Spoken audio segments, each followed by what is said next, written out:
Welcome to Voice of the Detectives. Today, we explore one of Agatha Christie's most thrilling standalone novels, The Man in the Brown Suit.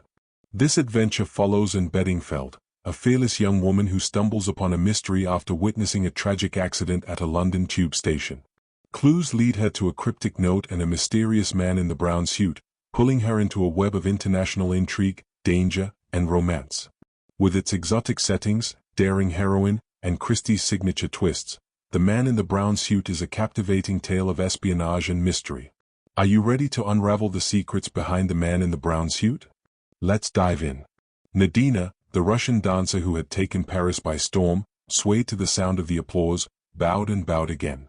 Her narrow black eyes narrowed themselves still more, the long line of her scarlet mouth curved faintly upwards. Enthusiastic Frenchmen continued to beat the ground appreciatively as the curtain fell with a swish, hiding the reds and blues and magentas of the bizarre decors. In a swirl of blue and orange draperies the dancer left the stage. A bearded gentleman received her enthusiastically in his arms. It was the manager. "Magnificent, petite, magnificent," he cried. "Tonight you have surpassed yourself." He kissed her gallantly on both cheeks in a somewhat matter-of-fact manner. Madame Nadina accepted the tribute with the ease of long habit and passed on to her dressing room, where bouquets were heaped carelessly everywhere, marvelous garments of futuristic design hung on pegs, and the air was hot and sweet with the scent of the massed blossoms and with more sophisticated perfumes and essences. Jean, the dresser, ministered to her mistress, talking incessantly and pouring out a stream of fulsome compliment. A knock at the door interrupted the flow. Jean went to answer it, and returned with a card in her hand. "Madam will receive?" "Let me see." The dancer stretched out a languid hand, but at the sight of the name on the card, Count Sergius Pavlovich, a sudden flicker of interest came into her eyes. "I will see him. The maize peignoir, Jean, and quickly. And when the Count comes you may go." "Bien, madam." Jean brought the peignoir, an exquisite wisp of corn-colored chiffon and ermine. Nadina slipped into it, and sat smiling to herself, whilst one long white hand beat a slow tattoo on the glass of the dressing table. The Count was prompt to avail himself of the privilege accorded to him, a man of medium height, very slim, very elegant, very pale, extraordinarily wary. In feature, little to take hold of, a man difficult to recognize again if one left his mannerisms out of account. He bowed over the dancer's hand with exaggerated courtliness. "Madam, this is a pleasure indeed." So much Jean heard before she went out, closing the door behind her. Alone with her visitor, a subtle change came over Nadina's smile.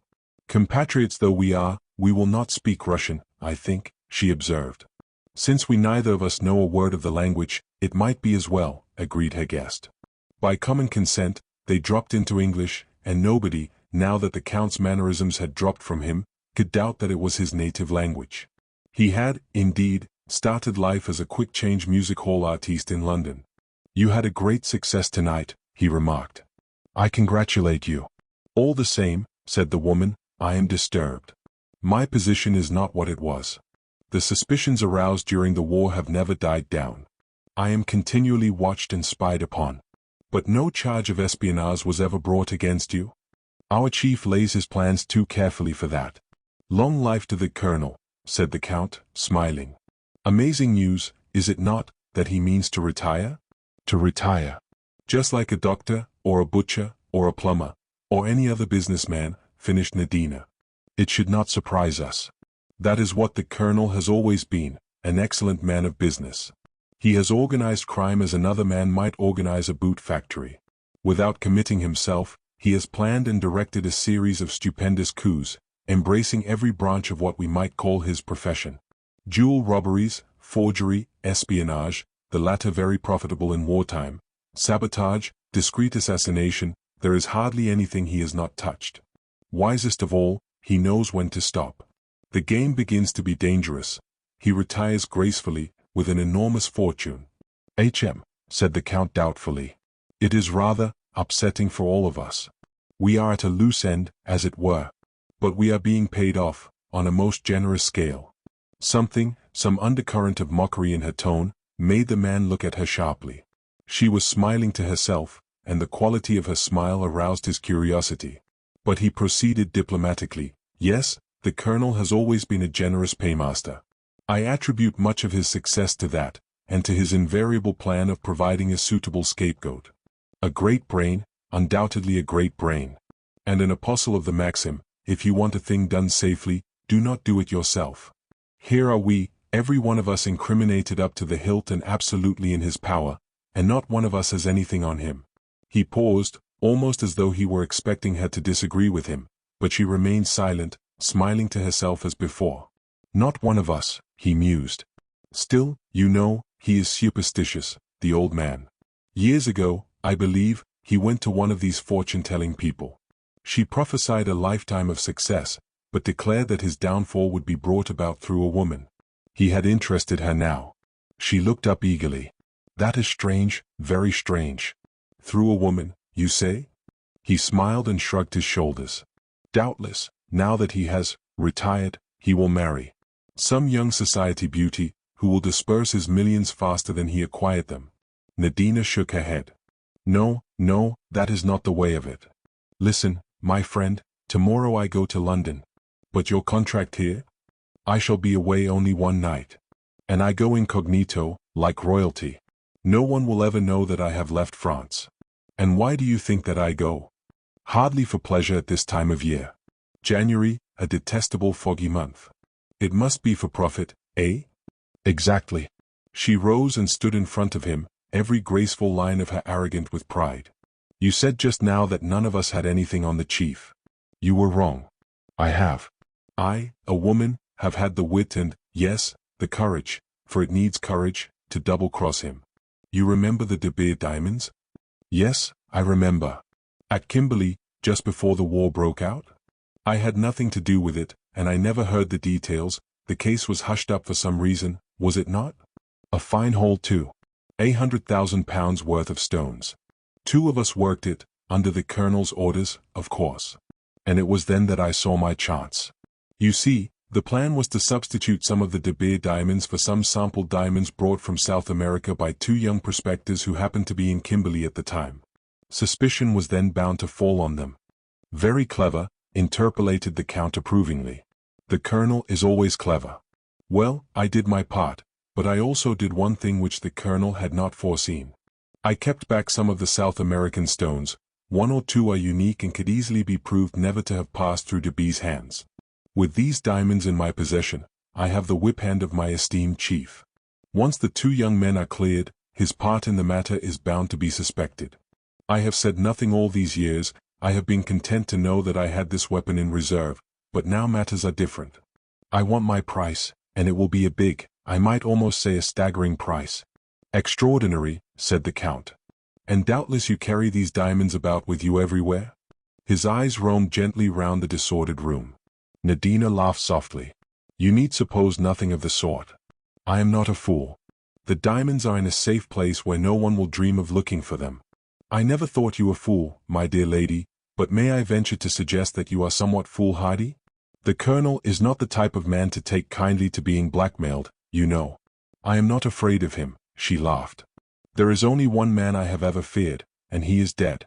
The man looked at her curiously. Let us hope that he will not come to life again, then, he remarked lightly. What do you mean? Cried the dancer sharply. The Count looked slightly surprised. I only meant that a resurrection would be awkward for you, he explained. A foolish joke. She gave a sigh of relief. Oh, no, he is dead all right. Killed in the war. He was a man who once loved me. In South Africa? Asked the Count negligently. Yes, since you ask it, in South Africa. That is your native country, is it not? She nodded. Her visitor rose and reached for his hat. Well, he remarked, you know your own business best, but, if I were you, I should fear the Colonel far more than any disillusioned lover. He is a man whom it is particularly easy to underestimate. She laughed scornfully. As if I did not know him after all these years. I wonder if you do, he said softly. I very much wonder if you do. Oh, I am not a fool. And I am not alone in this.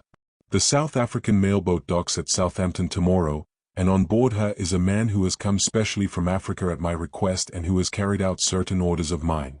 The Colonel will have not one of us to deal with, but 2. Is that wise? It is necessary. You are sure of this man? A rather peculiar smile played over the dancer's face. I am quite sure of him. He is inefficient, but perfectly trustworthy. She paused, and then added in an indifferent tone of voice, as a matter of fact, he happens to be my husband. Chapter 1. Everybody has been at me, right and left, to write this story, from the great, represented by Lord Nasby, to the small, represented by our late maid of all work, Emily, whom I saw when I was last in England. Law, miss, what a beautiful book you might make out of it all, just like the pictures. I'll admit that I've certain qualifications for the task. I was mixed up in the affair from the very beginning, I was in the thick of it all through, and I was triumphantly in at the death. Very fortunately, too, the gaps that I cannot supply from my own knowledge are amply covered by Sir Eustace Pedler's diary, of which he has kindly begged me to make use. So here goes. Anne Beddingfeld starts to narrate her adventures. I'd always longed for adventures. You see, my life had such a dreadful sameness. My father, Professor Beddingfeld, was one of England's greatest living authorities on primitive man. He really was a genius, everyone admits that. His mind dwelt in Paleolithic times, and the inconvenience of life for him was that his body inhabited the modern world. Papa did not care for modern man, even Neolithic man he despised as a mere herder of cattle, and he did not rise to enthusiasm until he reached the Mousterian period. Unfortunately, one cannot entirely dispense with modern men. One is forced to have some kind of truck with butchers and bakers and milkmen and greengrocers. Therefore, Papa being immersed in the past, Mama having died when I was a baby, it fell to me to undertake the practical side of living. Frankly, I hate Paleolithic man, be he Aurignacian, Mousterian, Shellian, or anything else, and though I typed and revised most of Papa's Neanderthal man and his ancestors, Neanderthal men themselves fill me with loathing, and I always reflect what a fortunate circumstance it was that they became extinct in remote ages. I do not know whether Papa guessed my feelings on the subject, probably not, and in any case he would not have been interested. The opinion of other people never interested him in the slightest degree. I think it was really a sign of his greatness. In the same way, he lived quite detached from the necessities of daily life. He ate what was put before him in an exemplary fashion, but seemed mildly pained when the question of paying for it arose. We never seemed to have any money. His celebrity was not of the kind that brought in a cash return. Although he was a fellow of almost every important society, and had rows of letters after his name, the general public scarcely knew of his existence, and his long learned books, though adding signally to the sum total of human knowledge, had no attraction for the masses. Only on one occasion did he leap into the public gaze. He had read a paper before some society on the subject of the young of the chimpanzee. The young of the human race show some anthropoid features, whereas the young of the chimpanzee approach more nearly to the human than the adult chimpanzee does. That seems to show that whereas our ancestors were more simian than we are, the chimpanzees were of a higher type than the present species. In other words, the chimpanzee is a degenerate. That enterprising newspaper, the Daily Budget, being hard up for something spicy, immediately brought itself out with large headlines. We are not descended from monkeys, but are monkeys descended from us? Eminent professor says chimpanzees are decadent humans. Shortly afterwards a reporter called to see Papa, and endeavored to induce him to write a series of popular articles on the theory. I have seldom seen Papa so angry. He turned the reporter out of the house with scant ceremony, much to my secret sorrow, as we were particularly short of money at the moment. In fact, for a moment I meditated running after the young man and informing him that my father had changed his mind and would send the articles in question. I could easily have written them myself, and the probabilities were that Papa would never have learnt of the transaction, not being a reader of the Daily Budget. However, I rejected this course as being too risky, so I merely put on my best hat and went sadly down the village to interview our justly irate grocer. The reporter from the Daily Budget was the only young man who ever came to our house. There were times when I envied Emily, our little servant, who walked out whenever occasion offered with a large sailor to whom she was affianced. In between times, to keep her hand in as she expressed it, she walked out with the greengrocer's young man, and the chemist's assistant. I reflected sadly that I had no one to keep my hand in with. All Papa's friends were aged professors, usually with long beards. It is true that Professor Peterson once clasped me affectionately and said I had a neat little waist and then tried to kiss me. The phrase alone dated him hopelessly. No self-respecting female has had a neat little waist since I was in my cradle. I yearned for adventure, for love, for romance, and I seemed condemned to an existence of drab utility. The village possessed a lending library, full of tattered works of fiction, and I enjoyed perils and love-making at second hand, and went to sleep dreaming of stern, silent Rhodesians, and of strong men who always felled their opponent with a single blow. There was no one in the village who even looked as though he could fell an opponent, with a single blow or with several. There was the kinema too, with a weekly episode of The Perils of Pamela. Pamela was a magnificent young woman. Nothing daunted her. She fell out of aeroplanes, adventured in submarines, climbed skyscrapers and crept about in the underworld without turning a hair. She was not really clever, the master criminal of the underworld caught her each time, but as he seemed loath to knock her on the head in a simple way, and always doomed her to death in a sogas chamber or by some new and marvelous means, the hero was always able to rescue her at the beginning of the following week's episode. I used to come out with my head in a delirious whirl, and then I would get home and find a notice from the gas company threatening to cut us off if the outstanding account was not paid. And yet, though I did not suspect it, every moment was bringing adventure nearer to me. It is possible that there are many people in the world who have never heard of the finding of an antique skull at the Broken Hill mine in northern Rhodesia. I came down one morning to find Papa excited to the point of apoplexy. He poured out the whole story to me. You understand, Anne? There are undoubtedly certain resemblances to the Java skull, but superficial only. No, here we have what I have always maintained, the ancestral form of the Neanderthal race. You grant that the Gibraltar skull is the most primitive of the Neanderthal skulls found? Why? The cradle of the race was in Africa. They passed to Europe, not marmalade on kippers, Papa, I said hastily, arresting my parents' absent-minded hand. Yes, you were saying? They passed to Europe on, here he broke down with a bad fit of choking, the result of an immoderate mouthful of kipper bones. But we must start at once, he declared, as he rose to his feet at the conclusion of the meal. There is no time to be lost. We must be on the spot, there are doubtless incalculable finds to be found in the neighborhood. I shall be interested to note whether the implements are typical of the Mousterian period. There will be the remains of the primitive ox, I should say, but not those of the woolly rhinoceros. Yes, a little army will be starting soon. We must get ahead of them. You will write to Cook's today, Anne? What about money, Papa? I hinted delicately. He turned a reproachful eye upon me. Your point of view always depresses me, my child. We must not be sordid. No, in the cause of science one must not be sordid. I feel Cook's might be sordid, Papa. Papa looked pained. My dear Anne, you will pay them in ready money. I haven't got any ready money. Papa looked thoroughly exasperated. My child, I really cannot be bothered with these vulgar money details. The bank, I had something from the manager yesterday, saying I had £27. That's your overdraft, I fancy. Ah, I have it. Write to my publishers. I acquiesced doubtfully, Papa's books bringing in more glory than money.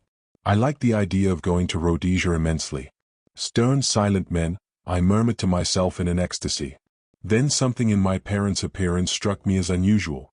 You have odd boots on, Papa, I said. Take off the brown one and put on the other black one. And don't forget your muffler. It's a very cold day. In a few minutes Papa stalked off, correctly booted and well muffled.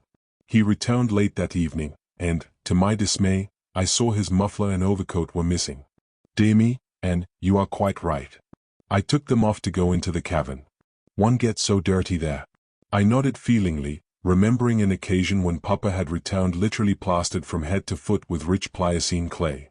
Our principal reason for settling in Little Hampsley had been the neighborhood of Hampsley Cavern, a buried cave rich in deposits of the Aurignacian culture. We had a tiny museum in the village, and the curator and Papa spent most of their days messing about underground and bringing to light portions of woolly rhinoceros and cave bear. Papa coughed badly all the evening, and the following morning I saw he had a temperature and sent for the doctor. Poor Papa, he never had a chance. It was double pneumonia. He died 4 days later. Chapter 2. Everyone was very kind to me. Dazed as I was, I appreciated that. I felt no overwhelming grief. Papa had never loved me, I knew that well enough. If he had, I might have loved him in return. No, there had not been love between us, but we had belonged together, and I had looked after him, and had secretly admired his learning and his uncompromising devotion to science. And it hurt me that Papa should have died just when the interest of life was at its height for him. I should have felt happier if I could have buried him in a cave, with paintings of reindeer and flint implements, but the force of public opinion constrained a neat tomb, with marble slab, in our hideous local churchyard. The vicar's consolations, though well-meant, did not console me in the least. It took some time to dawn upon me that the thing I had always longed for, freedom, was at last mine. I was an orphan, and practically penniless, but free. At the same time I realized the extraordinary kindness of all these good people. The vicar did his best to persuade me that his wife was in urgent need of a companion help. Our tiny local library suddenly made up its mind to have an assistant librarian. Finally, the doctor called upon me, and after making various ridiculous excuses for failing to send in a proper bill, he hummed and hawed a good deal and suddenly suggested that I should marry him. I was very much astonished. The doctor was nearer 40 than 30, and a round, tubby little man. He was not at all like the hero of The Perils of Pamela, and even less like a stern and silent Rhodesian. I reflected a minute and then asked him why he wanted to marry me. That seemed to fluster him a good deal, and he murmured that a wife was a great help to a general practitioner. The position seemed even more unromantic than before, and yet something in me urged towards its acceptance. Safety, that was what I was being offered. Safety, and a comfortable home. Thinking it over now, I believe I did the little man an injustice. He was honestly in love with me, but a mistaken delicacy prevented him from pressing his suit on those lines. Anyway, my love of romance rebelled. "It's extremely kind of you," I said. "But it's impossible. I could never marry a man unless I loved him madly. You don't think?" "No, I don't," I said firmly. He sighed. "But, my dear child, what do you propose to do?" "Have adventures and see the world," I replied, without the least hesitation. "Miss N, you are very much of a child still. You don't understand the practical difficulties?" "Yes, I do, doctor. I'm not a sentimental schoolgirl, I'm a hard-headed mercenary shrew. You'd know it if you married me. I wish you would reconsider." "I can't." He sighed again. "I have another proposal to make. An aunt of mine who lives in Wales is in want of a young lady to help her. How would that suit you?" "No, doctor, I'm going to London. If things happen anywhere, they happen in London. I shall keep my eyes open and you'll see, something will turn up. You'll hear of me next in China or Timbuktu." My next visitor was Mr. Fleming, Papa's London solicitor. He came down specially from town to see me. An ardent anthropologist himself, he was a great admirer of Papa's works. He was a tall, spare man with a thin face and grey hair. He rose to meet me as I entered the room and, taking both my hands in his, patted them affectionately. "My poor child," he said. "My poor, poor child." Without conscious hypocrisy, I found myself assuming the demeanor of a bereaved orphan. He hypnotized me into it. He was benignant, kind and fatherly, and without the least doubt he regarded me as a perfect fool of a girl left adrift to face an unkind world. From the first I felt that it was quite useless to try to convince him of the contrary. As things turned out, perhaps it was just as well I didn't. "My dear child, do you think you can listen to me whilst I try to make a few things clear to you?" "Oh, yes.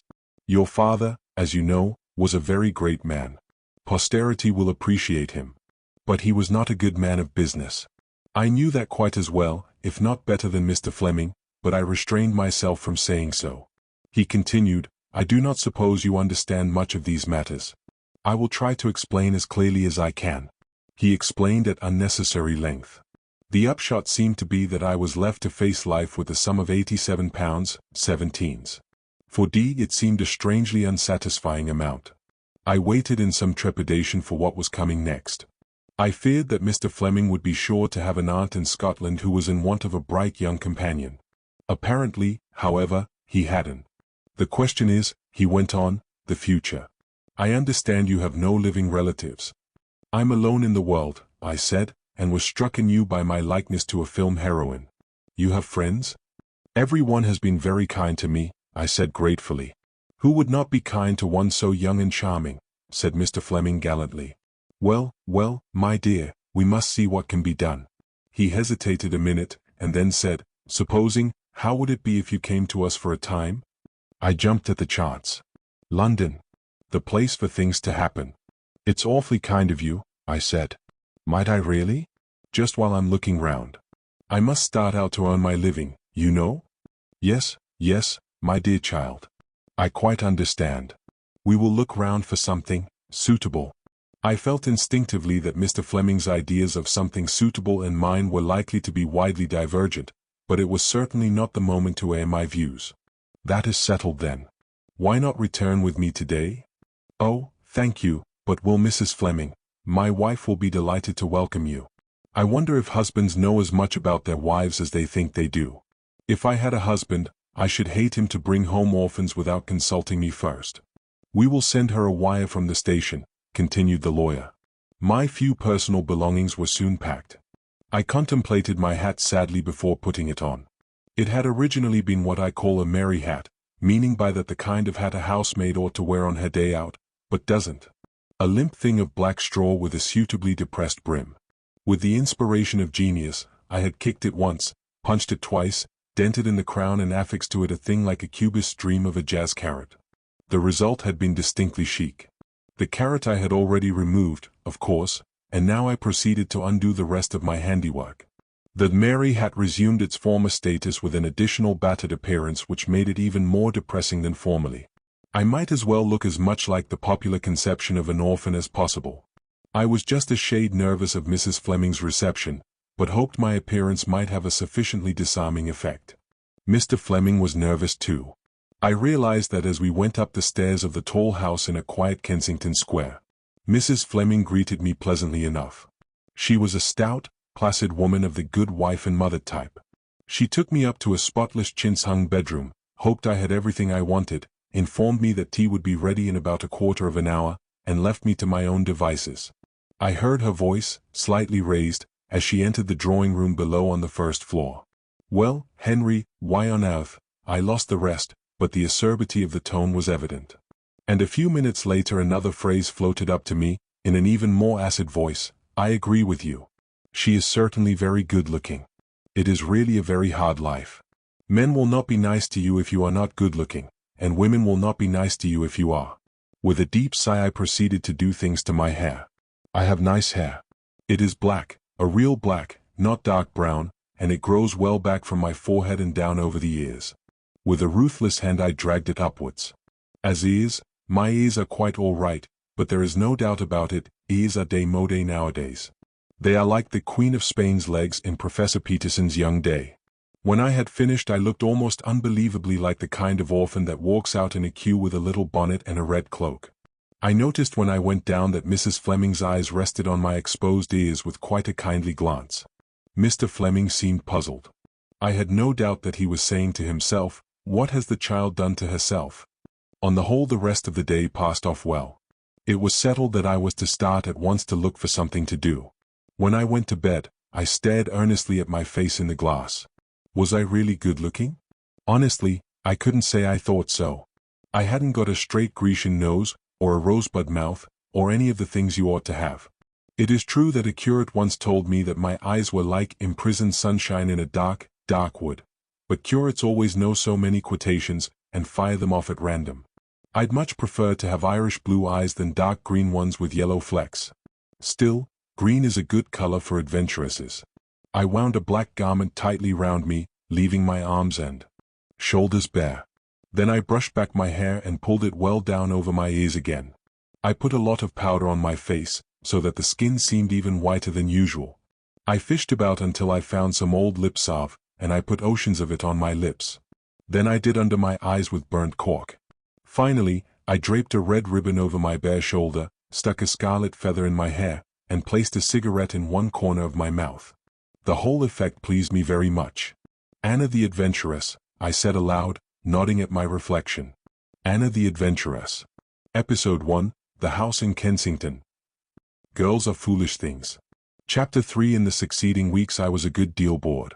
Mrs. Fleming and her friends seemed to me to be supremely uninteresting. They talked for hours of themselves and their children and of the difficulties of getting good milk for the children and of what they said to the dairy when the milk wasn't good.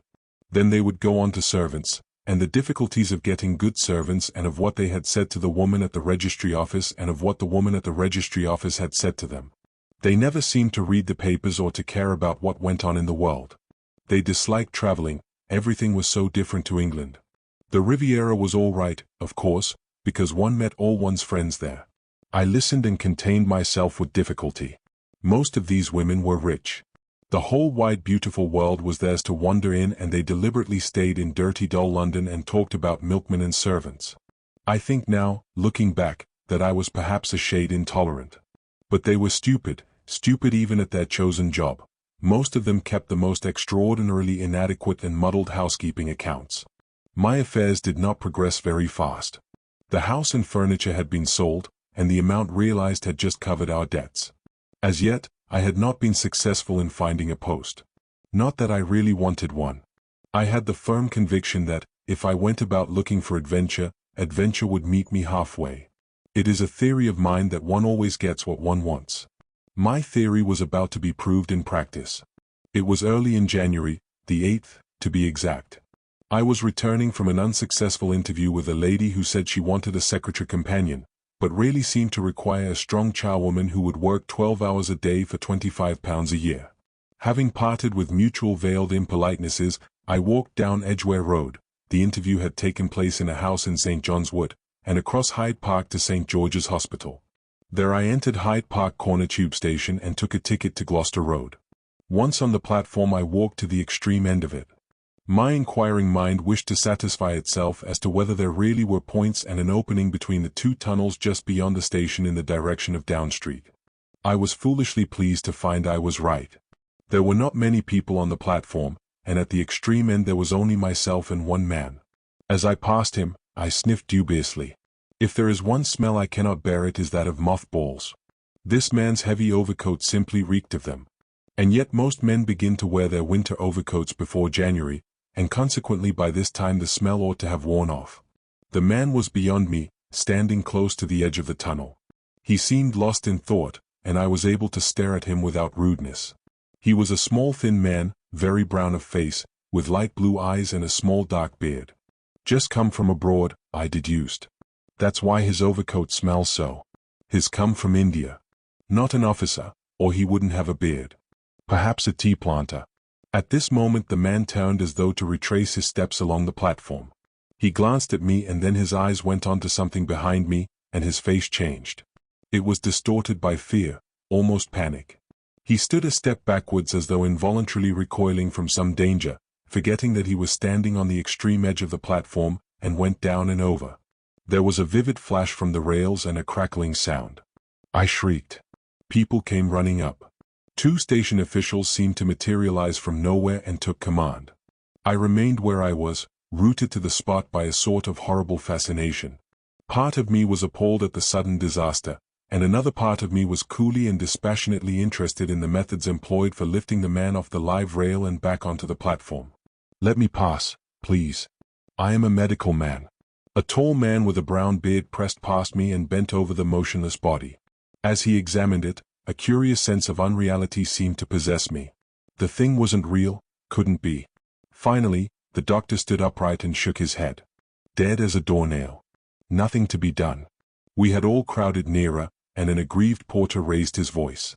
Now then, stand back there, will you? What's the sense in crowding round? A sudden nausea seized me, and I turned blindly and ran up the stairs again towards the lift. I felt that it was too horrible. I must get out into the open air. The doctor who had examined the body was just ahead of me. The lift was just about to go up, another having descended, and he broke into a run. As he did so, he dropped a piece of paper. I stopped, picked it up, and ran after him. But the lift gates clanged in my face, and I was left holding the paper in my hand. By the time the second lift reached the street level, there was no sign of my quarry. I hoped it was nothing important that he had lost, and for the first time I examined it. It was a plain half-sheet of notepaper with some figures and words scrawled upon it in pencil. This is a facsimile of it. Illustration, indistinct cursive script which appears to say something like, 17122 Kilmorden Castle. On the face of it, it certainly did not appear to be of any importance. Still, I hesitated to throw it away. As I stood there holding it, I involuntarily wrinkled my nose in displeasure. Mothballs again. I held the paper gingerly to my nose. Yes, it smelt strongly of them. But, then, I folded up the paper carefully and put it in my bag. I walked home slowly and did a good deal of thinking. I explained to Mrs. Fleming that I had witnessed a nasty accident in the tube and that I was rather upset and would go to my room and lie down.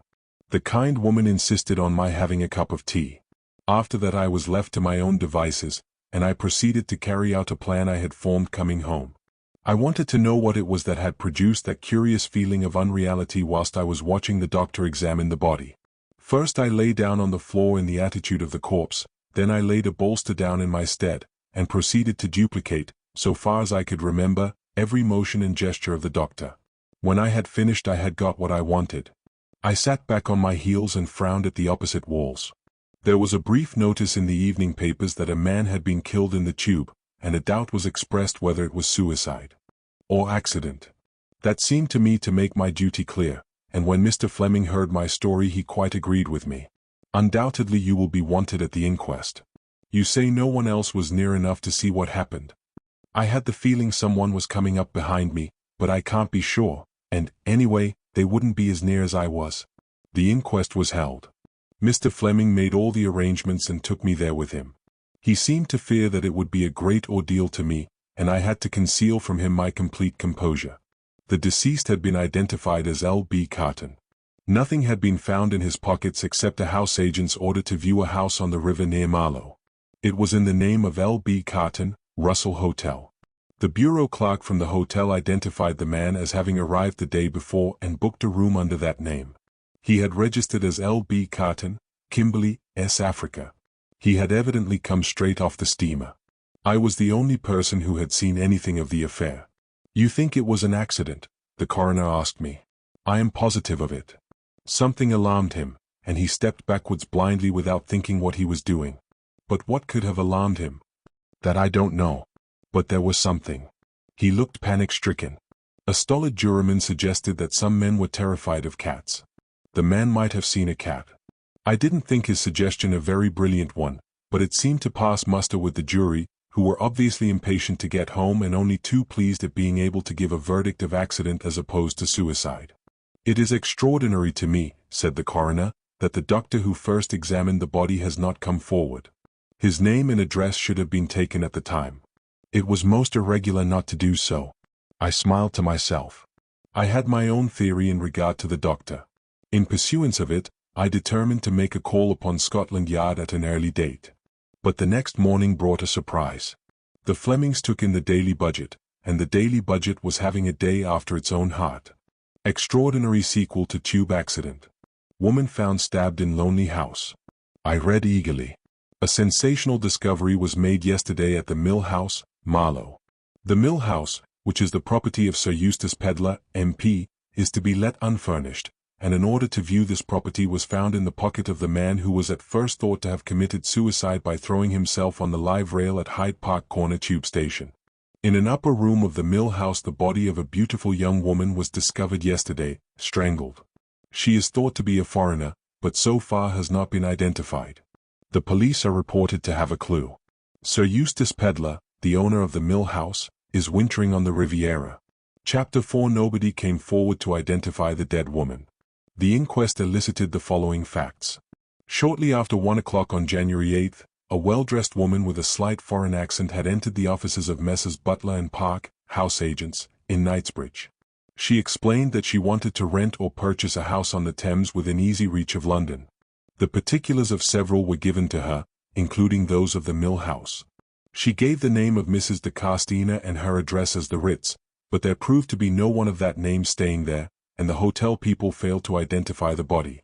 Mrs. James, the wife of Sir Eustace Pedlar's gardener, who acted as caretaker to the Mill House and inhabited the small lodge opening on the main road, gave evidence.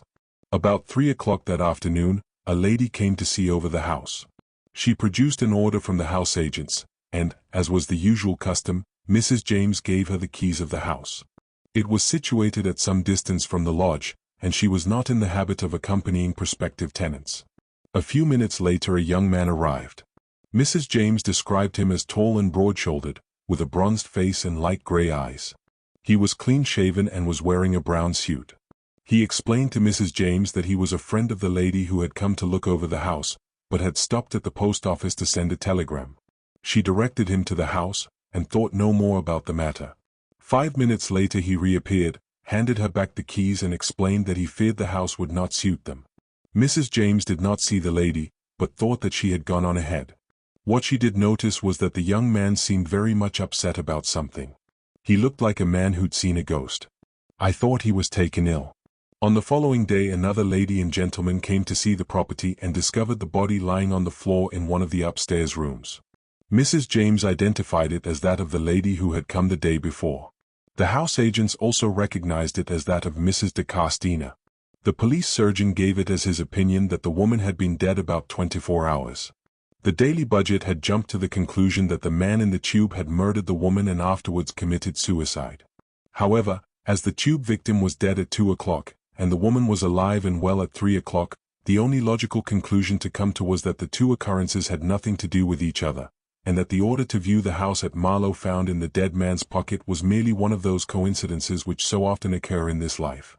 A verdict of willful murder against some person or persons unknown was returned, and the police, and the Daily Budget, were left to look for the man in the brown suit. Since Mrs. James was positive that there was no one in the house when the lady entered it, and that nobody except the young man in question entered it until the following afternoon, it seemed only logical to conclude that he was the murderer of the unfortunate Mrs. de Castina. She had been strangled with a piece of stout black cord, and had evidently been caught unawares with no time to cry out. The black silk handbag which she carried contained a well-filled note case and some loose change, a fine lace handkerchief, unmarked, and the return half of a first-class ticket to London. Nothing much there to go upon. Such were the details published broadcast by the Daily Budget, and "Find the man in the brown suit" was their daily war cry. On an average, about 500 people wrote daily to announce their success in the quest, and tall young men with well-tanned faces cursed the day when their tailors had persuaded them to a brown suit. The accident in the tube, dismissed as a coincidence, faded out of the public mind. Was it a coincidence? I was not so sure. No doubt I was prejudiced. The tube incident was my own pet mystery, but there certainly seemed to me to be a connection of some kind between the two fatalities. In each there was a man with a tanned face, evidently an Englishman living abroad, and there were other things. It was the consideration of these other things that finally impelled me to what I considered a dashing step. I presented myself at Scotland Yard and demanded to see whoever was in charge of the Mill House case. My request took some time to understand, as I had inadvertently selected the department for lost umbrellas, but eventually I was ushered into a small room and presented to Detective Inspector Meadows. Inspector Meadows was a small man with a ginger head and what I considered a peculiarly irritating manner. A satellite, also in plain clothes, sat unobtrusively in a corner. "Good morning," I said nervously. "Good morning. Will you take a seat? I understand you've something to tell me that you think may be of use to us." His tone seemed to indicate that such a thing was unlikely in the extreme. I felt my temper stirred. "Of course you know about the man who was killed in the tube? The man who had an order to view this same house at Marlow in his pocket." "Ah," said the inspector. "You are the Miss Beddingfeld who gave evidence at the inquest." Certainly the man had an order in his pocket. A lot of other people may have had too, only they didn't happen to be killed. I rallied my forces. "You don't think it odd that this man had no ticket in his pocket? Easiest thing in the world to drop your ticket. Done it myself. And no money. He had some loose change in his trousers pocket. But no note case. Some men don't carry a pocketbook or note case of any kind." I tried another tack. "You don't think it's odd that the doctor never came forward afterwards? A busy medical man very often doesn't read the papers. He probably forgot all about the accident." "In fact, Inspector, you are determined to find nothing odd," I said sweetly. "Well, I'm inclined to think you're a little too fond of the word, Miss Beddingfeld. Young ladies are romantic, I know, fond of mysteries and such like. But as I'm a busy man, I took the hint and rose." The man in the corner raised a meek voice. "Perhaps the young lady would tell us briefly what her ideas really are on the subject, Inspector?" The inspector fell in with the suggestion readily enough. "Yes, come now, Miss Beddingfeld, don't be offended. You've asked questions and hinted things. Just say straight out what it is you've got in your head." I wavered between injured dignity and the overwhelming desire to express my theories. Injured dignity went to the wall. "You said at the inquest you were positive it wasn't suicide?" "Yes, I'm quite certain of that." The man was frightened. "What frightened him?" "It wasn't me. But someone might have been walking up the platform towards us, someone he recognized. You didn't see anyone? No, I admitted. I didn't turn my head. Then, as soon as the body was recovered from the line, a man pushed forward to examine it, saying he was a doctor. Nothing unusual in that, said the inspector dryly. But he wasn't a doctor. What? He wasn't a doctor, I repeated. How do you know that, Miss Beddingfeld? It's difficult to say, exactly. I've worked in hospital during the war, and I've seen doctors handle bodies. There's a sort of deft professional callousness that this man hadn't got. Besides, a doctor doesn't usually feel for the heart on the right side of the body. He did that. Yes, I didn't notice it specially at the time, except that I felt there was something wrong. But I worked it out when I got home, and then I saw why the whole thing had looked so unhandy to me at the time. Said the inspector. He was reaching slowly for pen and paper. In running his hands over the upper part of the man's body, he would have ample opportunity to take anything he wanted from the pockets. Doesn't sound likely to me, said the inspector. But, well, can you describe him at all? He was tall and broad-shouldered, wore a dark overcoat and black boots, a bowler hat. He had a dark pointed beard and gold-rimmed eyeglasses. Take away the overcoat, the beard and the eyeglasses, and there wouldn't be much to know him by, grumbled the inspector. He could alter his appearance easy enough in 5 minutes if he wanted to, which he would do if he's the swell pickpocket you suggest. I had not intended to suggest anything of the kind. But from this moment I gave the inspector up as hopeless. Nothing more you can tell us about him, he demanded, as I rose to depart. Yes, I said. I seized my opportunity to fire a parting shot. His head was markedly brachycephalic. He will not find it so easy to alter that. I observed with pleasure that Inspector Meadows' pen wavered. It was clear that he did not know how to spell brachycephalic. Chapter 5. In the first heat of indignation I found my next step unexpectedly easy to tackle. I had a half-formed plan in my head when I went into Scotland Yard. One to be carried out if my interview there was unsatisfactory. It had been profoundly unsatisfactory. That is, if I had the nerve to go through with it. Things that one would shrink from attempting normally are easily tackled in a flush of anger. Without giving myself time to reflect, I walked straight to the house of Lord Nasby. Lord Nasby was the millionaire owner of the Daily Budget. He owned other papers, several of them, but the Daily Budget was his special child. It was as the owner of the Daily Budget that he was known to every householder in the United Kingdom. Owing to the fact that an itinerary of the great man's daily proceedings had just been published, I knew exactly where to find him at this moment. It was his hour for dictating to his secretary in his own house. I did not, of course, suppose that any young woman who chose to come and ask for him would be at once admitted to the august presence. But I had attended to that side of the matter. In the card tray in the hall of the Flemings' house I had observed the card of the Marquis of Loamsley, England's most famous sporting peer. I had removed the card, cleaned it carefully with breadcrumbs, and penciled upon it the words, "Please give Miss Beddingfeld a few moments of your time." Adventuresses must not be too scrupulous in their methods. The thing worked. A powdered footman received the card and bore it away. Presently a pale secretary appeared. I fenced with him successfully. He retired defeated. He again reappeared and begged me to follow him. I did so. I entered a large room. A frightened-looking shorthand typist fled past me like a visitant from the spirit world. Then the door shut and I was face to face with Lord Nasby. A big man. Big head. Big face. Big moustache. Big stomach. I pulled myself together. I had not come here to comment on Lord Nasby's stomach. He was already roaring at me. Well, what is it? What does Loamsley want? You his secretary? What's it all about? To begin with, I said with as great an appearance of coolness as I could manage, I don't know Lord Loamsley, and he certainly knows nothing about me. I took his card from the tray in the house of the people I'm staying with, and I wrote those words on it myself. It was important that I should see you. For a moment it appeared to be a toss-up as to whether Lord Nasby had apoplexy or not. In the end, he swallowed twice and got over it. I admire your coolness, young woman. Well, you see me. If you interest me, you will continue to see me for exactly 2 minutes longer. That will be ample, I replied. And I shall interest you. It's the Mill House mystery.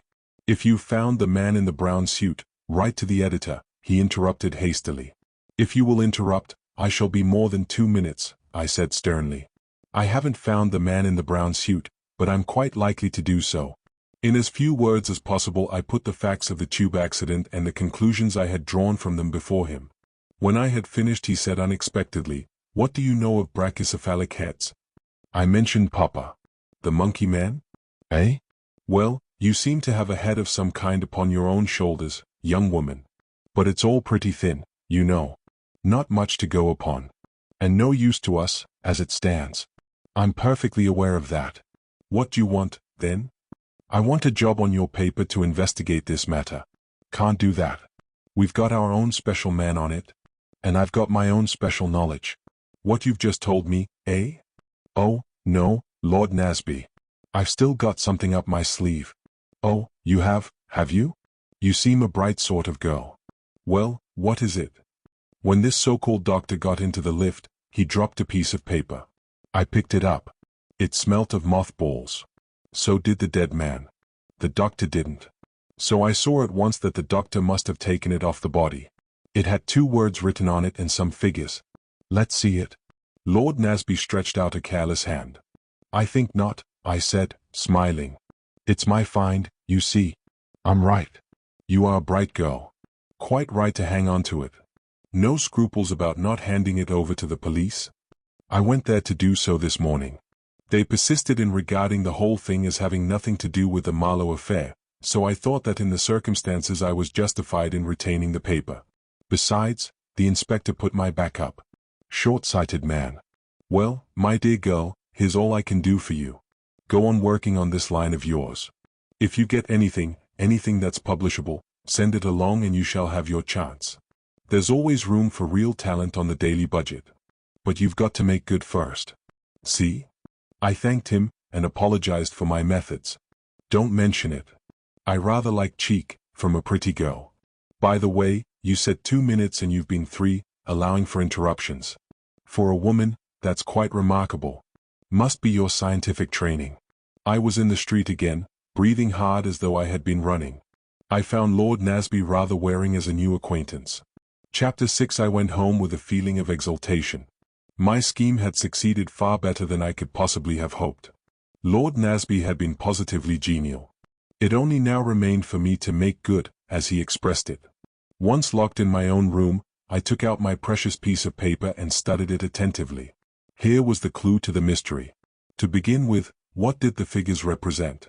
There were 5 of them, and a dot after the first 2. 17, 122, I murmured. That did not seem to lead to anything. Next I added them up. That is often done in works of fiction and leads to surprising deductions. 1 and 7 make 8 and 1 is 9 and 2 are 11 and 2 are 13. 13. Fateful number. Was this a warning to me to leave the whole thing alone? Very possibly. Anyway, except as a warning, it seemed to be singularly useless. I declined to believe that any conspirator would take that way of writing 13 in real life. If he meant 13, he would write 13. 13, like that. There was a space between the 1 and the 2. I accordingly subtracted 22 from 171. The result was 159. I did it again and made it 149. These arithmetical exercises were doubtless excellent practice, but as regarded the solution of the mystery, they seemed totally ineffectual. I left arithmetic alone, not attempting fancy division or multiplication, and went on to the words. Kilmorden Castle. That was something definite. A place. Probably the cradle of an aristocratic family. Missing heir? Claimant to title? Or possibly a picturesque ruin. Buried treasure? Yes, on the whole I incline to the theory of buried treasure. Figures always go with buried treasure. 1 pace to the right, 7 paces to the left, dig 1 foot, descend 22 steps. That sort of idea. I could work out that later. The thing was to get to Kilmorden Castle as quickly as possible.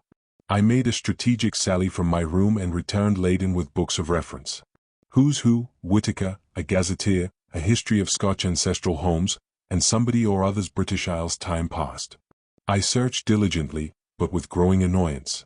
Finally, I shut the last book with a bang. There appeared to be no such place as Kilmorden Castle. Here was an unexpected check. There must be such a place. Why should anyone invent a name like that and write it down on a piece of paper? Absurd. Another idea occurred to me. Possibly it was a castellated abomination in the suburbs with a high-sounding name invented by its owner. But if so, it was going to be extraordinarily hard to find.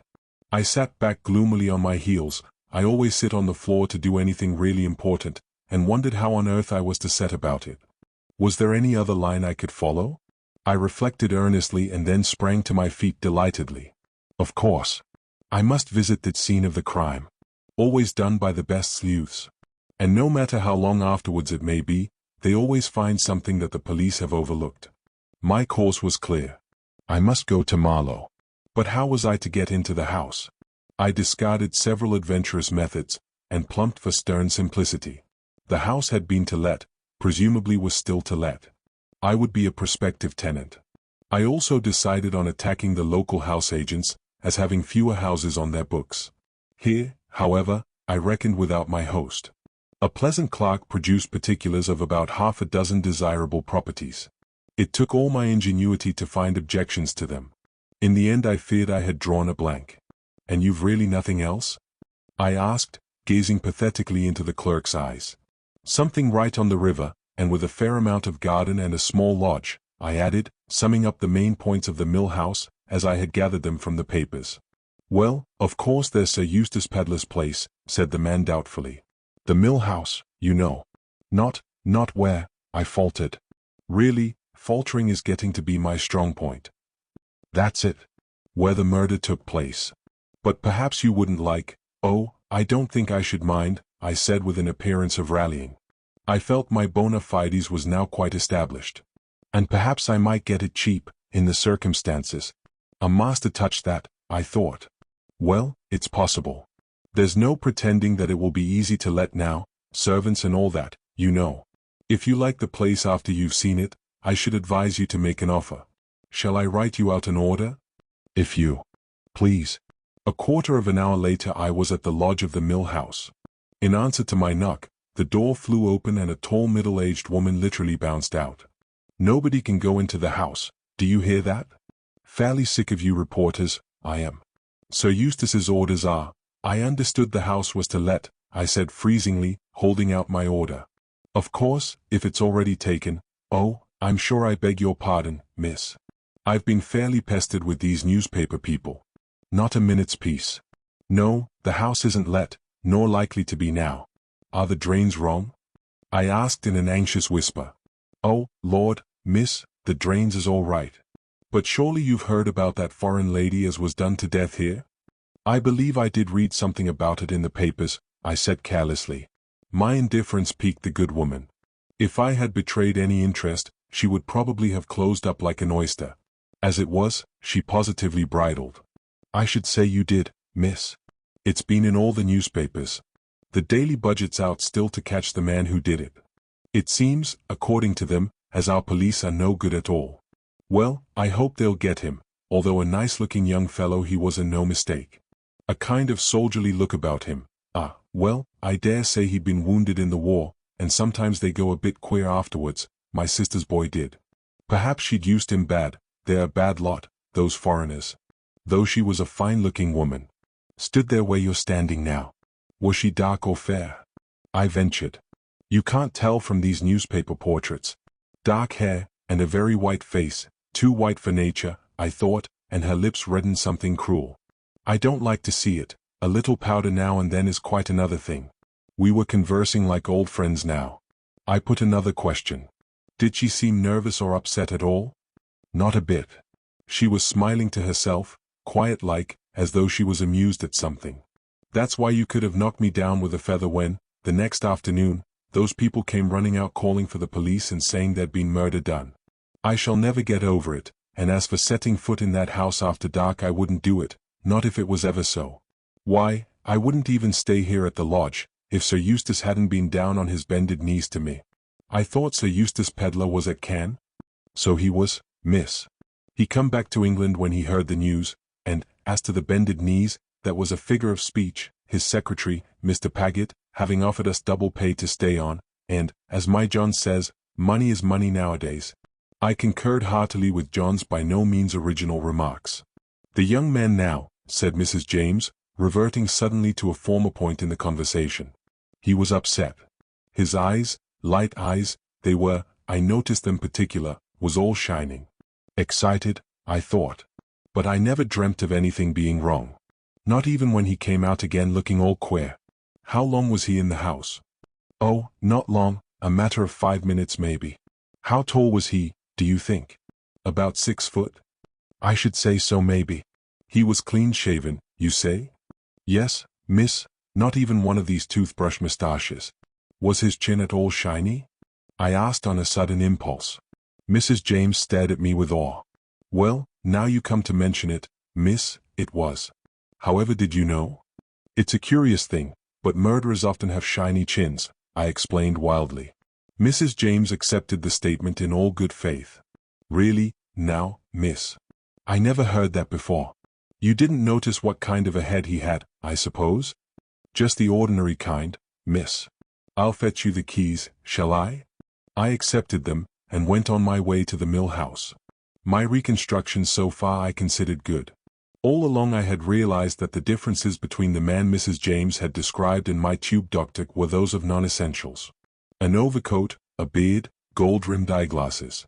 The doctor had appeared middle-aged, but I remembered that he had stooped over the body like a comparatively young man. There had been a suppleness which told of young joints.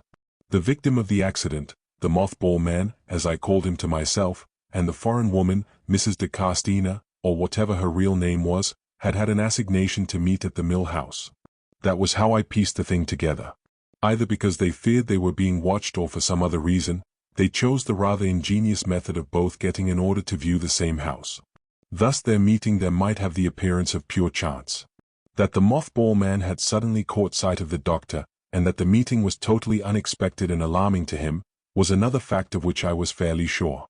What had happened next? The doctor had removed his disguise and followed the woman to Marlow. But it was possible that had he removed it rather hastily traces of spirit gum might still linger on his chin. Hence my question to Mrs. James. Whilst occupied with my thoughts I had arrived at the low old-fashioned door of the mill house. Unlocking it with the key, I passed inside. The hall was low and dark, the place smelt forlorn and mildewy. In spite of myself, I shivered. Did the woman who had come here smiling to herself a few days ago feel no chill of premonition as she entered this house? I wondered. Did the smile fade from her lips, and did a nameless dread close round her heart?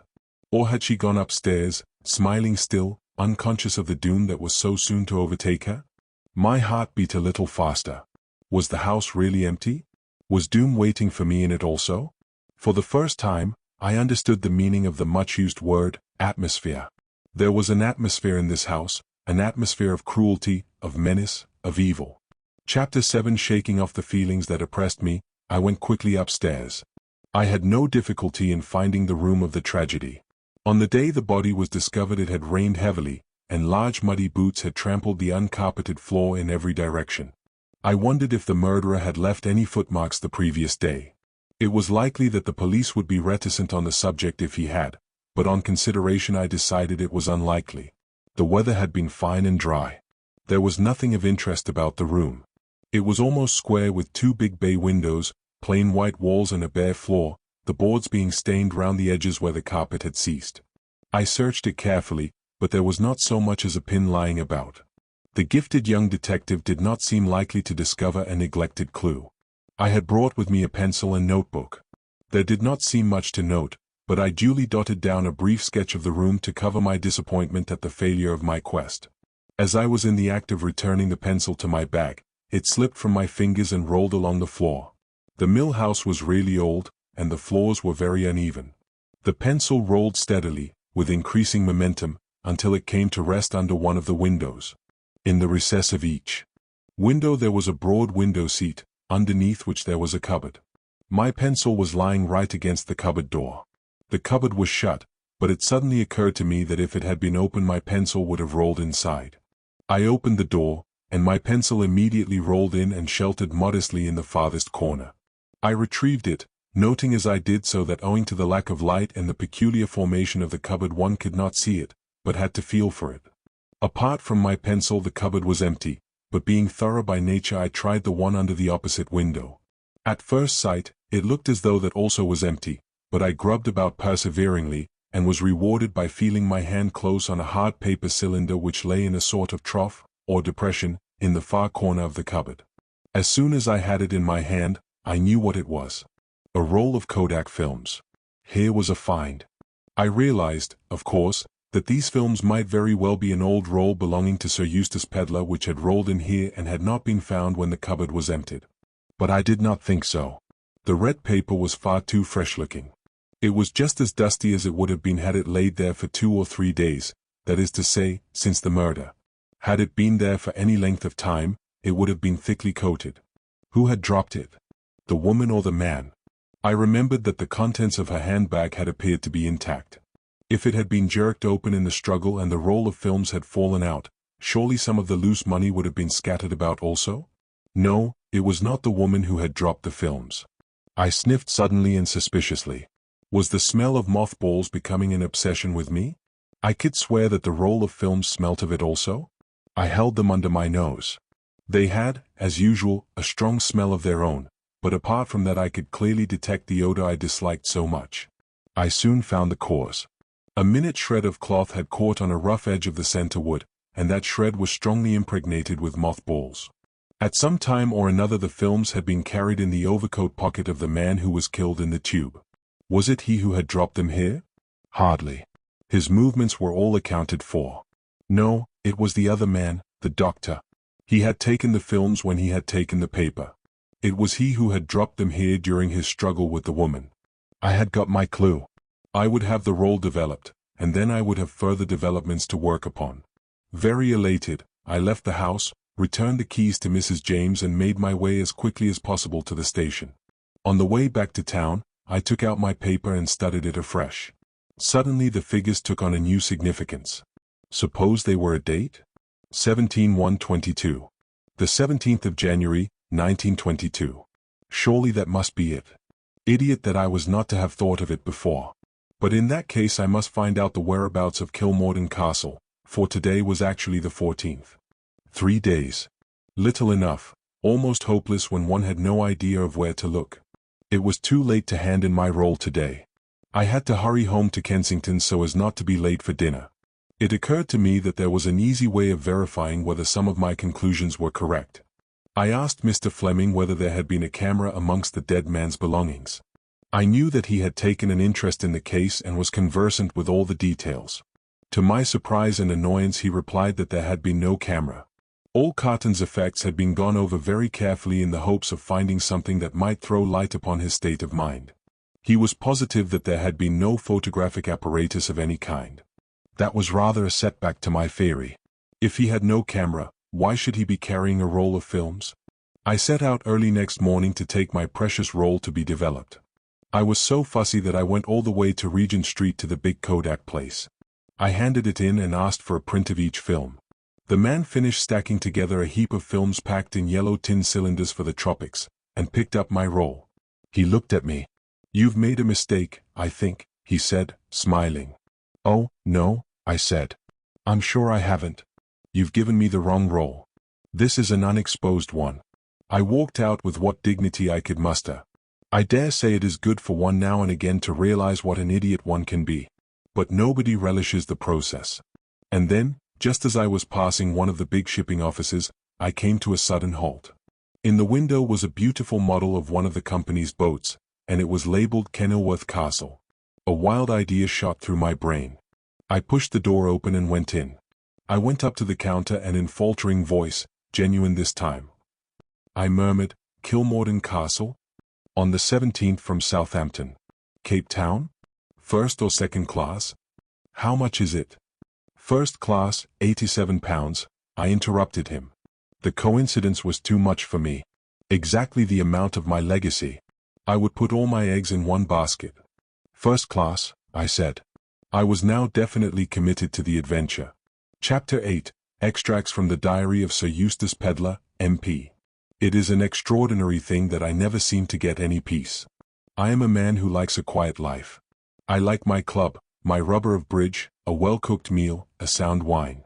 I like England in the summer, and the Riviera in the winter. I have no desire to participate in sensational happenings. Sometimes, in front of a good fire, I do not object to reading about them in the newspaper. But that is as far as I am willing to go. My object in life is to be thoroughly comfortable. I have devoted a certain amount of thought, and a considerable amount of money, to further that end. But I cannot say that I always succeed. If things do not actually happen to me, they happen round me, and frequently, in spite of myself, I become involved. I hate being involved. All this because Guy Paget came into my bedroom this morning with a telegram in his hand and a face as long as a mute at a funeral. Guy Paget is my secretary, a zealous, painstaking, hard-working fellow, admirable in every respect. I know no one who annoys me more. For a long time I have been racking my brains as to how to get rid of him. But you cannot very well dismiss a secretary because he prefers work to play, likes getting up early in the morning, and has positively no vices. The only amusing thing about the fellow is his face. He has the face of a 14th century poisoner, the sort of man the bourgeois got to do their odd jobs for them. I wouldn't mind so much if Paget didn't make me work too. My idea of work is something that should be undertaken lightly and airily, trifled with, in fact. I doubt if Guy Paget has ever trifled with anything in his life. He takes everything seriously. That is what makes him so difficult to live with. Last week I had the brilliant idea of sending him off to Florence. He talked about Florence and how much he wanted to go there. My dear fellow, I cried. You shall go tomorrow. I will pay all your expenses. January isn't the usual time for going to Florence, but it would be all one to Paget. I could imagine him going about, guidebook in hand, religiously doing all the picture galleries. And a week's freedom was cheap to me at the price. It has been a delightful week. I have done everything I wanted to, and nothing that I did not want to do. But when I blinked my eyes open, and perceived Paget standing between me and the light at the unearthly hour of 9 a.m. this morning, I realized that freedom was over. My dear fellow, I said, has the funeral already taken place, or is it for later in the morning? Paget does not appreciate dry humor. He merely stared. So you know, Sir Eustace. Know what? I said crossly. From the expression of your face I inferred that one of your near and dear relatives was to be interred this morning. Paget ignored the sally as far as possible. I thought you couldn't know about this. He tapped the telegram. I know you dislike being aroused early, but it is 9 o'clock. Paget insists on regarding 9 a.m. as practically the middle of the day, and I thought that under the circumstances, he tapped the telegram again. What is that thing? I asked. It's a telegram from the police at Marlow. A woman has been murdered in your house. That aroused me in earnest. What colossal cheek, I exclaimed. Why in my house? Who murdered her? They don't say. I suppose we shall go back to England at once, Sir Eustace? You need suppose nothing of the kind. Why should we go back? The police? What on earth have I to do with the police? Well, it was your house. That, I said, appears to be more my misfortune than my fault. Guy Paget shook his head gloomily.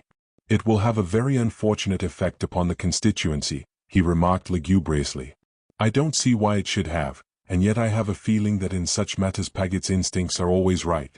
On the face of it, a member of Parliament will be none the less efficient because a stray young woman comes and gets herself murdered in an empty house that belongs to him, but there is no accounting for the view the respectable British public takes of a matter. She's a foreigner too, and that makes it worse, continued Paget gloomily. Again I believe he is right. If it is disreputable to have a woman murdered in your house, it becomes more disreputable if the woman is a foreigner. Another idea struck me. Good heavens, I exclaimed, I hope this won't upset Caroline. Caroline is the lady who cooks for me.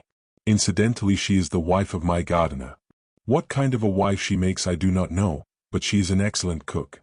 James, on the other hand, is not a good gardener, but I support him in idleness and give him the lodge to live in solely on account of Caroline's cooking. I don't suppose she'll stay after this, said Paget. You always were a cheerful fellow, I said. I expect I shall have to go back to England. Paget clearly intends that I shall. And there is Caroline to pacify. 3 days later. It is incredible to me that anyone who can get away from England in winter does not do so. It is an abominable climate. All this trouble is very annoying. The house agents say it will be next to impossible to let the Mill House after all the publicity. Caroline has been pacified, with double pay. We could have sent her a cable to that effect from Cannes. In fact, as I have said all along, there was no earthly purpose to serve by our coming over. I shall go back tomorrow. One day later. Several very surprising things have occurred. To begin with, I met Augustus Milray, the most perfect example of an old as the present government has produced. His manner oozed diplomatic secrecy as he drew me aside in the club into a quiet corner. He talked a good deal. About South Africa and the industrial situation there. About the growing rumors of a strike on the Rand. Of the secret causes actuating that strike. I listened as patiently as I could. Finally, he dropped his voice to a whisper and explained that certain documents had come to light which ought to be placed in the hands of General Smuts. "I've no doubt you're quite right," I said, stifling a yawn. "But how are we to get them to him? Our position in the matter is delicate, very delicate." "What's wrong with the post?" I said cheerfully. "Put a 2-penny stamp on and drop M in the nearest letterbox." He seemed quite shocked at the suggestion. "My dear peddler. The common post. It has always been a mystery to me why governments employ king's messengers and draw such attention to their confidential documents. If you don't like the post, send one of your young Foreign Office fellows. He'll enjoy the trip." "Impossible," said Milray, wagging his head in a senile fashion. "There are reasons, my dear peddler. I assure you there are reasons." "Well," I said, rising, "all this is very interesting, but I must be off. 1 minute, my dear peddler, 1 minute, I beg of you. Now tell me, in confidence, is it not true that you intend visiting South Africa shortly yourself? You have large interests in Rhodesia, I know, and the question of Rhodesia joining in the Union is one in which you have a vital interest." "Well, I had thought of going out in about a month's time." "You couldn't possibly make it sooner? This month? This week, in fact?" "I could," I said, eyeing him with some interest. "But I don't know that I particularly want to. You would be doing the government a great service, a very great service. You would not find them, ungrateful." "Meaning, you want me to be the postman?" "Exactly. Your position is an unofficial one, your journey is bona fide. Everything would be eminently satisfactory." "Well," I said slowly, "I don't mind if I do.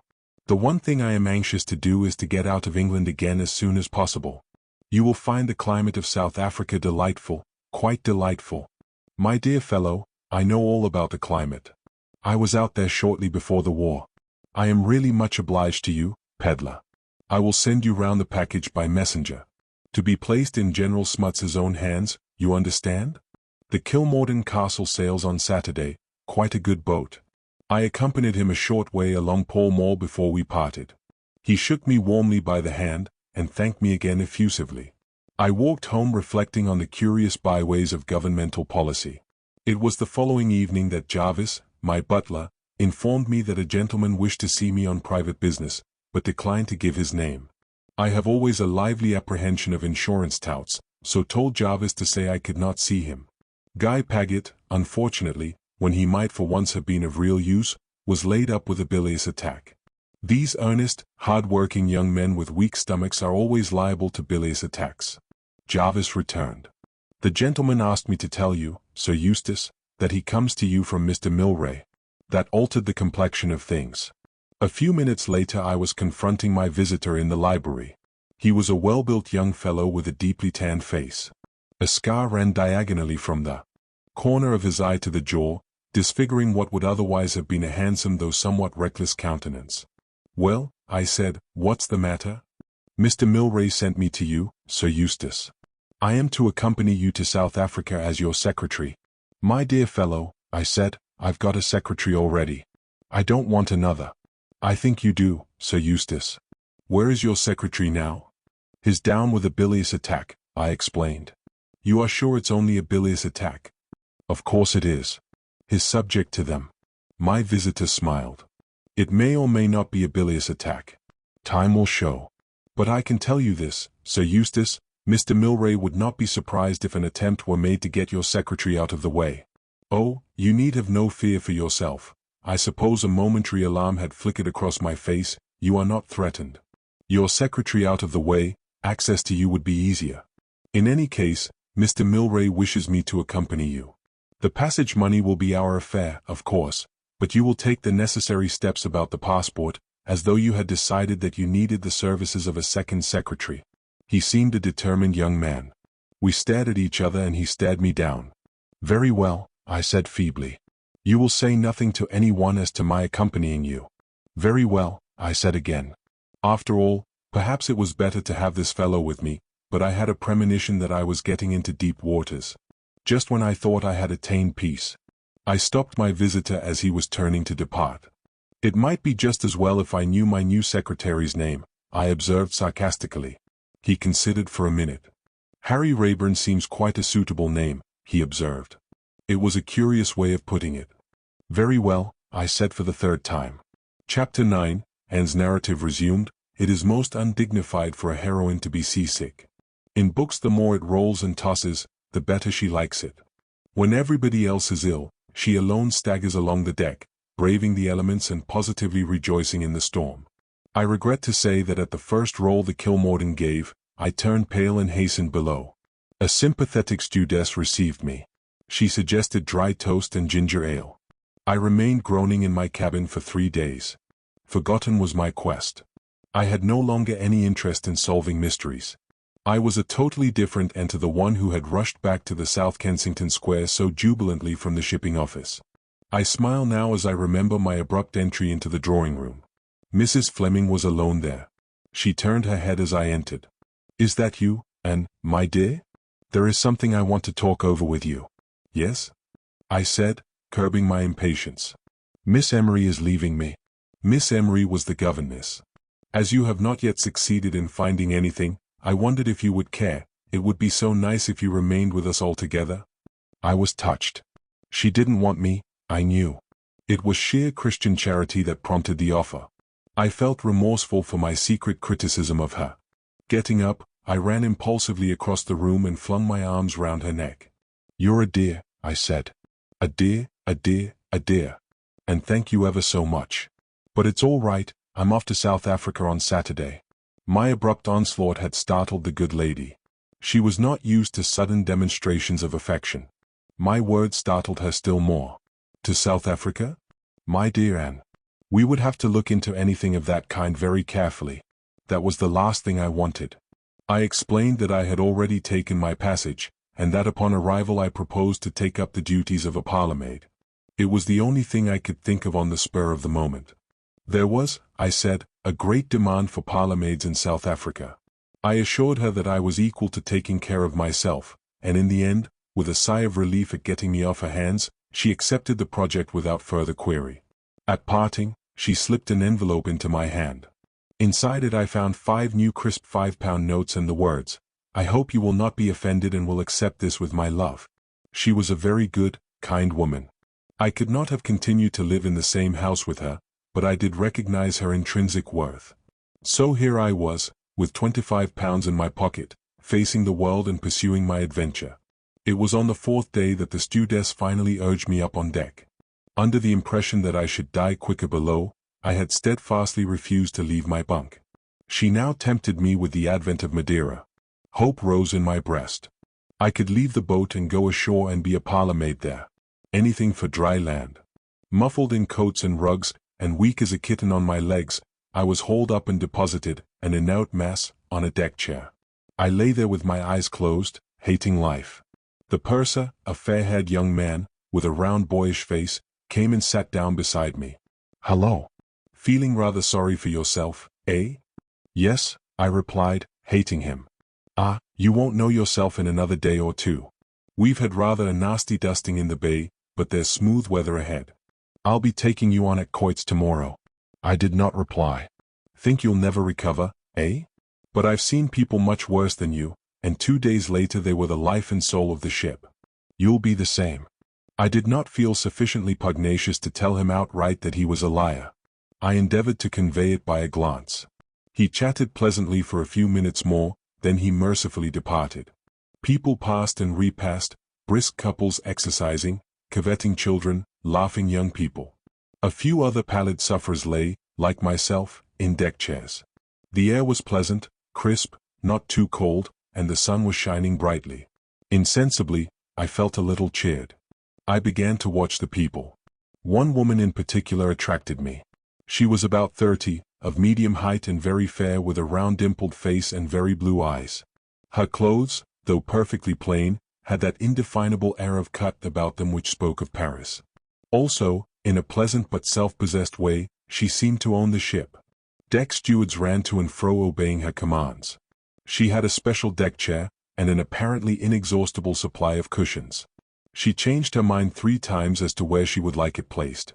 Throughout everything she remained attractive and charming. She appeared to be one of those rare people in the world who know what they want, see that they get it, and manage to do so without being offensive.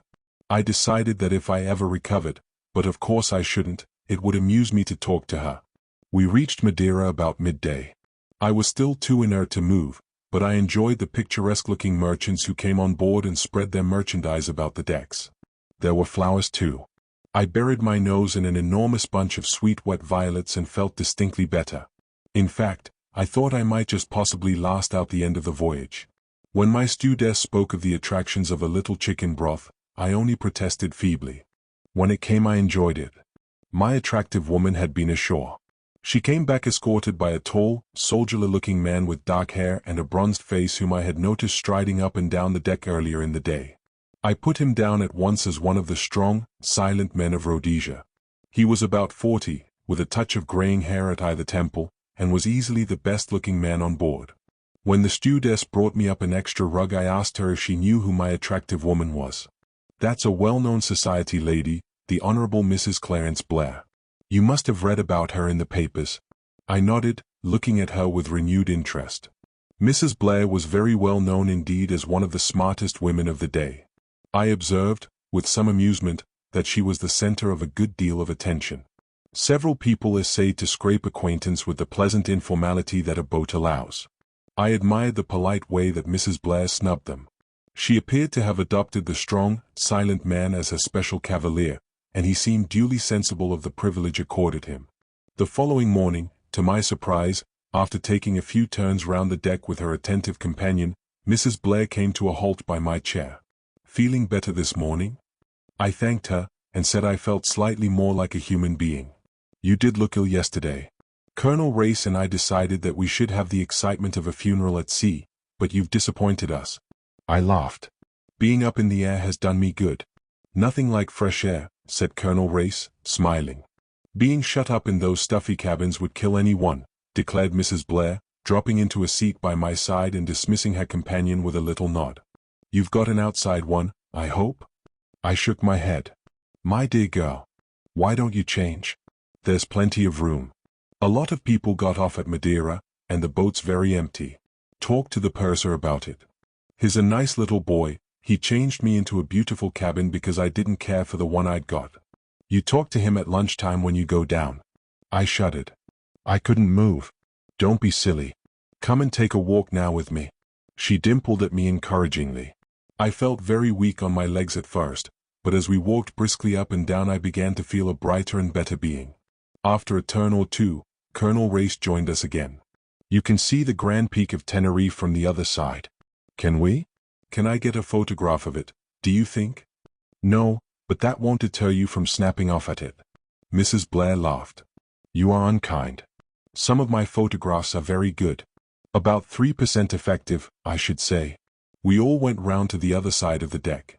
There, glimmering white and snowy, enveloped in a delicate rose-colored mist, rose the glistening pinnacle. I uttered an exclamation of delight. Mrs. Blair ran for her camera. Undeterred by Colonel Race's sardonic comments, she snapped vigorously, "There, that's the end of the roll." "Oh," her tone changed to one of chagrin, "I've had the thing at bulb all the time." "I always like to see a child with a new toy," murmured the Colonel. "How horrid you are, but I've got another roll." She produced it in triumph from the pocket of her sweater. A sudden roll of the boat upset her balance, and as she caught at the rail to steady herself the roll of films flashed over the side. "Oh," cried Mrs. Blair, comically dismayed. She leaned over. "Do you think they have gone overboard?" "No, you may have been fortunate enough to brain an unlucky steward in the deck below." A small boy who had arrived unobserved a few paces to our rear blew a deafening blast on a bugle. "Lunch," declared Mrs. Blair ecstatically. "I've had nothing to eat since breakfast, except 2 cups of beef tea." "Lunch, Miss Beddingfeld?"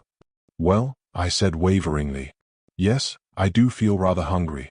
"Splendid. You're sitting at the purser's table, I know. Tackle him about the cabin." I found my way down to the saloon, began to eat gingerly, and finished by consuming an enormous meal. My friend of yesterday congratulated me on my recovery. Everyone was changing cabins today, he told me, and he promised that my things should be moved to an outside one without delay.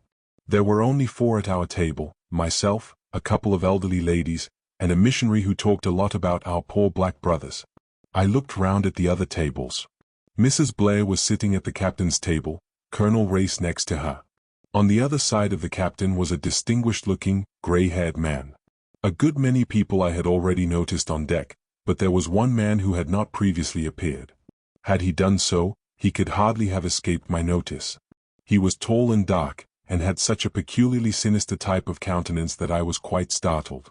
I asked the purser, with some curiosity, who he was. That man? Oh, that's Sir Eustace Pedlar's secretary. Been very seasick, poor chap, and not appeared before.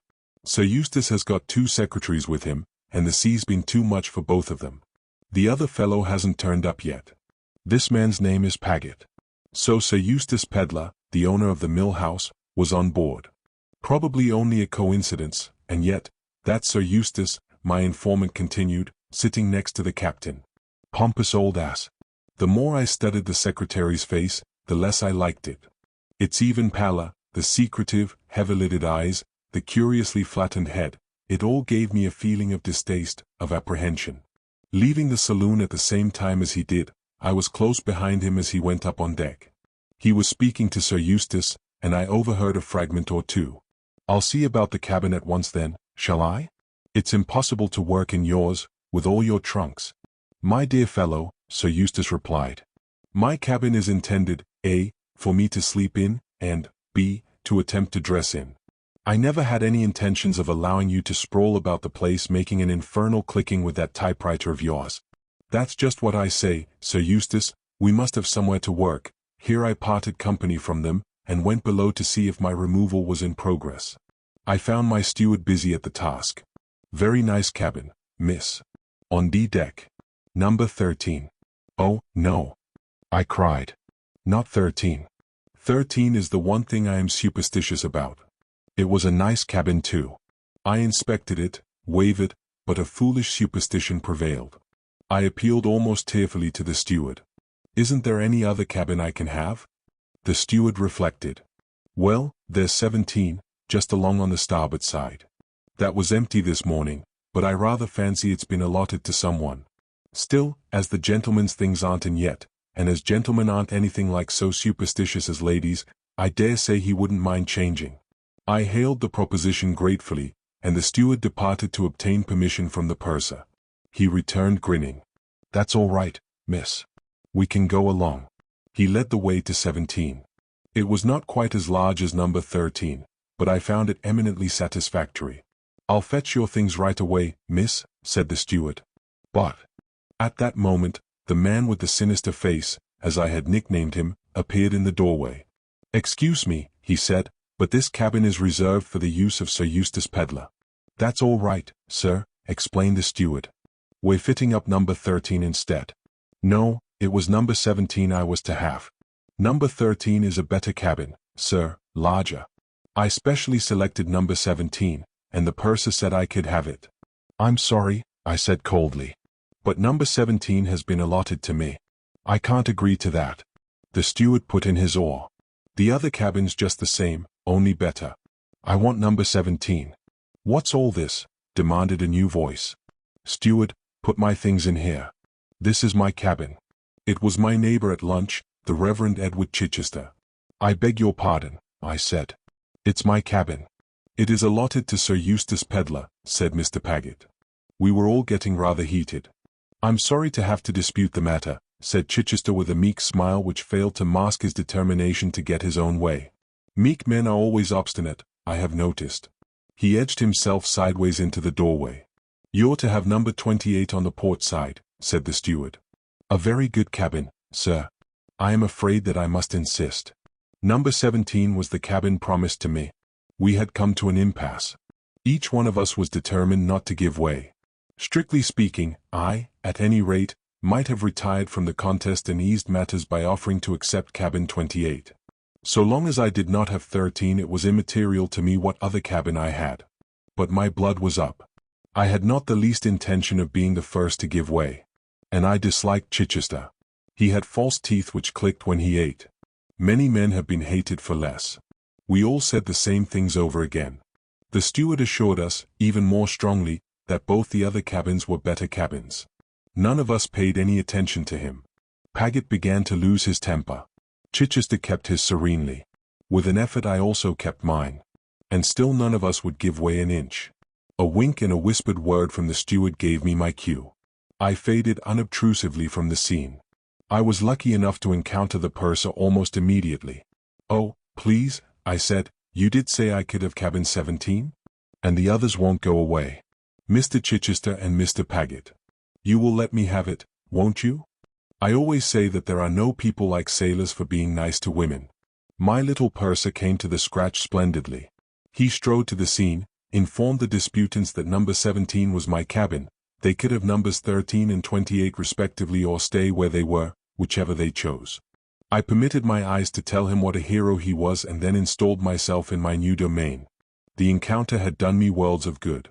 The sea was smooth, the weather growing daily warmer. Seasickness was a thing of the past. I went up on deck and was initiated into the mysteries of deck quoits. I entered my name for various sports. Tea was served on deck, and I ate heartily. After tea, I played shovelboard with some pleasant young men. They were extraordinarily nice to me. I felt that life was satisfactory and delightful. The dressing bugle came as a surprise and I hurried to my new cabin. The stewardess was awaiting me with a troubled face. "There's a terrible smell in your cabin, miss. What it is, I'm sure I can't think, but I doubt if you'll be able to sleep here. There's a deck cabin up on C deck, I believe. You might move into that, just for the night, anyway." The smell really was pretty bad, quite nauseating. I told the stewardess I would think over the question of moving whilst I dressed. I hurried over my toilet, sniffing distastefully as I did so. What was the smell? Dead rat? No, worse than that, and quite different. Yet I knew it. It was something I had smelt before. Something? I had got it. Asafoetida. I had worked in a hospital dispensary during the war for a short time and had become acquainted with various nauseous drugs. Asafoetida, that was it.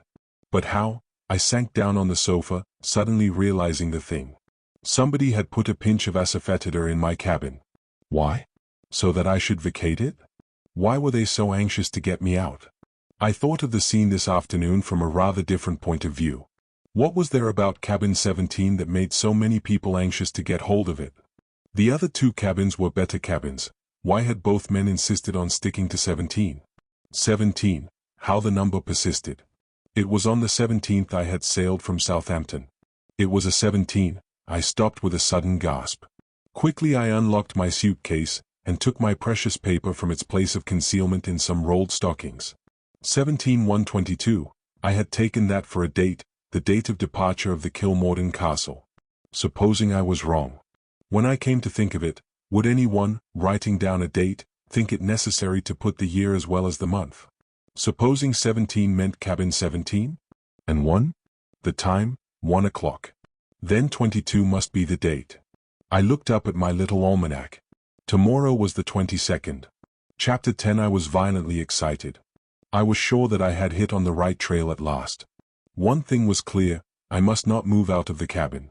The asafoetida had got to be born. I examined my facts again. Tomorrow was the 22nd, and at 1 a.m. or 1 p.m. something would happen. I plumped for 1 a.m. It was now 7 o'clock. In 6 hours I should know. I don't know how I got through the evening. I retired to my cabin fairly early. I had told the stewardess that I had a cold in the head and didn't mind smells. She still seemed distressed, but I was firm. The evening seemed interminable. I duly retired to bed, but in view of emergencies I swathed myself in a thick flannel dressing gown, and encased my feet in slippers. Thus attired I felt that I could spring up and take an active part in anything that happened. What did I expect to happen? I hardly knew. Vague fancies, most of them wildly improbable, flitted through my brain. But one thing I was firmly convinced of, at 1 o'clock something would happen. At various times, I heard my fellow passengers coming to bed. Fragments of conversation, laughing good nights, floated in through the open transom. Then, silence. Most of the lights went out. There was still one in the passage outside, and there was therefore a certain amount of light in my cabin. I heard 8 bells go. The hour that followed seemed the longest I had ever known. I consulted my watch surreptitiously to be sure I had not overshot the time. If my deductions were wrong, if nothing happened at 1 o'clock, I should have made a fool of myself, and spent all the money I had in the world on a mare's nest.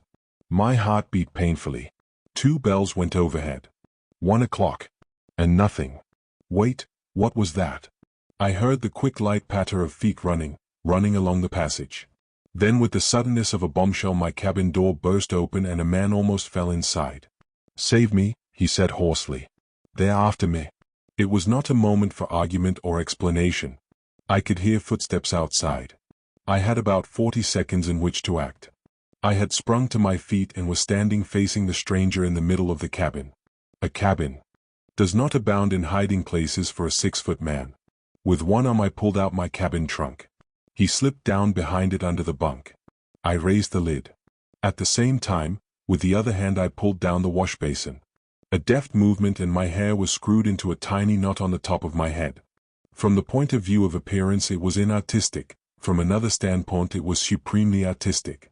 A lady, with her hair screwed into an unbecoming knob and in the act of removing a piece of soap from her trunk with which, apparently to wash her neck, could hardly be suspected of harboring a fugitive. There was a knock at the door, and without waiting for me to say, "Come in," it was pushed open. I don't know what I expected to see. I think I had vague ideas of Mr. Paget brandishing a revolver, or my missionary friend with a sandbag, or some other lethal weapon. But certainly I did not expect to see a night stewardess, with an inquiring face and looking the essence of respectability. "I beg your pardon, miss, I thought you called out." "No," I said, "I didn't. I'm sorry for interrupting you." "That's all right," I said. "I couldn't sleep. I thought a wash would do me good." It sounded rather as though it were a thing I never had as a general rule. "I'm so sorry, miss," said the stewardess again. "But there's a gentleman about who's rather drunk, and we are afraid he might get into one of the ladies' cabins and frighten them." "How dreadful," I said, looking alarmed. "He won't come in here, will he?" "Oh, I don't think so, miss." "Ring the bell if he does." "Good night." "Good night." I opened the door and peeped down the corridor. Except for the retreating form of the stewardess, there was nobody in sight. Drunk? So that was the explanation of it. My histrionic talents had been wasted. I pulled the cabin trunk out a little farther and said, "Come out at once, please," in an acid voice. There was no answer. I peered under the bunk. My visitor lay immovable. He seemed to be asleep. I tugged at his shoulder. He did not move. Dead drunk, I thought vexedly. What am I to do? Then I saw something that made me catch my breath, a small scarlet spot on the floor. Using all my strength, I succeeded in dragging the man out into the middle of the cabin. The dead whiteness of his face showed that he had fainted. I found the cause of his fainting easily enough. He had been stabbed under the left shoulder blade, a nasty deep wound. I got his coat off and set to work to attend to it. At the sting of the cold water he stirred, then sat up. "Keep still, please," I said. He was the kind of young man who recovers his faculties very quickly. He pulled himself to his feet and stood there swaying a little. "Thank you, I don't need anything done for me." His manner was defiant, almost aggressive. Not a word of thanks, of even common gratitude. "That is a nasty wound. You must let me dress it." "You will do nothing of the kind." He flung the words in my face as though I had been begging a favor of him. My temper, never placid, rose. "I cannot congratulate you upon your manners," I said coldly. "I can at least relieve you of my presence." He started for the door, but reeled as he did so. With an abrupt movement I pushed him down upon the sofa. "Don't be a fool," I said unceremoniously. "You don't want to go bleeding all over the ship, do you?" He seemed to see the sense of that, for he sat quietly whilst I bandaged up the wound as best I could. "There," I said, bestowing a pat on my handiwork, "that will have to do for the present. Are you better tempered now, and do you feel inclined to tell me what it's all about?" "I'm sorry that I can't satisfy your very natural curiosity." "Why not?" I said, chagrined. He smiled nastily. "If you want a thing broadcasted, tell a woman. Otherwise keep your mouth shut. Don't you think I could keep a secret?" "I don't think, I know." He rose to his feet. At any rate, I said spitefully, I shall be able to do a little broadcasting about the events of this evening. I've no doubt you will too, he said indifferently. How dare you? I cried angrily. We were facing each other, glaring at each other with the ferocity of bitter enemies. For the first time, I took in the details of his appearance, the close-cropped dark head, the lean jaw, the scar on the brown cheek, the curious light gray eyes that looked into mine with a sort of reckless mockery hard to describe. There was something dangerous about him. You haven't thanked me yet for saving your life? I said with false sweetness. I hit him there. I saw him flinch distinctly. Intuitively I knew that he hated above all to be reminded that he owed his life to me. I didn't care. I wanted to hurt him. I had never wanted to hurt anyone so much. I wish to God you hadn't, he said explosively. I'd be better dead and out of it. I'm glad you acknowledge the debt. You can't get out of it. I saved your life and I'm waiting for you to say thank you. If looks could have killed, I think he would have liked to kill me then. He pushed roughly past me. At the door he turned back and spoke over his shoulder. I shall not thank you, now or at any other time. But I acknowledge the debt. Someday I will pay it. He was gone, leaving me with clenched hands, and my heart beating like a mill race. Chapter 11. There were no further excitements that night. I had breakfast in bed and got up late the next morning. Mrs. Blair hailed me as I came on deck. Good morning, gypsy girl, sit down here by me. You look as though you hadn't slept well. Why do you call me that? I asked, as I sat down obediently. Do you mind? It suits you somehow. I've called you that in my own mind from the beginning. It's the gypsy element in you that makes you so different from anyone else. I decided in my own mind that you and Colonel Race were the only two people on board who wouldn't bore me to death to talk to. That's funny, I said. I thought the same about you, only it's more understandable in your case. You're such an exquisitely finished product. Not badly put, said Mrs. Blair, nodding her head. Tell me all about yourself, gypsy girl.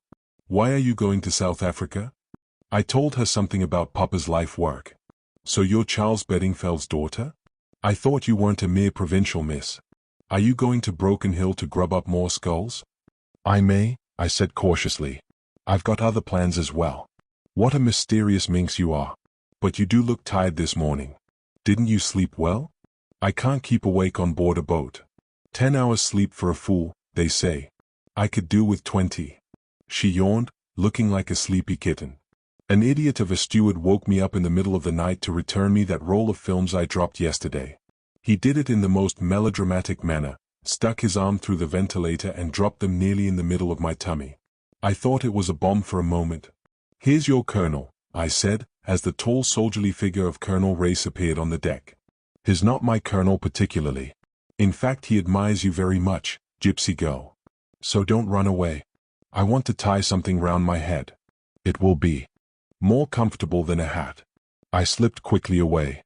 For some reason or other I was uncomfortable with Colonel Race. He was one of the few people who were capable of making me feel shy. I went down to my cabin and began looking for a broad band of ribbon, or a motor veil, with which I could restrain my rebellious locks. Now I am a tidy person, I like my things always arranged in a certain way and I keep them so. I had no sooner opened my drawer than I realized that somebody had been disarranging my things. Everything had been turned over and scattered. I looked in the other drawers and the small hanging cupboard. They told me the same tale. It was as though someone had been making a hurried and ineffectual search for something. I sat down on the edge of the bunk with a grave face. Who had been searching my cabin and what had they been looking for? Was it the half sheet of paper with scribbled figures and words? I shook my head, dissatisfied. Surely that was past history now. But what else could there be? I wanted to think. The events of last night, though exciting, had not really done anything to elucidate matters. Who was the young man who had burst into my cabin so abruptly? I had not seen him on board previously, either on deck or in the saloon. Was he one of the ship's company or was he a passenger? Who had stabbed him? Why had they stabbed him? And why, in the name of goodness, should cabin number 17 figure so prominently?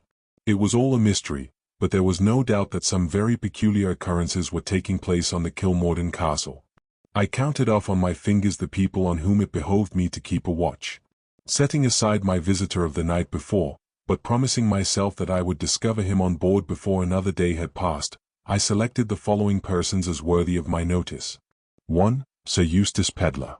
He was the owner of the mill house, and his presence on the Kilmorden Castle seemed something of a coincidence.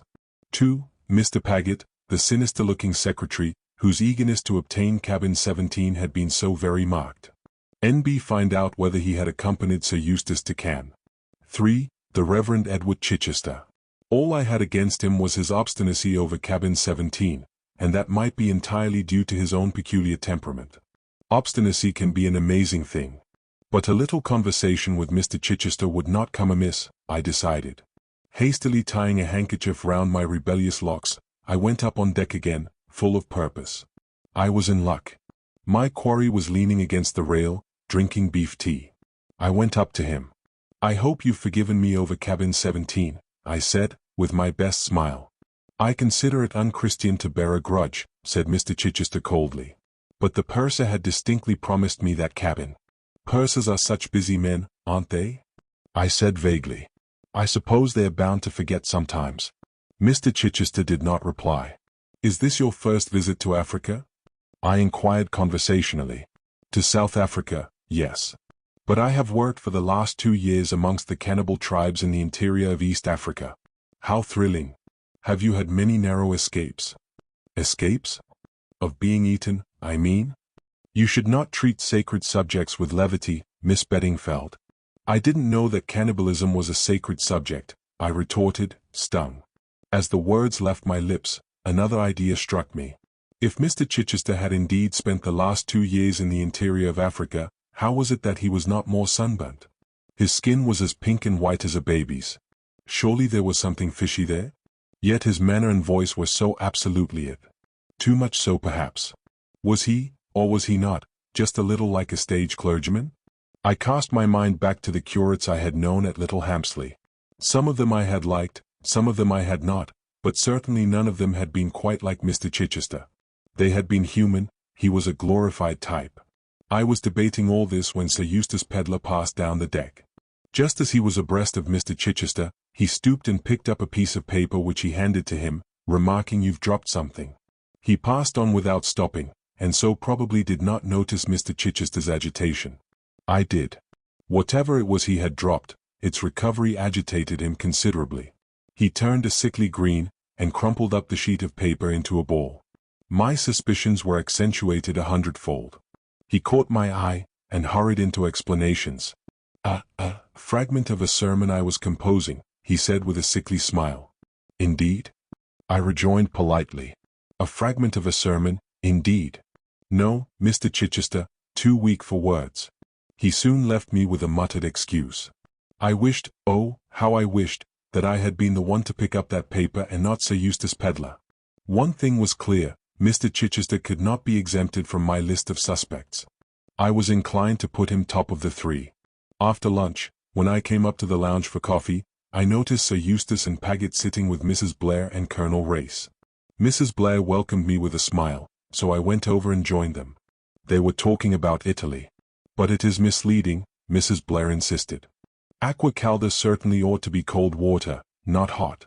"You're not a Latin scholar," said Sir Eustace, smiling. "Men are so superior about their Latin," said Mrs. Blair. "But all the same I noticed that when you ask them to translate inscriptions in old churches they can never do it. They hem and haw, and get out of it somehow." "Quite right," said Colonel Race. "I always do. But I love the Italians," continued Mrs. Blair. "They're so obliging, though even that has its embarrassing side. You ask them the way somewhere, and instead of saying first to the right, second to the left, or something that one could follow, they pour out a flood of well-meaning directions, and when you look bewildered they take you kindly by the arm and walk all the way there with you." "Is that your experience in Florence, Paget?"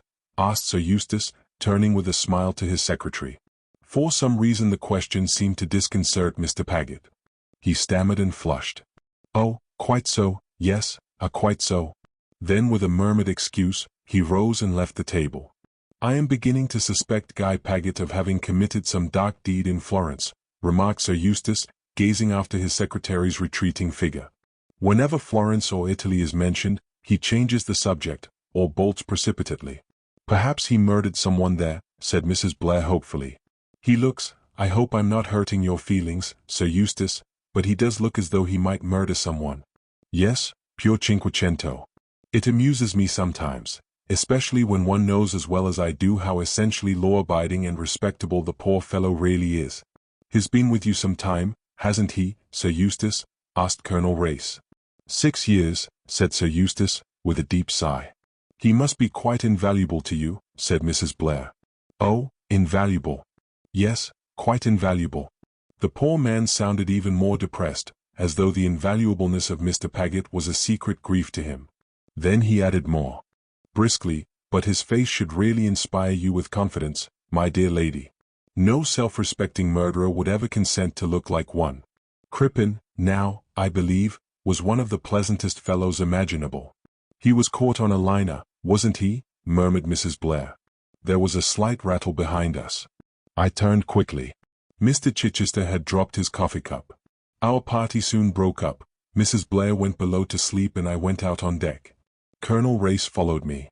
You're very elusive, Miss Beddingfeld. I looked for you everywhere last night at the dance. I went to bed early, I explained. Are you going to run away tonight too? Or are you going to dance with me? I shall be very pleased to dance with you, I murmured shyly. But Mrs. Blair, our friend, Mrs. Blair, doesn't care for dancing. And you do. I care for dancing with you. Oh? I said nervously. I was a little afraid of Colonel Race. Nevertheless, I was enjoying myself. This was better than discussing fossilized skulls with stuffy old professors. Colonel Race was really just my ideal of a stern, silent Rhodesian. Possibly I might marry him. I hadn't been asked, it is true, but, as the Boy Scouts say, be prepared. And all women, without in the least meaning it, consider every man they meet as a possible husband for themselves or for their best friend. I danced several times with him that evening. He danced well. When the dancing was over, and I was thinking of going to bed, he suggested a turn round the deck. We walked round 3 times and finally subsided into 2 deck chairs. There was nobody else in sight. We made desultory conversation for some time. Do you know, Miss Beddingfeld, I think that I once met your father? A very interesting man, on his own subject, and it's a subject that has a special fascination for me. In my humble way, I've done a bit in that line myself.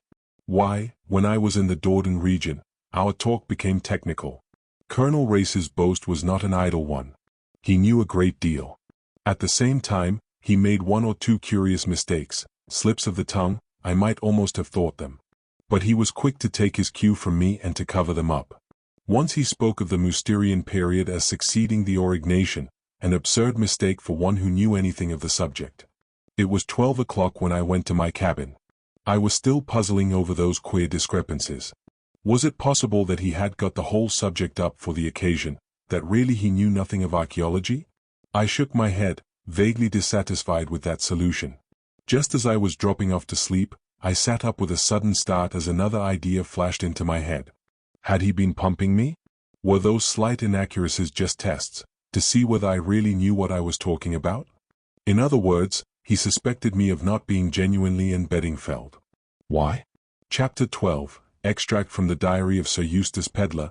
There is something to be said for life on board ship. It is peaceful. My grey has fortunately exempt me from the indignities of bobbing for apples, running up and down the deck with potatoes and eggs, and the more painful sports of Brother Bill and Bolster Bar. What amusement people can find in these painful proceedings has always been a mystery to me. But there are many fools in the world. One praises God for their existence and keeps out of their way. Fortunately, I am an excellent sailor. Paget, poor fellow, is not. He began turning green as soon as we were out of the Solent. I presume my other so-called secretary is also seasick. At any rate, he has not yet made his appearance. But perhaps it is not seasickness, but high diplomacy. The great thing is that I have not been worried by him. On the whole, the people on board are a mangy lot. Only 2 decent bridge players and 1 decent-looking woman, Mrs. Clarence Blair. I've met her in town, of course. She is one of the only women I know who can lay claim to a sense of humor. I enjoy talking to her, and should enjoy it more if it were not for a long-legged taciturn as who has attached himself to her like a limpet. I cannot think that this Colonel Race really amuses her. He's good-looking in his way, but dull as ditch water. One of these strong silent men that lady novelists and young girls always rave over. Guy Paget struggled up on deck after we left Madeira and began babbling in a hollow voice about work. What the devil does anyone want to work for on board ship? It is true that I promised my publishers my reminiscences early in the summer, but what of it? Who really reads reminiscences? Old ladies in the suburbs. And what do my reminiscences amount to? I've knocked against a certain number of so-called famous people in my lifetime. With the assistance of Paget, I invent insipid anecdotes about them. And, the truth of the matter is, Paget is too honest for the job. He won't let me invent anecdotes about the people I might have met but haven't. I tried kindness with him. You look a perfect wreck still, my dear chap, I said easily. What you need is a deck chair in the sun. No, not another word. The work must wait. The next thing I knew he was worrying about an extra cabin. There's no room to work in your cabin, Sir Eustace. It's full of trunks. From his tone, you might have thought that trunks were black beetles, something that had no business to be there. I explained to him that, though he might not be aware of the fact, it was usual to take a change of clothing with one when traveling. He gave the WN smile with which he always greets my attempts at humor, and then reverted to the business in hand. And we could hardly work in my little hole. I know Paget's little holes, he usually has the best cabin on the ship. I'm sorry the captain didn't turn out for you this time, I said sarcastically. Perhaps you'd like to dump some of your extra luggage in my cabin? Sarcasm is dangerous with a man like Paget. He brightened up at once. Well, if I could get rid of the typewriter and the stationery trunk weighs several solid tons. It causes endless unpleasantness with the porters, and it is the aim of Paget's life to foist it on me. It is a perpetual struggle between us. He seems to regard it as my special personal property. I, on the other hand, regard the charge of it as the only thing where a secretary is really useful. We'll get an extra cabin, I said hastily. The thing seemed simple enough, but Paget is a person who loves to make mysteries. He came to me the next day with a face like a Renaissance conspirator. You know you told me to get cabin 17 for an office. Well, what of it? Has the stationery trunk jammed in the doorway? The doorways are the same size in all the cabins, replied Paget seriously. But I tell you, Sir Eustace, there's something very queer about that cabin. Memories of reading the upper berth floated through my mind. If you mean that it's haunted, I said, we're not going to sleep there, so I don't see that it matters. Ghosts don't affect typewriters. Paget said that it wasn't a ghost, and that, after all, he hadn't got cabin 17. He told me a long, garbled story. Apparently he, and Mr. Chichester, and a girl called Beddingfeld, had almost come to blows over the cabin. Needless to say, the girl had won, and Paget was apparently feeling sore over the matter. Both 13 and 28 are better cabins, he reiterated. But they wouldn't look at them. Well, I said, stifling a yawn, for that matter, no more would you, my dear Paget. He gave me a reproachful look. You told me to get cabin 17. There is a touch of the boy upon the burning deck about Paget. My dear fellow, I said testily, I mentioned number 17 because I happened to observe that it was vacant. But I didn't mean you to make a stand to the death about it. 13 or 28 would have done us equally well. He looked hurt. There's something more, though, he insisted. Miss Beddingfeld got the cabin, but this morning I saw Chichester coming out of it in a furtive sort of way. I looked at him severely. If you're trying to get up a nasty scandal about Chichester, who is a missionary, though a perfectly poisonous person, and that attractive child, and Beddingfeld, I don't believe a word of it, I said coldly. Anne Beddingfeld is an extremely nice girl, with particularly good legs. I should say she had far and away the best legs on board. Paget did not like my reference to Anne Beddingfeld's legs. He is the sort of man who never notices legs himself, or, if he does, would die sooner than say so. Also he thinks my appreciation of such things frivolous. I like annoying Paget, so I continued maliciously, as you've made her acquaintance, you might ask her to dine at our table tomorrow night. It's the fancy dress dance. By the way, you'd better go down to the barber and select a fancy costume for me. Surely you will not go in fancy dress, said Paget, in tones of horror. I could see that it was quite incompatible with his idea of my dignity. He looked shocked and pained. I had really had no intention of donning fancy dress, but the complete discomfiture of Paget was too tempting to be forborne. What do you mean? I said. Of course I shall wear fancy dress. So will you. Paget shuddered. So go down to the barber's and see about it, I finished.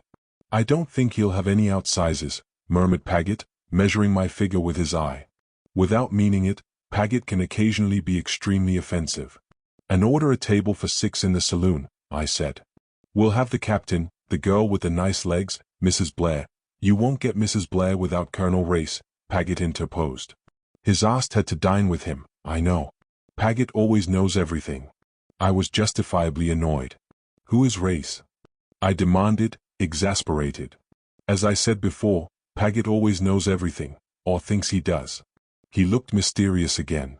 They say he's a Secret Service chap, Sir Eustace. Rather a great gun too. But of course I don't know for certain. Isn't that like the government? I exclaimed. Here's a man on board whose business it is to carry about secret documents, and they go giving them to a peaceful outsider, who only asks to be let alone. Paget looked even more mysterious. He came a pace nearer and dropped his voice.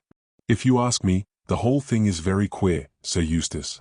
Look at that illness of mine before we started. My dear fellow, I interrupted brutally, that was a bilious attack. You're always having bilious attacks. Paget winced slightly. It wasn't the usual sort of bilious attack. This time, for God's sake, don't go into the details of your condition, Paget. I don't want to hear them. Very well, Sir Eustace. But my belief is that I was deliberately poisoned. Ah, I said. You've been talking to Rayburn. He did not deny it. At any rate, Sir Eustace, he thinks so, and he should be in a position to know. By the way, where is the chap? I asked. I've not set eyes on him since we came on board. He gives out that he's ill, and stays in his cabin, Sir Eustace.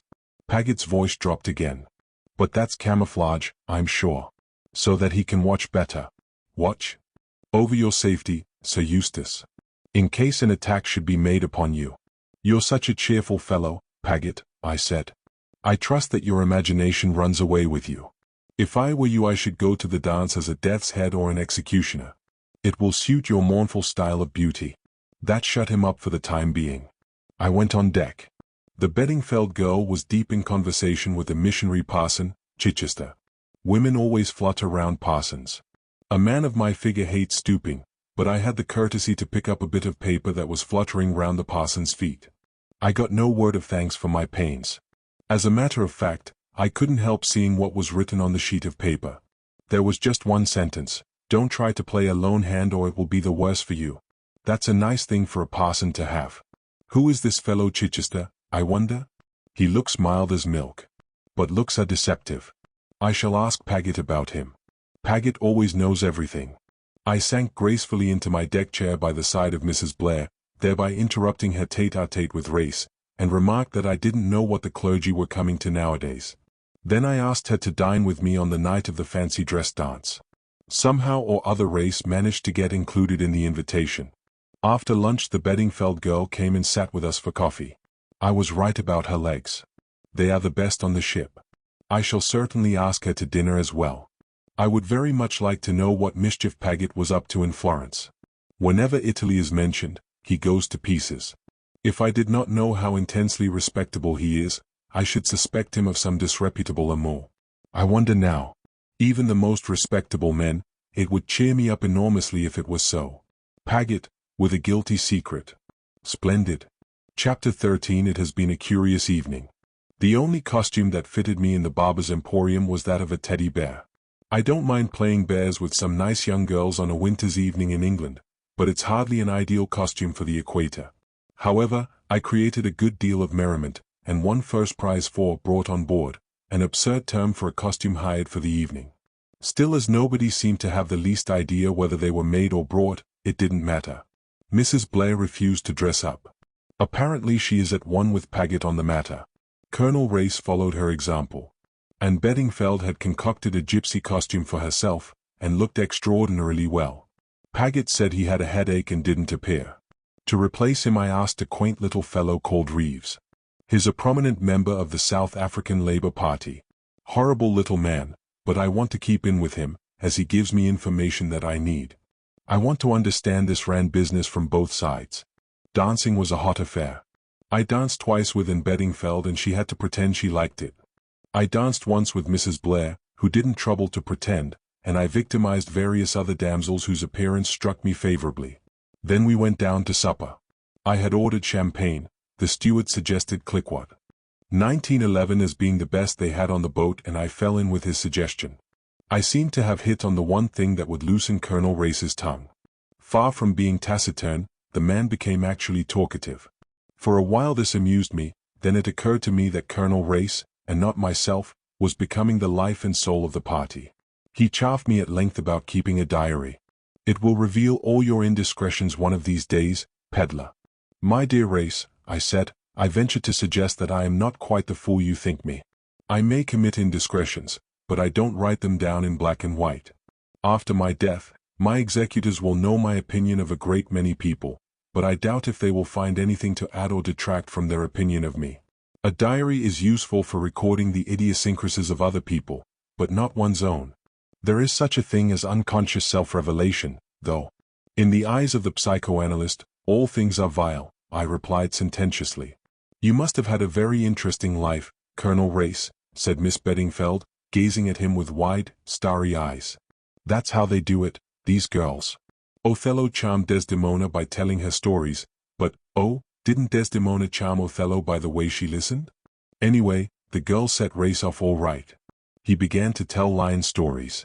A man who has shot lions in large quantities has an unfair advantage over other men. It seemed to me that it was time I, too, told a lion story. One of a more sprightly character. By the way," I remarked, "that reminds me of a rather exciting tale I heard.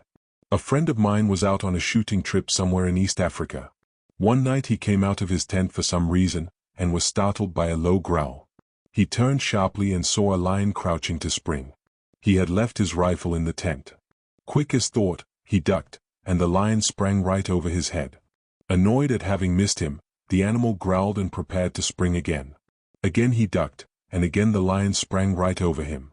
This happened a third time, but by now he was close to the entrance of the tent, and he darted in and seized his rifle. When he emerged, rifle in hand, the lion had disappeared. That puzzled him greatly. He crept round the back of the tent, where there was a little clearing. There, sure enough, was the lion, busily practicing low jumps. This was received with a roar of applause. I drank some champagne. On another occasion, I remarked, this friend of mine had a second curious experience. He was trekking across country, and being anxious to arrive at his destination before the heat of the day, he ordered his boys to inspan whilst it was still dark. They had some trouble in doing so, as the mules were very restive, but at last they managed it, and a start was made. The mules raced along like the wind, and when daylight came they saw why. In the darkness, the boys had inspanned a lion as the near-wheeler. This, too, was well received, a ripple of merriment going round the table, but I am not sure that the greatest tribute did not come from my friend, the Labour member, who remained pale and serious. "My God," he said anxiously. "Who euanized them?" "I must go to Rhodesia," said Mrs. Blair. "After what you have told us, Colonel Race, I simply must. It's a horrible journey though, 5 days in the train." "You must join me on my private car," I said gallantly. "Oh, Sir Eustace, how sweet of you, do you really mean it?" "Do I mean it?" I exclaimed reproachfully, and drank another glass of champagne. "Just about another week, and we shall be in South Africa," sighed Mrs. Blair. "Ah, South Africa," I said sentimentally, and began to quote from a recent speech of mine at the Colonial Institute. "What has South Africa to show the world? What indeed?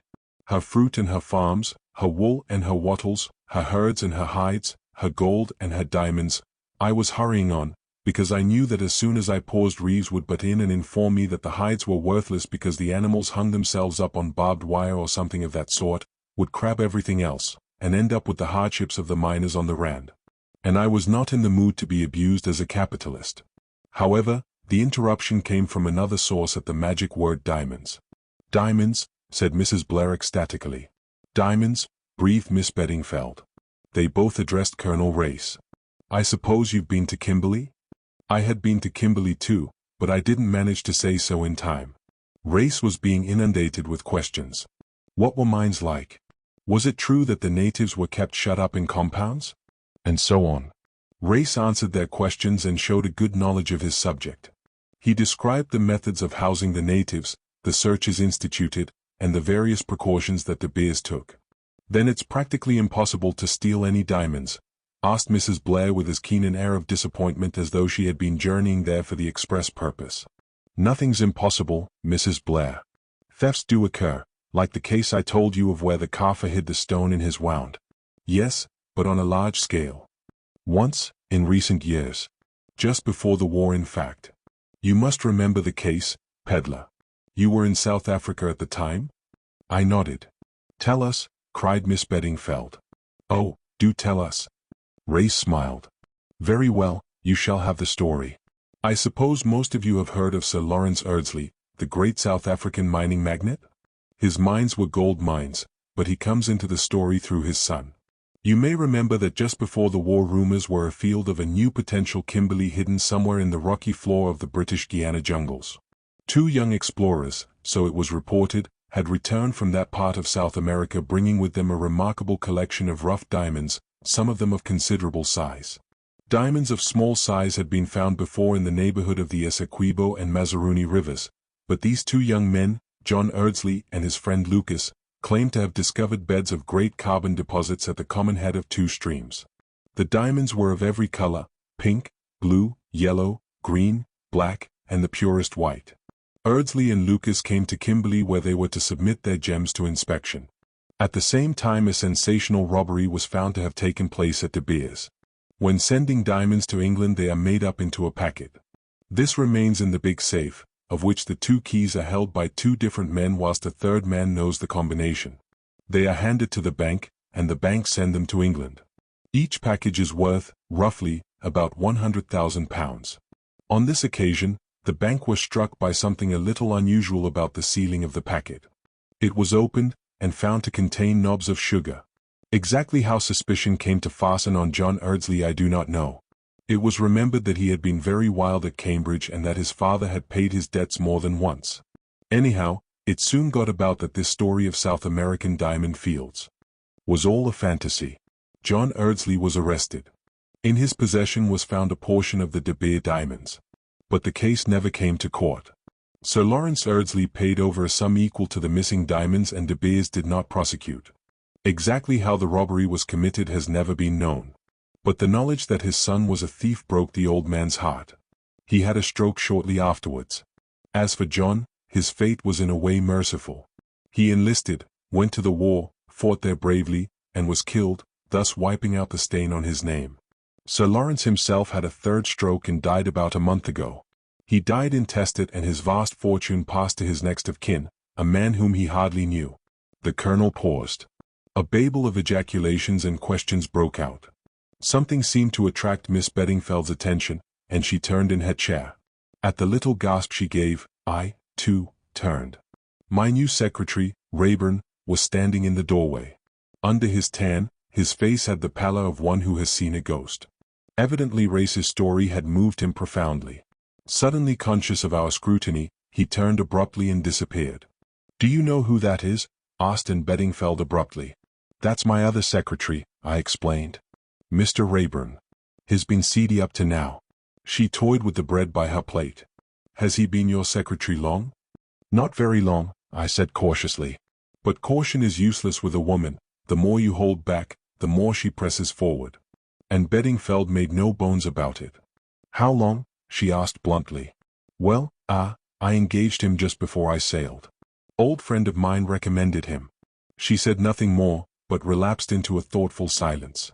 I turned to Race with the feeling that it was my turn to display an interest in his story. "Who is Sir Lawrence's next of kin, Race? Do you know?" "I should say so," he replied, with a smile. "I am."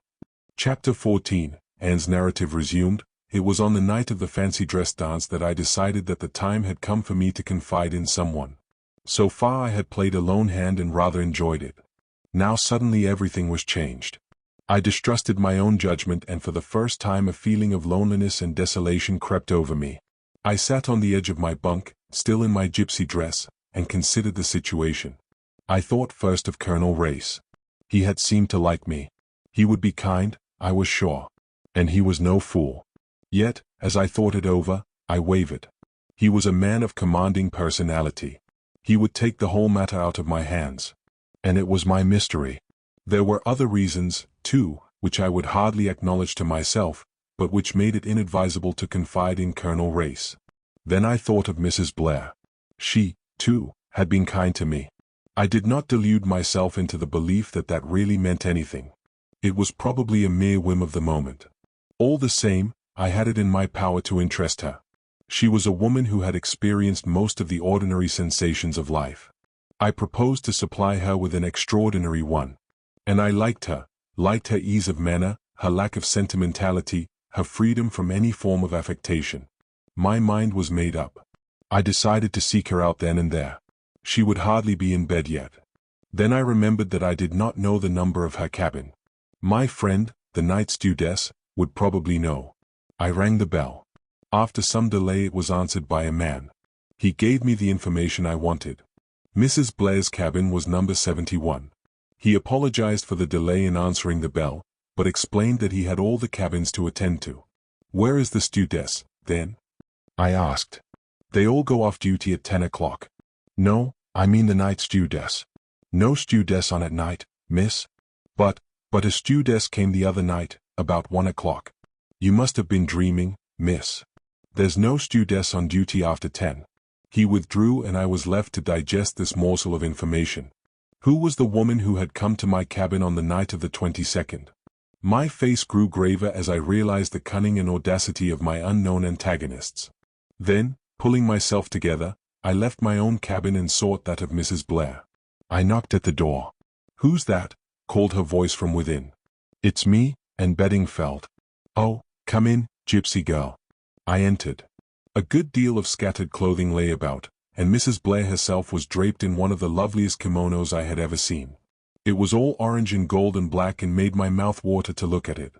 Mrs. Blair, I said abruptly, I want to tell you the story of my life, that is, if it isn't too late, and you won't be bored. Not a bit. I always hate going to bed, said Mrs. Blair, her face crinkling into smiles in the delightful way it had. And I should love to hear the story of your life. You're a most unusual creature, gypsy girl. Nobody else would think of bursting in on me at 1 a.m. to tell me the story of their life. Especially after snubbing my natural curiosity for weeks as you have done. I'm not accustomed to being snubbed. It's been quite a pleasing novelty. Sit down on the sofa and unburden your soul. I told her the whole story. It took some time as I was conscientious over all the details. She gave a deep sigh when I had finished, but she did not say at all what I had expected her to say. Instead she looked at me, laughed a little and said, Do you know, Anne, you're a very unusual girl? Haven't you ever had qualms? Qualms? I asked, puzzled. Yes, qualms. Starting off alone with practically no money. What will you do when you find yourself in a strange country with all your money gone? It's no good bothering about that until it comes. I've got plenty of money still. The £25 that Mrs. Fleming gave me is practically intact, and then I won the sweep yesterday. That's another £15. Why, I've got lots of money. £40. Lots of money. My God, murmured Mrs. Blair. I couldn't do it, Anne, and I've plenty of pluck in my own way. I couldn't start off gaily with a few pounds in my pocket and no idea as to what I was doing and where I was going. But that's the fun of it, I cried, thoroughly roused. It gives one such a splendid feeling of adventure. She looked at me, nodded once or twice, and then smiled. Lucky Anne. There aren't many people in the world who feel as you do. Well, I said impatiently, what do you think of it all, Mrs. Blair? I think it's the most thrilling thing I ever heard. Now, to begin with, you will stop calling me Mrs. Blair. Suzanne will be ever so much better. Is that agreed? I should love it, Suzanne. Good girl. Now let's get down to business. You say that in Sir Eustace's secretary, not that long-faced Paget, the other one, you recognized the man who was stabbed and came into your cabin for shelter? I nodded. That gives us two links connecting Sir Eustace with the tangle. The woman was murdered in his house, and it's his secretary who gets stabbed at the mystic hour of 1 o'clock. I don't suspect Sir Eustace himself, but it can't be all coincidence. There's a connection somewhere even if he himself is unaware of it. Then there's the queer business of the stewardess, she continued thoughtfully. What was she like? I hardly noticed her. I was so excited and strung up, and a stewardess seemed such an anticlimax. But, yes, I did think her face was familiar. Of course it would be if I'd seen her about the ship. Her face seemed familiar to you, said Suzanne. Sure she wasn't a man? She was very tall, I admitted. Hardly Sir Eustace, I should think, nor Mr. Paget. Wait. She caught up a scrap of paper and began drawing feverishly. She inspected the result with her head poised on one side. A very good likeness of the Reverend Edward Chichester. Now for the et ceteras. She passed the paper over to me. Is that your stewardess? Why, yes, I cried. Suzanne, how clever of you. She disdained the compliment with a light gesture. I've always had suspicions of that Chichester creature. Do you remember how he dropped his coffee cup and turned a sickly green when we were discussing Crippen the other day? And he tried to get cabin 17. Yes, it all fits in so far. But what does it all mean? What was really meant to happen at 1 o'clock in cabin 17? It can't be the stabbing of the secretary. There would be no point in timing that for a special hour on a special day in a special place. No, it must have been some kind of appointment and he was on his way to keep it when they knifed him. But who was the appointment with? Certainly not with you. It might have been with Chichester. Or it might have been with Paget. That seems unlikely, I objected. They can see each other any time. We both sat silent for a minute or two, then Suzanne started off on another tack. Could there have been anything hidden in the cabin? That seems more probable, I agreed. It would explain my things being ransacked the next morning. But there was nothing hidden there, I'm sure of it. The young man couldn't have slipped something into a drawer the night before? I shook my head. I should have seen him. Could it have been your precious piece of paper they were looking for? It might have been, but it seems rather senseless. It was only a time and a date, and they were both past by then. Suzanne nodded. That's so, of course. No, it wasn't the paper. By the way, have you got it with you? I'd rather like to see it. I had brought the paper with me as Exhibit A, and I handed it over to her. She scrutinized it, frowning. There's a dot after the 17. Why isn't there a dot after the 1 too? There's a space, I pointed out. Yes, there's a space, but... Suddenly she rose and peered at the paper, holding it as close under the light as possible. There was a repressed excitement in her manner. And, that isn't a dot. That's a flaw in the paper. A flaw in the paper, you see? So you've got to ignore it, and just go by the spaces, the spaces. I had risen and was standing by her. I read out the figures as I now saw them. 171.22. You see, said Suzanne, it's the same, but not quite. It's 1 o'clock still, and the 22nd, but it's cabin 71. My cabin, Anne. We stood staring at each other, so pleased with our new discovery and so rapt with excitement that you might have thought we had solved the whole mystery. Then I fell to earth with a bump. But, Suzanne, nothing happened here at 1 o'clock on the 22nd. Her face fell also. No, it didn't. Another idea struck me. This isn't your own cabin, is it, Suzanne? I mean not the one you originally booked. No, the purser changed me into it. I wonder if it was booked before sailing for someone who didn't turn up. I suppose we could find out. We don't need to find out, gypsy girl, cried Suzanne. I know. The purser was telling me about it. The cabin was booked in the name of Mrs. Gray, but it seems that Mrs. Gray was merely a pseudonym for the famous Madame Nadina. She's a celebrated Russian dancer, you know. She's never appeared in London, but Paris has been quite mad about her. She had a terrific success there all through the war. A thoroughly bad lot, I believe, but most attractive. The purser expressed his regrets that she wasn't on board in a most heartfelt fashion when he gave me her cabin, and then Colonel Race told me a lot about her. It seems there were very queer stories afloat in Paris. She was suspected of espionage, but they couldn't prove anything. I rather fancy Colonel Race was over there simply on that account. He's told me some very interesting things. There was a regular organized gang, not German in origin at all.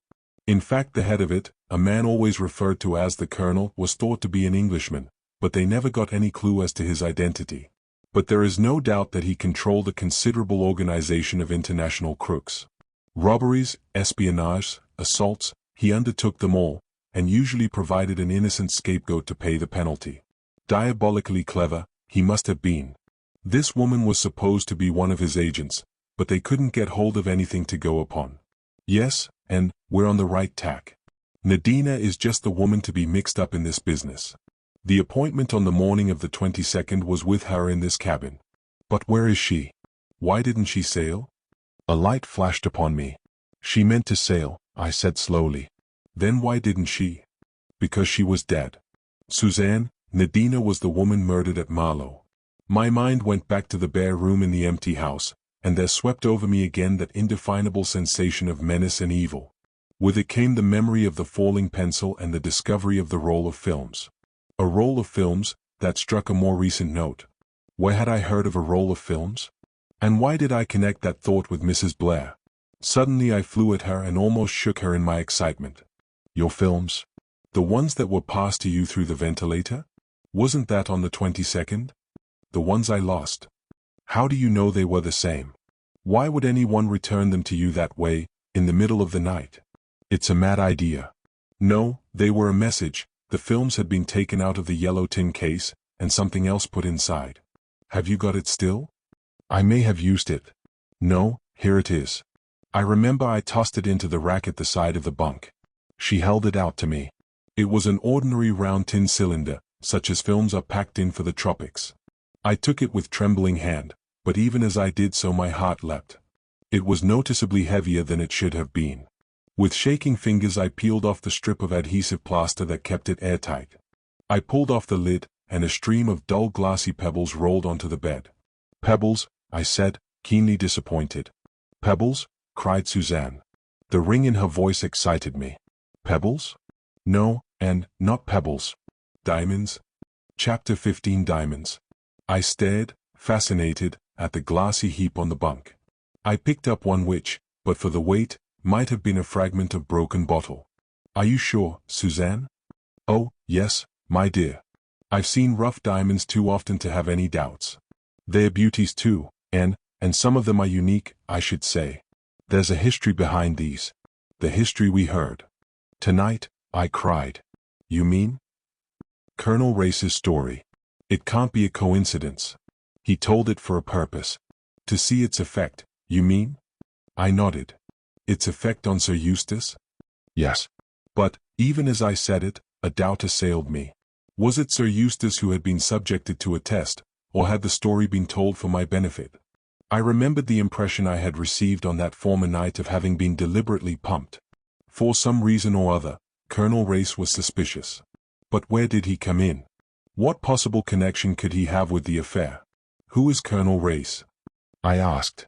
That's rather a question, said Suzanne. He's pretty well known as a big game hunter, and, as you heard him say tonight, he was a distant cousin of Sir Lawrence Eardsley.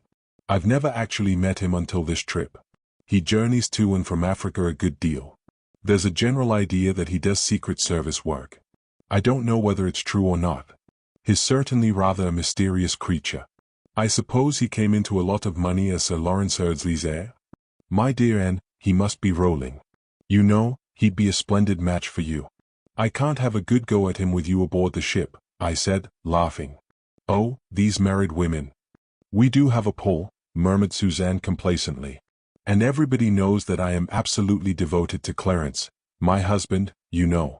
It's so safe and pleasant to make love to a devoted wife. It must be very nice for Clarence to be married to someone like you. Well, I'm wearing to live with. Still, he can always escape to the Foreign Office, where he fixes his eyeglass in his eye, and goes to sleep in a big armchair. We might cable him to tell us all he knows about Race. I love sending cables. And they annoy Clarence so. He always says a letter would have done as well. I don't suppose he'd tell us anything, though. He is so frightfully discreet. That's what makes him so hard to live with for long on end. But let us go on with our matchmaking. I'm sure Colonel Race is very attracted to you, Anne. Give him a couple of glances from those wicked eyes of yours, and the deed is done. Everyone gets engaged on board ship. There's nothing else to do. I don't want to get married. Don't you? Said Suzanne. Why not? I love being married, even to Clarence. I disdained her flippancy. What I want to know is, I said with determination, what has Colonel Race got to do with this? He's in it somewhere. You don't think it was mere chance, his telling that story? No, I don't, I said decidedly. He was watching us all narrowly. You remember, some of the diamonds were recovered, not all. Perhaps these are the missing ones, or perhaps what? I did not answer directly. I should like to know, I said, what became of the other young man. Not Erdsley, but, what was his name? Lucas. We're getting some light on the thing, anyway. It's the diamonds all these people are after. It must have been to obtain possession of the diamonds that the man in the brown suit killed Nadina. He didn't kill her, I said sharply. Of course he killed her. Who else could have done so? I don't know. But I'm sure he didn't kill her. He went into that house 3 minutes after her and came out as white as a sheet. Because he found her dead. But nobody else went in. Then the murderer was in the house already, or else he got in some other way. There's no need for him to pass the lodge, he could have climbed over the wall. Suzanne glanced at me sharply. The man in the brown suit, she mused. Who was he, I wonder? Anyway, he was identical with the doctor in the tube. He would have had time to remove his makeup and follow the woman to Marlow. She and Carton were to have met there, they both had an order to view the same house, and if they took such elaborate precautions to make their meeting appear accidental, they must have suspected they were being followed. All the same, Carton did not know that his shadower was the man in the brown suit. When he recognized him, the shock was so great that he lost his head completely and stepped back onto the line. That all seems pretty clear, don't you think so, Anne? I did not reply. Yes, that's how it was. He took the paper from the dead man, and in his hurry to get away he dropped it. Then he followed the woman to Marlow. What did he do when he left there, when he had killed her, or, according to you, found her dead? Where did he go? Still I said nothing. I wonder, now, said Suzanne musingly. Is it possible that he induced Sir Eustace Pedler to bring him on board as his secretary? It would be a unique chance of getting safely out of England, and dodging the hue and cry. But how did he square Sir Eustace? It looks as though he had some hold over him. Or over Paget, I suggested in spite of myself. You don't seem to like Paget, Anne. Sir Eustace says he's a most capable and hard-working young man. And, really, he may be for all we know against him. Well, to continue my surmises. Raeburn is the man in the brown suit. He had read the paper he dropped. Therefore, misled by the dot as you were, he attempts to reach cabin 17 at 1 o'clock on the 22nd, having previously tried to get possession of the cabin through Paget. On the way there somebody knives him. Who? I interpolated. Chichester. Yes, it all fits in. Cable to Lord Nasby that you have found the man in the brown suit, and your fortune's made, Anne. There are several things you've overlooked. What things? Raeburn's got a scar, I know, but a scar can be faked easily enough. Is the right height and build. What's the description of a head with which you pulverized them at Scotland Yard? I trembled. Suzanne was a well-educated, well-read woman, but I prayed that she might not be conversant with technical terms of anthropology. Dolichocephalic, I said lightly. Suzanne looked doubtful. Was that it? Yes. Long-headed, you know. A head whose width is less than 75% of its length, I explained fluently. There was a pause. I was just beginning to breathe freely when Suzanne said suddenly, "What's the opposite?" "What do you mean, the opposite?" "Well, there must be an opposite. What do you call the heads whose breadth is more than 75% of their length?" "Brachycephalic," I murmured unwillingly. "That's it.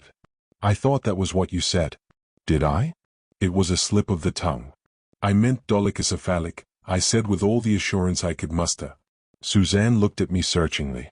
Then she laughed. "You lie very well, gypsy girl. But it will save time and trouble now if you tell me all about it." "There's nothing to tell," I said unwillingly. "Isn't there?" said Suzanne gently. "I suppose I shall have to tell you," I said slowly. "I'm not ashamed of it." "You can't be ashamed of something that just happens to you. That's what he did. He was detestable, rude and ungrateful, but that I think I understand. It's like a dog that's been chained up, or badly treated, it'll bite anybody. That's what he was like, bitter and snarling. I don't know why I care, but I do. I care horribly. Just seeing him has turned my whole life upside down. I love him. I want him. I'll walk all over Africa barefoot till I find him, and I'll make him care for me. I'd die for him. I'd work for him, slave for him, steal for him, even beg or borrow for him. There, now you know." Suzanne looked at me for a long time. "You're very un-English, gypsy girl," she said at last. "There's not a scrap of the sentimental about you. I've never met anyone who was at once so practical and so passionate. I shall never care for anyone like that, mercifully for me, and yet I envy you, gypsy girl. It's something to be able to care. Most people can't. But what a mercy for your little doctor man that you didn't marry him. He doesn't sound at all the sort of individual who would enjoy keeping high explosive in the house. So there's to be no cabling to Lord Nasby? I shook my head. And yet you believe him to be innocent. I also believe that innocent people can be hanged. HM. Yes. But, and dear, you can face facts, face them now. In spite of all you say, he may have murdered this woman. No, I said. He didn't. That's sentiment. No, it isn't. He might have killed her. He may even have followed her there with that idea in his mind. But he wouldn't take a bit of black cord and strangle her with it. If he'd done it, he would have strangled her with his bare hands. Suzanne gave a little shiver. Her eyes narrowed appreciatively. HM. And, I am beginning to see why you find this young man of yours so attractive. Chapter 16. I got an opportunity of tackling Colonel Race on the following morning. The auction of the sweep had just been concluded, and we walked up and down the deck together. How's the gypsy this morning? Longing for land and her caravan? I shook my head. Now that the sea is behaving so nicely, I feel I should like to stay on it forever and ever. What enthusiasm! Well, isn't it lovely this morning? We leant together over the rail. It was a glassy calm. The sea looked as though it had been oiled. There were great patches of color on it, blue, pale green, emerald, purple and deep orange, like a cubist picture. There was an occasional flash of silver that showed the flying fish. The air was moist and warm, almost sticky. Its breath was like a perfumed caress. That was a very interesting story you told us last night, I said, breaking the silence. Which one? The one about the diamonds. I believe women are always interested in diamonds. Of course we are. By the way, what became of the other young man? You said there were two of them. Young Lucas? Well, of course, they couldn't prosecute one without the other, so he went scot-free too. And what happened to him, eventually, I mean? Does anyone know? Colonel Race was looking straight ahead of him out to sea. His face was as devoid of expression as a mask, but I had an idea that he did not like my questions. Nevertheless, he replied readily enough. He went to the war and acquitted himself bravely. He was reported missing and wounded, believed killed. That told me what I wanted to know. I asked no more.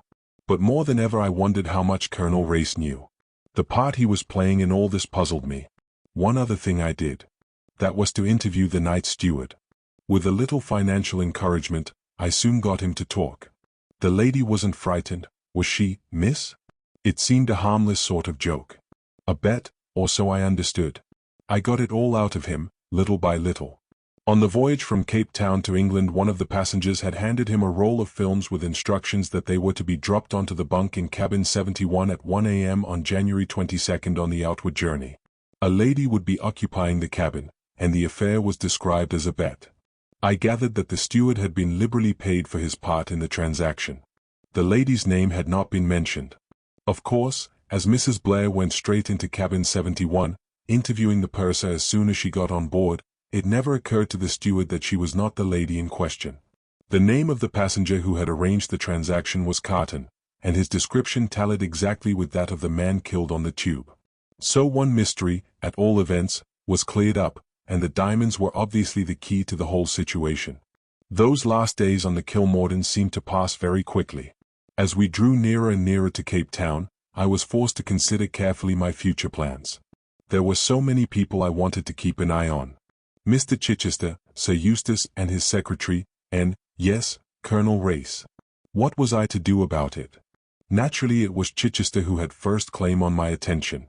Indeed, I was on the point of reluctantly dismissing Sir Eustace and Mr. Paget from their position of suspicious characters, when a chance conversation awakened fresh doubts in my mind. I had not forgotten Mr. Paget's incomprehensible emotion at the mention of Florence. On the last evening on board we were all sitting on deck and Sir Eustace addressed a perfectly innocent question to his secretary. I forget exactly what it was, something to do with railway delays in Italy, but at once I noticed that Mr. Paget was displaying the same uneasiness which had caught my attention before. When Sir Eustace claimed Mrs. Blair for a dance, I quickly moved into the chair next to the secretary. I was determined to get to the bottom of the matter. I have always longed to go to Italy, I said. and especially to Florence. Didn't you enjoy it very much there? Indeed I did, Miss Beddingfeld. If you will excuse me, there is some correspondence of Sir Eustace's that I took hold of him firmly by his coat sleeve. Oh, you mustn't run away, I cried with the skittish accent of an elderly dowager. I'm sure Sir Eustace wouldn't like you to leave me alone with no one to talk to. You never seem to want to talk about Florence. Oh, Mr. Paget, I believe you have a guilty secret. I still had my hand on his arm, and I could feel the sudden start he gave. Not at all, Miss Beddingfeld, not at all, he said earnestly. I should be only too delighted to tell you all about it, but there really are some cables. Oh, Mr. Paget, what a thin pretense. I shall tell Sir Eustace. I got no further. He gave another jump. The man's nerves seemed in a shocking state. What is it you want to know? The resigned martyrdom of his tone made me smile inwardly. Oh, everything. The pictures, the olive trees. I paused, rather at a loss myself. I suppose you speak Italian? I resumed. Not a word, unfortunately. But of course, with hall porters and, guides. Exactly, I hastened to reply. And which was your favorite picture? Oh, the Madonna, Raphael, you know. Dear old Florence, I murmured sentimentally. So picturesque on the banks of the Arno. A beautiful river. And the Duomo, you remember the Duomo? Of course, of course. Another beautiful river, is it not? I hazarded. Almost more beautiful than the Arno? Decidedly so, I should say. Emboldened by the success of my little trap, I proceeded further. But there was little room for doubt. Mr. Paget delivered himself into my hands with every word he uttered. The man had never been in Florence in his life. But, if not in Florence, where had he been? In England? Actually in England at the time of the Mill House mystery? I decided on a bold step. The curious thing is, I said, that I fancied I had seen you before somewhere. But I must be mistaken, since you were in Florence at the time. And yet, I studied him frankly. There was a hunted look in his eyes. He passed his tongue over his dry lips. Where did I think I had seen you? I finished for him. At Marlow. You know Marlow? Why, of course, how stupid of me, Sir Eustace has a house there. But with an incoherent muttered excuse, my victim rose and fled. That night I invaded Suzanne's cabin, alight with excitement. You see, Suzanne, I urged, as I finished my tale, he was in England, in Marlow, at the time of the murder. Are you so sure now that the man in the brown suit is guilty? I'm sure of one thing, said Suzanne, twinkling unexpectedly. What's that? That the man in the brown suit is better looking than poor Mr. Paget. No, and, don't get cross. I was only teasing. Sit down here. Joking apart, I think you've made a very important discovery. Up till now, we've considered Paget as having an alibi. Now we know he hasn't. Exactly, I said. We must keep an eye on him. As well as everybody else, she said ruefully. Well, that's one of the things I wanted to talk to you about. That, and finance. No, don't stick your nose in the air. I know you are absurdly proud and independent, but you've got to listen to horse sense over this. We're partners. I wouldn't offer you a penny because I liked you, or because you're a friendless girl. What I want is a thrill, and I'm prepared to pay for it. We're going into this together regardless of expense. To begin with, you'll come with me to the Mount Nelson Hotel at my expense, and we'll plan out our campaign. We argued the point. In the end I gave in. But I didn't like it.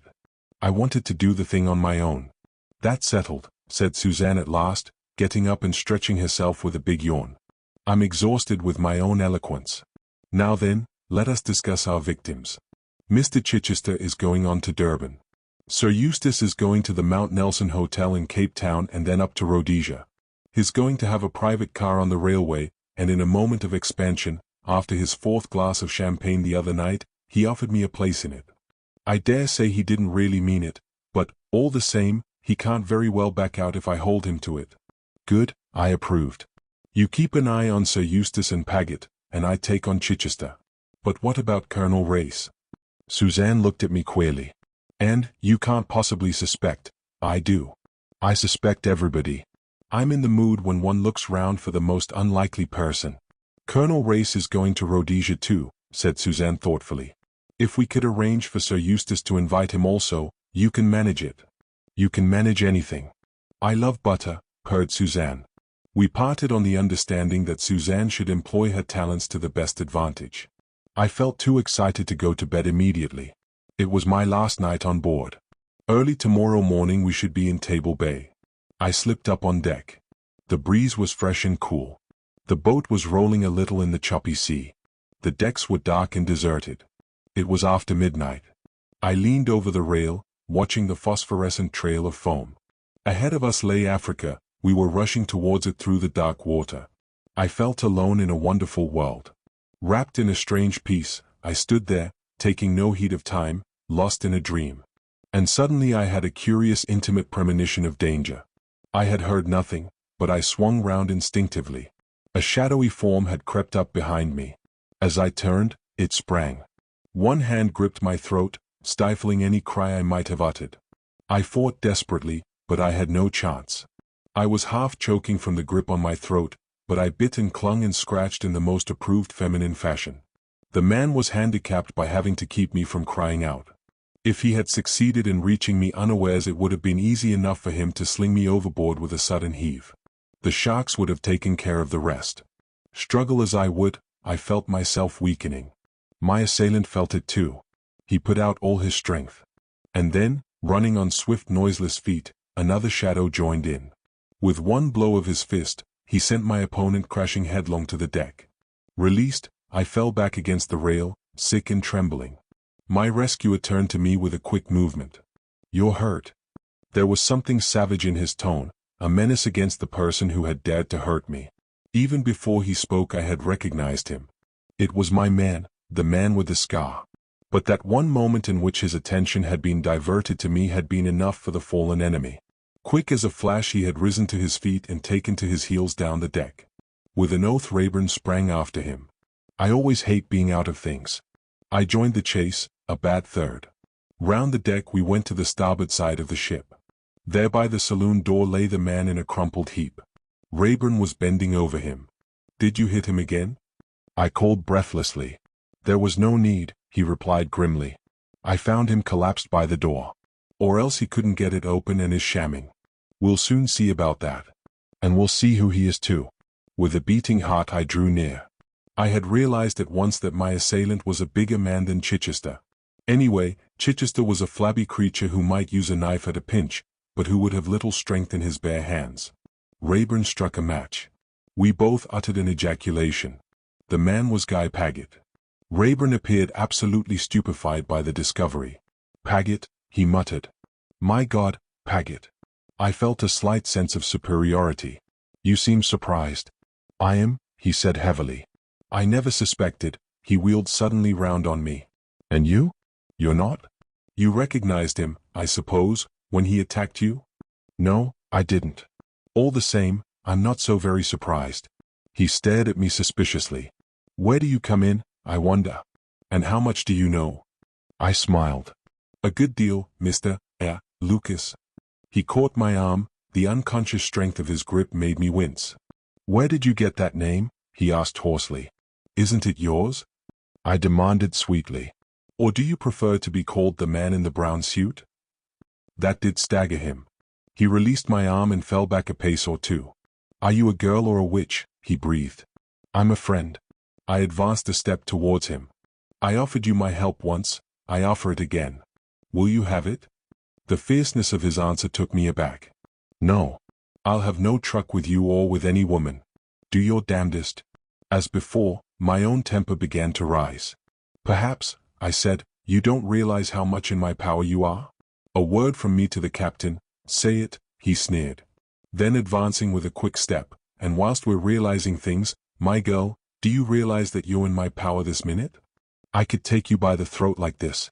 With a swift gesture he suited the action to the word.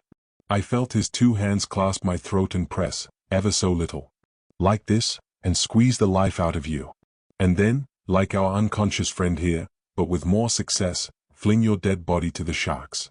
What do you say to that?" I said nothing. I laughed. And yet I knew that the danger was real. Just at that moment he hated me. But I knew that I loved the danger, loved the feeling of his hands on my throat. that I would not have exchanged that moment for any other moment in my life. With a short laugh he released me. "What's your name?" he asked abruptly. "Anne Beddingfeld." "Does nothing frighten you, Anne Beddingfeld?" "Oh, yes," I said, with an assumption of coolness I was far from feeling. "Wasps, sarcastic women, very young men, cockroaches, and superior shop assistants." He gave the same short laugh as before. Then he stirred the unconscious form of Paget with his feet. "What shall we do with this junk?" "Throw it overboard," he asked carelessly. "If you like," I answered with equal calm. "I admire your wholehearted, bloodthirsty instincts, Miss Beddingfeld. But we will leave him to recover at his leisure. He is not seriously hurt." "You shrink from a second murder, I see," I said sweetly. "A second murder?" He looked genuinely puzzled. "The woman at Marlow," I reminded him, watching the effect of my words closely. An ugly brooding expression settled down on his face. He seemed to have forgotten my presence. "I might have killed her," he said. "Sometimes I believe that I meant to kill her." A wild rush of feeling, hatred of the dead woman, surged through me. I could have killed her that moment, had she stood before me. For he must have loved her once, he must, to have felt like that. I regained control of myself and spoke in my normal voice. "We seem to have said all there is to be said, except good night." "Good night and goodbye, Miss Beddingfeld." "Au revoir, Mr. Lucas." Again he flinched at the name. He came nearer. "Why do you say that, au revoir, I mean?" "Because I have a fancy that we shall meet again." "Not if I can help it." Emphatic as his tone was, it did not offend me. On the contrary, I hugged myself with secret satisfaction. I am not quite a fool. "All the same," I said gravely, "I think we shall." "Why?" I shook my head, unable to explain the feeling that had actuated my words. "I never wish to see you again," he said suddenly and violently. It was really a very rude thing to say, but I only laughed softly and slipped away into the darkness. I heard him start after me, and then pause, and a word floated down the deck. "I think it was a witch." Chapter 17. Extract from the Diary of Sir Eustace Pedler, Mount Nelson Hotel, Cape Town. It is really the greatest relief to get off the Kilmorden. The whole time that I was on board I was conscious of being surrounded by a network of intrigue. To put the lid on everything, Guy Paget must needs engage in a drunken brawl the last night. It is all very well to explain it away, but that is what it actually amounts to. What else would you think if a man comes to you with a lump the size of an egg on the side of his head and an eye colored all the tints of the rainbow? Of course Paget would insist on trying to be mysterious about the whole thing. According to him, you would think his black eye was the direct result of his devotion to my interests. His story was extraordinarily vague and rambling, and it was a long time before I could make head or tail of it. To begin with, it appears he caught sight of a man behaving suspiciously. Those are Paget's words. He has taken them straight from the pages of a German spy story. What he means by a man behaving suspiciously he doesn't know himself. I said so to him. He was slinking along in a very furtive manner, and it was the middle of the night, Sir Eustace. "Well, what were you doing yourself? Why weren't you in bed and asleep like a good Christian?" I demanded irritably. "I had been coding those cables of yours, Sir Eustace, and typing the diary up to date. Trust Paget to be always in the right and a martyr over it." "Well?" "I just thought I would have a look around before turning in, Sir Eustace. The man was coming down the passage from your cabin. I thought at once there was something wrong by the way he looked about him. He slunk up the stairs by the saloon. I followed him." "My dear Paget," I said, "why shouldn't the poor chap go on deck without having his footsteps dogged? Lots of people even sleep on deck, very uncomfortable, I've always thought. The sailors wash you down with the rest of the deck at 5 in the morning. I shuddered at the idea. "Anyway," I continued, "if you went worrying some poor devil who was suffering from insomnia, I don't wonder he landed you one." Paget looked patient. "If you would hear me out, Sir Eustace. I was convinced the man had been prowling about near your cabin where he had no business to be. The only 2 cabins down that passage are yours and Colonel Race's. Race," I said, lighting a cigar carefully, "can look after himself without your assistance, Paget." I added as an afterthought, "So can I." Paget came nearer and breathed heavily as he always does before imparting a secret. "You see, Sir Eustace, I fancied, and now indeed I am sure, it was Raeburn." "Raeburn?" "Yes, Sir Eustace." I shook my head. Rayburn has far too much sense to attempt to wake me up in the middle of the night. Quite so, Sir Eustace. I think it was Colonel Race he went to see. A secret meeting, for orders. Don't hiss at me, Paget, I said, drawing back a little, and do control your breathing. Your idea is absurd. Why should they want to have a secret meeting in the middle of the night?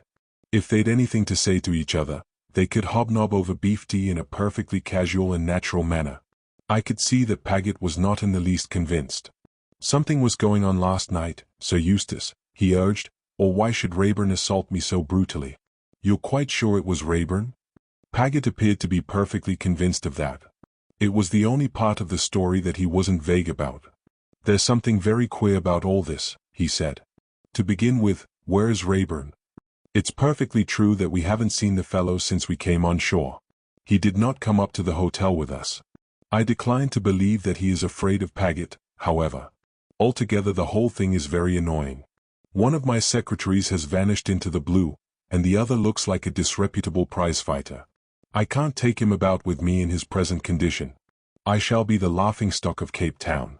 I have an appointment later in the day to deliver old Milray's billet doux, but I shall not take Paget with me. Confound the fellow and his prowling ways. Altogether I am decidedly out of temper. I had poisonous breakfast with poisonous people. Dutch waitresses with thick ankles who took half an hour to bring me a bad bit of fish. And this farce of getting up at 5 a.m. on arrival at the port to see a blinking doctor and hold your hands above your head simply makes me tired. Later, a very serious thing has occurred. I went to my appointment with the Prime Minister, taking Milray's sealed letter. It didn't look as though it had been tampered with, but inside was a blank sheet of paper. Now, I suppose, I'm in the devil of a mess.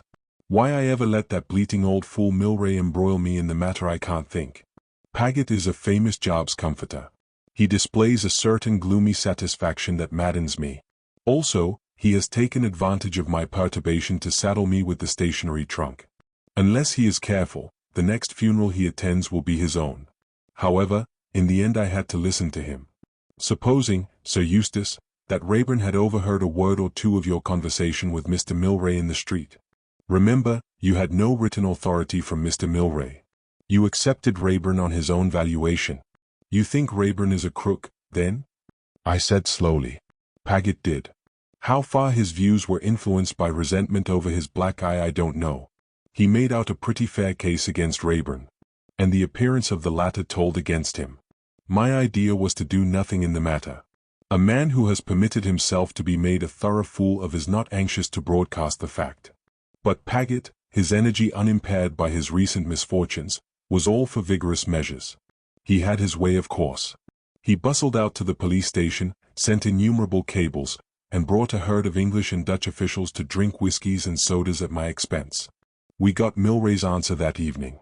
He knew nothing of my late secretary. There was only one spot of comfort to be extracted from the situation. At any rate, I said to Paget, you weren't poisoned. You had one of your ordinary bilious attacks. I saw him wince. It was my only score. Later, Paget is in his element. His brain positively scintillates with bright ideas.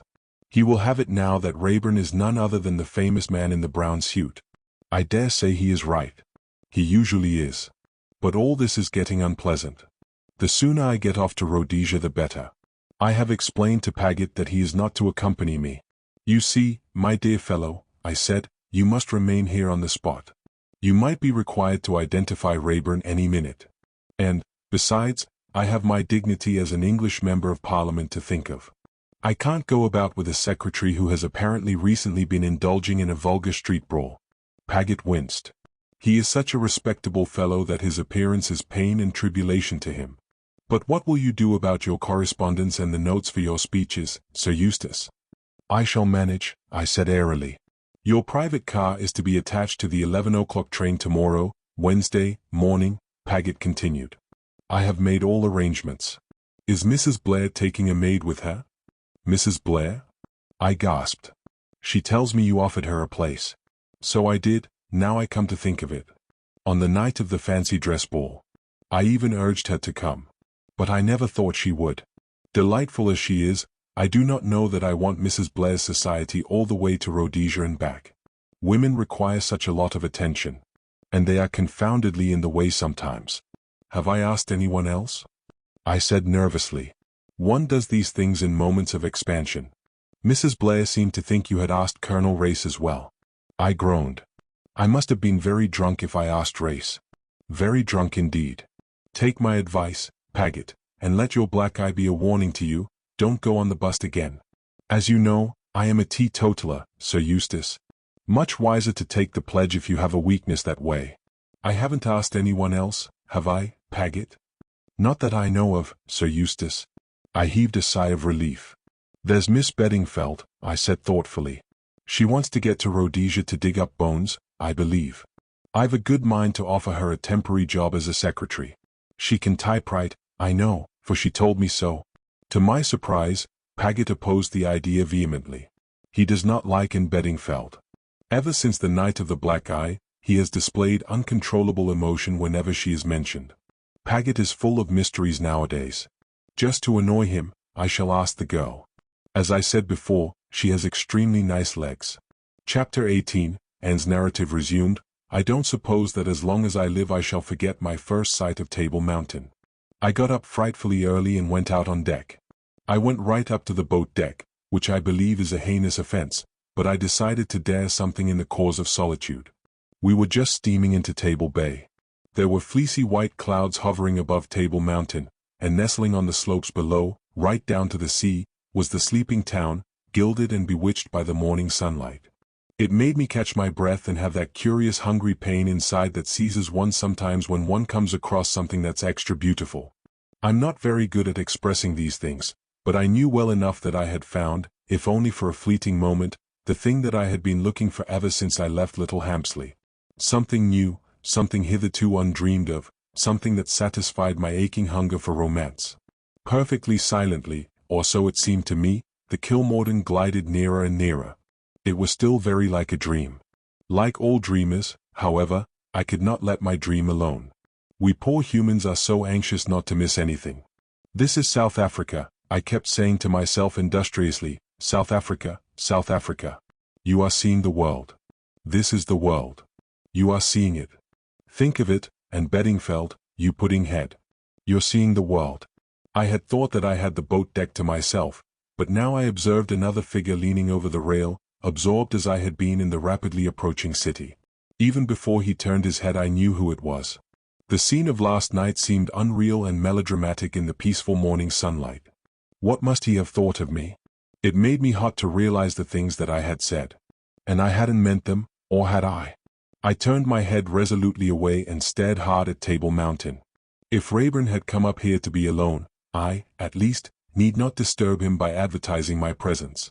But to my intense surprise I heard a light footfall on the deck behind me, and then his voice, pleasant and normal, Miss Beddingfeld. Yes? I turned. I want to apologize to you. I behaved like a perfect bore last night. It was a peculiar night, I said hastily. It was not a very lucid remark, but it was absolutely the only thing I could think of. Will you forgive me? I held out my hand without a word. He took it. There's something else I want to say. His gravity deepened. Miss Beddingfeld, you may not know it, but you are mixed up in a rather dangerous business. I gathered as much, I said. No, you don't. You can't possibly know. I want to warn you. Leave the whole thing alone. It can't concern you really. Don't let your curiosity lead you to tamper with other people's business. No, please don't get angry again. I'm not speaking of myself. You've no idea of what you might come up against. These men will stop at nothing. They are absolutely ruthless. Already you're in danger. Look at last night. They fancy you know something.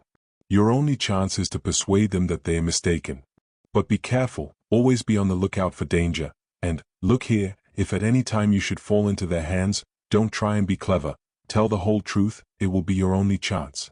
You make my flesh creep, Mr. Rayburn, I said, with some truth. Why do you take the trouble to warn me? He did not answer for some minutes, then he said in a low voice, it may be the last thing I can do for you. Once on shore I shall be all right, but I may not get on shore. What? I cried. You see, I'm afraid you're not the only person on board who knows that I am the man in the brown suit. If you think that I told, I said hotly. He reassured me with a smile. I don't doubt you, Miss Beddingfeld. If I ever said I did, I lied. No, but there's one person on board who's known all along. He's only got to speak, and my number's up. All the same, I'm taking a sporting chance that he won't speak. Why? Because he's a man who likes playing a lone hand. And when the police have got me, I should be of no further use to him. Free, I might be. Well, an hour will show. He laughed rather mockingly, but I saw his face harden. If he had gambled with fate, he was a good gambler. He could lose and smile. In any case, he said lightly, I don't suppose we shall meet again. No, I said slowly. I suppose not. So, goodbye. Goodbye. He gripped my hand hard. Just for a minute his curious light eyes seemed to burn into mine, then he turned abruptly and left me.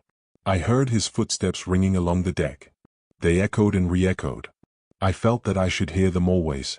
Footsteps, going out of my life. I can admit frankly that I did not enjoy the next 2 hours. Not till I stood on the wharf, having finished with most of the ridiculous formalities that bureaucracies require, did I breathe freely once more. No arrest had been made, and I realized that it was a heavenly day, and that I was extremely hungry. I joined Suzanne. In any case, I was staying the night with her at the hotel. The boat did not go on to Port Elizabeth and Durban until the following morning. We got into a taxi and drove to the Mount Nelson. It was all heavenly. The sun, the air, the flowers. When I thought of Little Hampsley in January, the mud knee-deep, and the sure-to-be-falling rain, I hugged myself with delight. Suzanne was not nearly so enthusiastic. She has traveled a great deal, of course.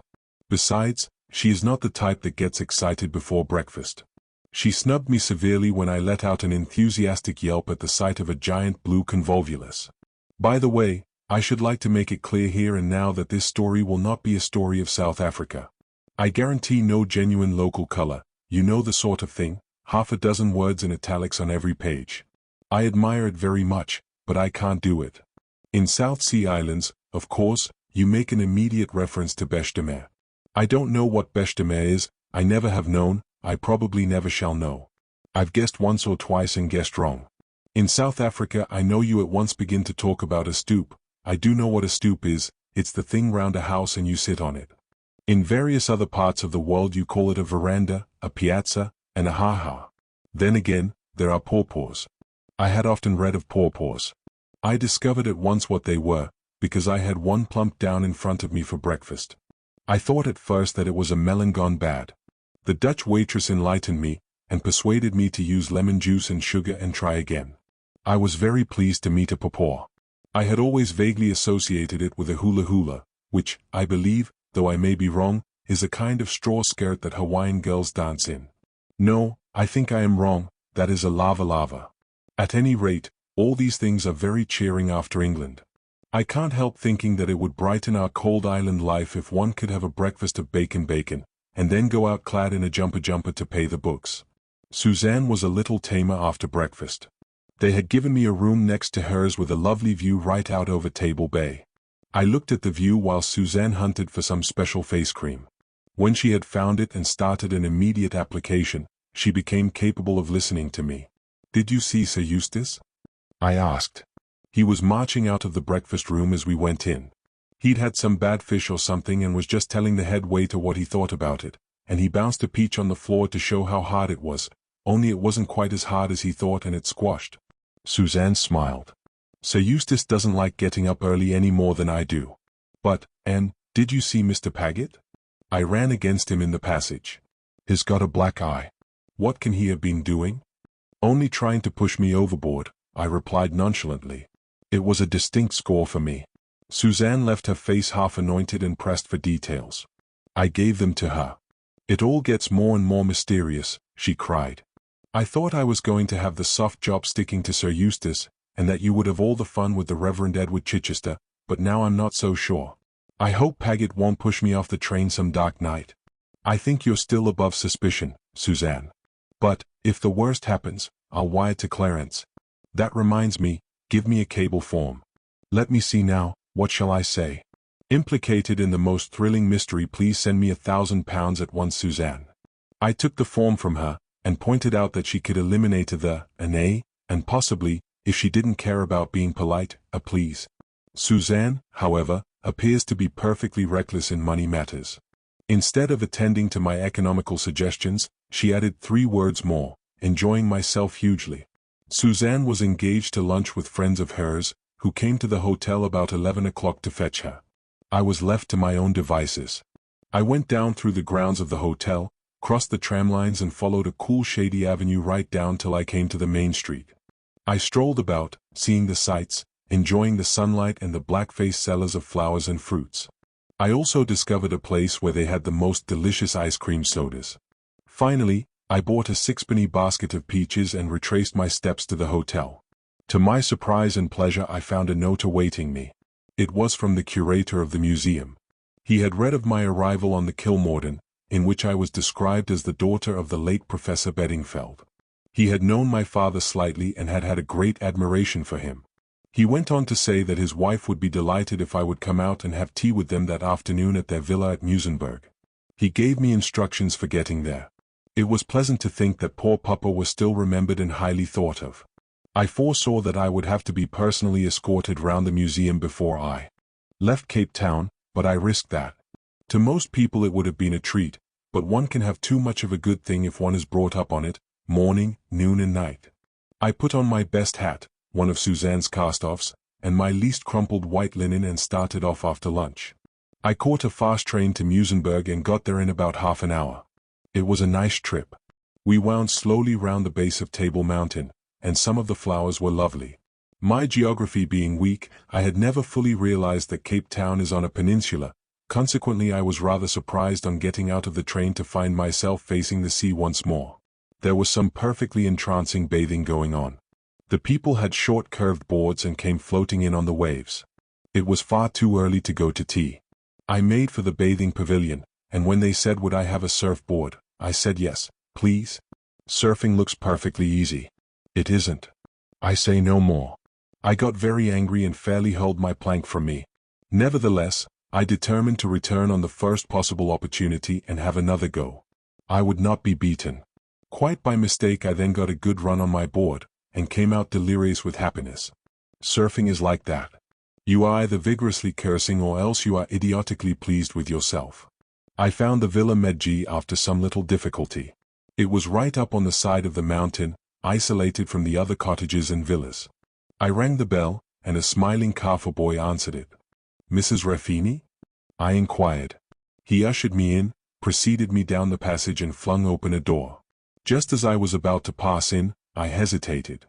I felt a sudden misgiving. I stepped over the threshold and the door swung sharply to behind me. A man rose from his seat behind a table and came forward with outstretched hand. So glad we have persuaded you to visit us, Miss Beddingfeld, he said.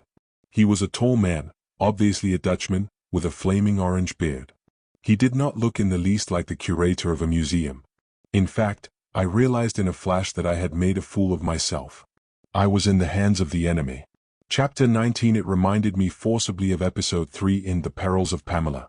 How often had I not sat in the 6-penny seats, eating a 2-penny bar of milk chocolate, and yearning for similar things to happen to me. Well, they had happened with a vengeance. And somehow it was not nearly so amusing as I had imagined. It's all very well on the screen, you have the comfortable knowledge that there's bound to be an Episode 4. But in real life there was absolutely no guarantee that Anna the Adventuress might not terminate abruptly at the end of any episode. Yes, I was in a tight place. All the things that Rayburn had said that morning came back to me with unpleasant distinctness. Tell the truth, he had said. Well, I could always do that, but was it going to help me? To begin with, would my story be believed? Would they consider it likely or possible that I had started off on this mad escapade simply on the strength of a scrap of paper smelling of mothballs? It sounded to me a wildly incredible tale. In that moment of cold sanity I cursed myself for a melodramatic idiot, and yearned for the peaceful boredom of Little Hampsley. All this passed through my mind in less time than it takes to tell. My first instinctive movement was to step backwards and feel for the handle of the door. My captor merely grinned. Here you are and here you stay, he remarked facetiously. I did my best to put a bold face upon the matter. I was invited to come here by the curator of the Cape Town Museum. If I have made a mistake? Oh, yes, a big mistake. He laughed coarsely. What right have you to detain me? I shall inform the police. Yap, Yap, yap, like a little toy dog. He laughed. I sat down on a chair. I can only conclude that you are a dangerous lunatic, I said coldly. Indeed? I should like to point out to you that my friends are perfectly well aware where I have gone, and that if I have not returned by this evening, they will come in search of me. You understand? So your friends know where you are, do they? Which of them? Thus challenged, I did a lightning calculation of chances. Should I mention Sir Eustace? He was a well-known man, and his name might carry weight. But if they were in touch with Paget, they might know I was lying. Better not risk Sir Eustace. Mrs. Blair, for one, I said lightly. A friend of mine with whom I am staying. I think not, said my captor, slyly shaking his orange head. You have not seen her since 11 this morning. And you received our note, bidding you come here, at lunchtime. His words showed me how closely my movements had been followed, but I was not going to give in without a fight. You are very clever, I said. Perhaps you have heard of that useful invention, the telephone? Mrs. Blair called me up on it when I was resting in my room after lunch. I told her then where I was going this afternoon. To my great satisfaction, I saw a shade of uneasiness pass over his face. Clearly he had overlooked the possibility that Suzanne might have telephoned to me. I wish she really had done so. Enough of this, he said harshly, rising. What are you going to do with me? I asked, still endeavoring to appear composed. Put you where you can do no harm in case your friends come after you. For a moment my blood ran cold, but his next words reassured me. Tomorrow you'll have some questions to answer, and after you've answered them we shall know what to do with you. And I can tell you, young lady, we've more ways than one of making obstinate little fools talk. It was not cheering, but it was at least a respite. I had until tomorrow. This man was clearly an underling obeying the orders of a superior. Could that superior by any chance be Paget? He called and 2 Kaffirs appeared. I was taken upstairs. Despite my struggles, I was gagged and then bound hand and foot. The room into which they had taken me was a kind of attic right under the roof. It was dusty and showed little signs of having been occupied. The Dutchman made a mock bow and withdrew, closing the door behind him. I was quite helpless. Turn and twist as I would, I could not loosen my hands in the slightest degree, and the gag prevented me from crying out. If, by any possible chance, anyone did come to the house, I could do nothing to attract their attention. Down below I heard the sound of a door shutting. Evidently the Dutchman was going out. It was maddening not to be able to do anything. I strained again at my bonds, but the knots held. I desisted at last, and either fainted or fell asleep. When I awoke I was in pain all over. It was quite dark now, and I judged that the night must be well advanced, for the moon was high in the heavens and shining down through the dusty skylight. The gag was half choking me and the stiffness and pain were unendurable. It was then that my eyes fell on a bit of broken glass lying in the corner. A moonbeam slanted right down on it, and its glistening had caught my attention. As I looked at it, an idea came into my head. My arms and legs were helpless, but surely I could still roll. Slowly and awkwardly, I set myself in motion. It was not easy. Besides being extremely painful, since I could not guard my face with my arms, it was also exceedingly difficult to keep any particular direction. I tended to roll in every direction except the one I wanted to go. In the end, however, I came right up against my objective. It almost touched my bound hands. Even then it was not easy. It took an infinity of time before I could wriggle the glass into such a position, wedged against the wall, that it would rub up and down on my bonds. It was a long heart-rending process, and I almost despaired, but in the end I succeeded in sawing through the cords that bound my wrists. The rest was a matter of time. Once I had restored the circulation to my hands by rubbing the wrists vigorously, I was able to undo the gag. 1 or 2 full breaths did a lot for me. Very soon I had undone the last knot, though even then it was some time before I could stand on my feet, but at last I stood erect, swinging my arms to and fro to restore the circulation, and wishing above all things that I could get hold of something to eat. I waited about a quarter of an hour, to be quite sure of my recovered strength. Then I tiptoed noiselessly to the door. As I had hoped, it was not locked, only latched. I unlatched it and peeped cautiously out. Everything was still. The moonlight came in through a window and showed me the dusty uncarpeted staircase. Cautiously I crept down it. Still no sound, but as I stood on the landing below, a faint murmur of voices reached me. I stopped dead and stood there for some time. A clock on the wall registered the fact that it was after midnight. I was fully aware of the risks I might run if I descended lower, but my curiosity was too much for me. With infinite precautions I prepared to explore. I crept softly down the last flight of stairs and stood in the square hall. I looked round me, and then caught my breath with a gasp. A Kafir boy was sitting by the hall door. He had not seen me, indeed I soon realized by his breathing that he was fast asleep. Should I retreat, or should I go on? The voices came from the room I had been shown into on arrival. One of them was that of my Dutch friend, the other I could not for the moment recognize, though it seemed vaguely familiar. In the end I decided that it was clearly my duty to hear all I could. I must risk the Kafir boy waking up. I crossed the hall noiselessly and knelt by the study door. For a moment or two I could hear no better. The voices were louder, but I could not distinguish what they said. I applied my eye to the keyhole instead of my ear. As I had guessed, one of the speakers was the big Dutchman. The other man was sitting outside my circumscribed range of vision.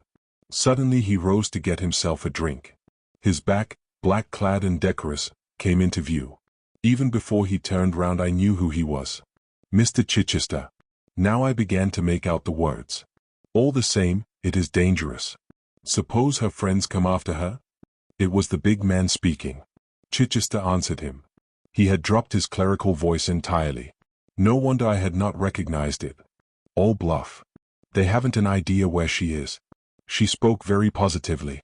I dare say. I've looked into the matter, and we've nothing to fear.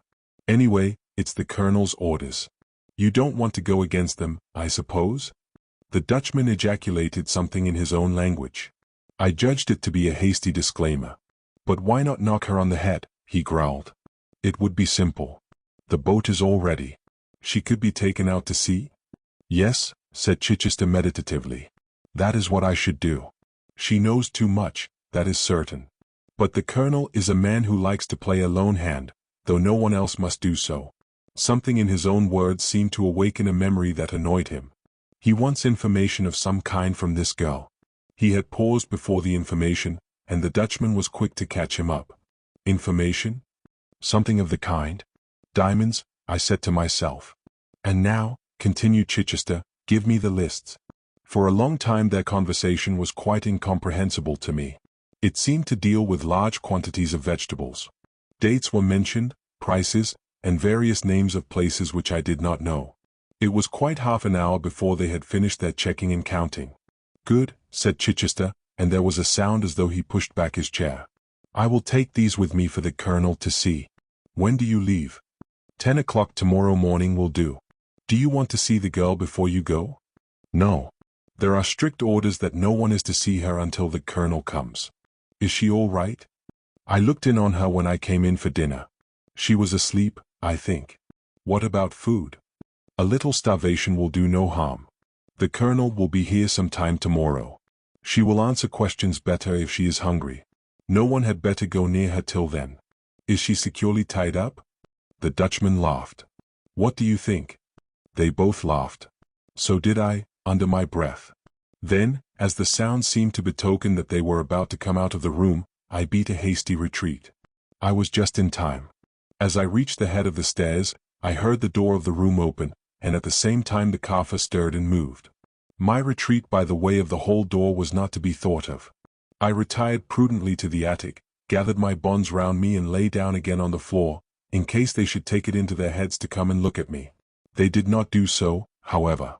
After about an hour, I crept down the stairs, but the Kafir by the door was awake and humming softly to himself.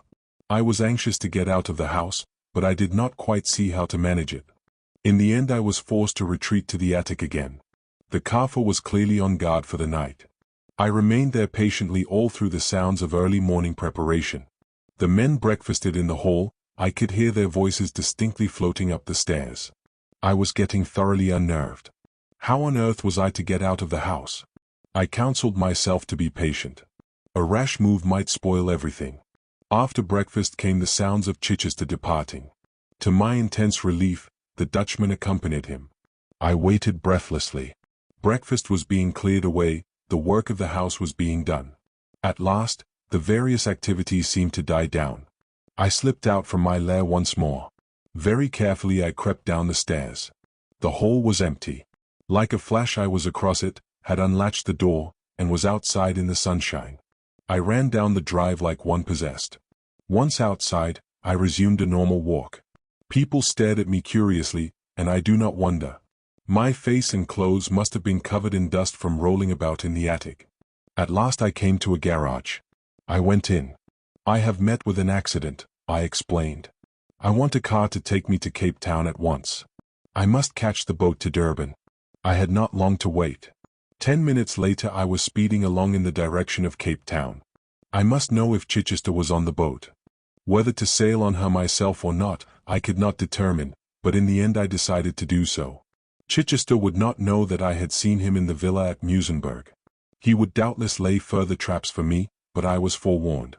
And he was the man I was after, the man who was seeking the diamonds on behalf of the mysterious colonel. Alas, for my plans. As I arrived at the docks, the Kilmorden castle was steaming out to sea. And I had no means of knowing whether Chichester had sailed on her or not. Chapter 20. I drove to the hotel. There was no one in the lounge that I knew. I ran upstairs and tapped on Suzanne's door. Her voice bade me come in. When she saw who it was she literally fell on my neck. "Anne, dear, where have you been? I've been worried to death about you. What have you been doing?" "Having adventures," I replied. Episode 3 of The Perils of Pamela. I told her the whole story. She gave vent to a deep sigh when I finished.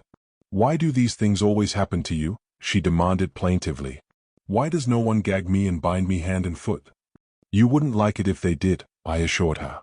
"To tell you the truth, I'm not nearly so keen on having adventures myself as I was. A little of that sort of thing goes a long way." Suzanne seemed unconvinced. An hour or two of gagging and binding would have changed her views quickly enough. Suzanne likes thrills, but she hates being uncomfortable. "And what are we all doing now?" she asked. "I don't quite know," I said thoughtfully.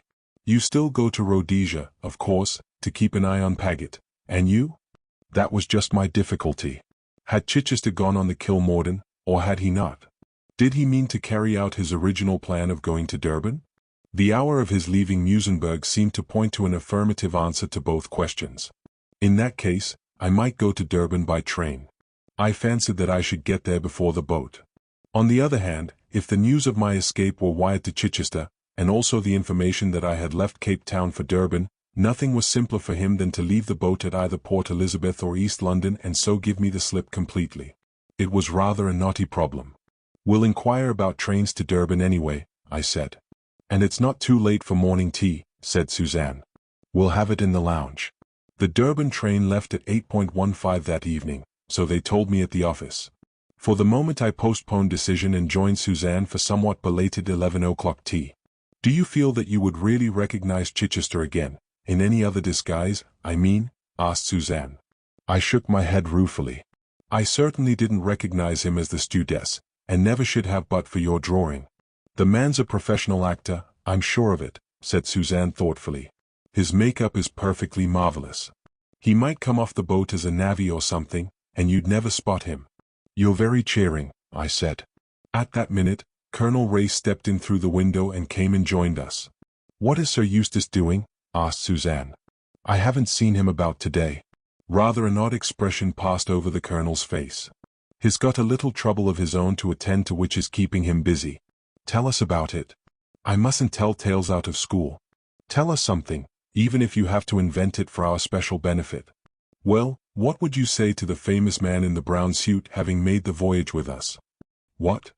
I felt the color die out of my face and then surge back again. Fortunately Colonel Race was not looking at me. "It's a fact, I believe.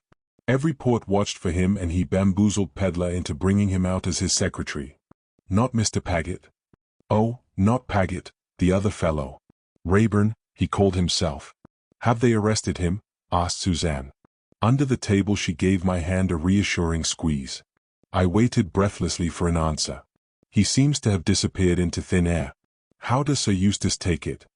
"Regards it as a personal insult offered him by fate." An opportunity of hearing Sir Eustace's views on the matter presented itself later in the day. We were awakened from a refreshing afternoon nap by a pageboy with a note. In touching terms it requested the pleasure of our company at tea in his sitting room. The poor man was indeed in a pitiable state. He poured out his troubles to us, encouraged by Suzanne's sympathetic murmurs. She does that sort of thing very well.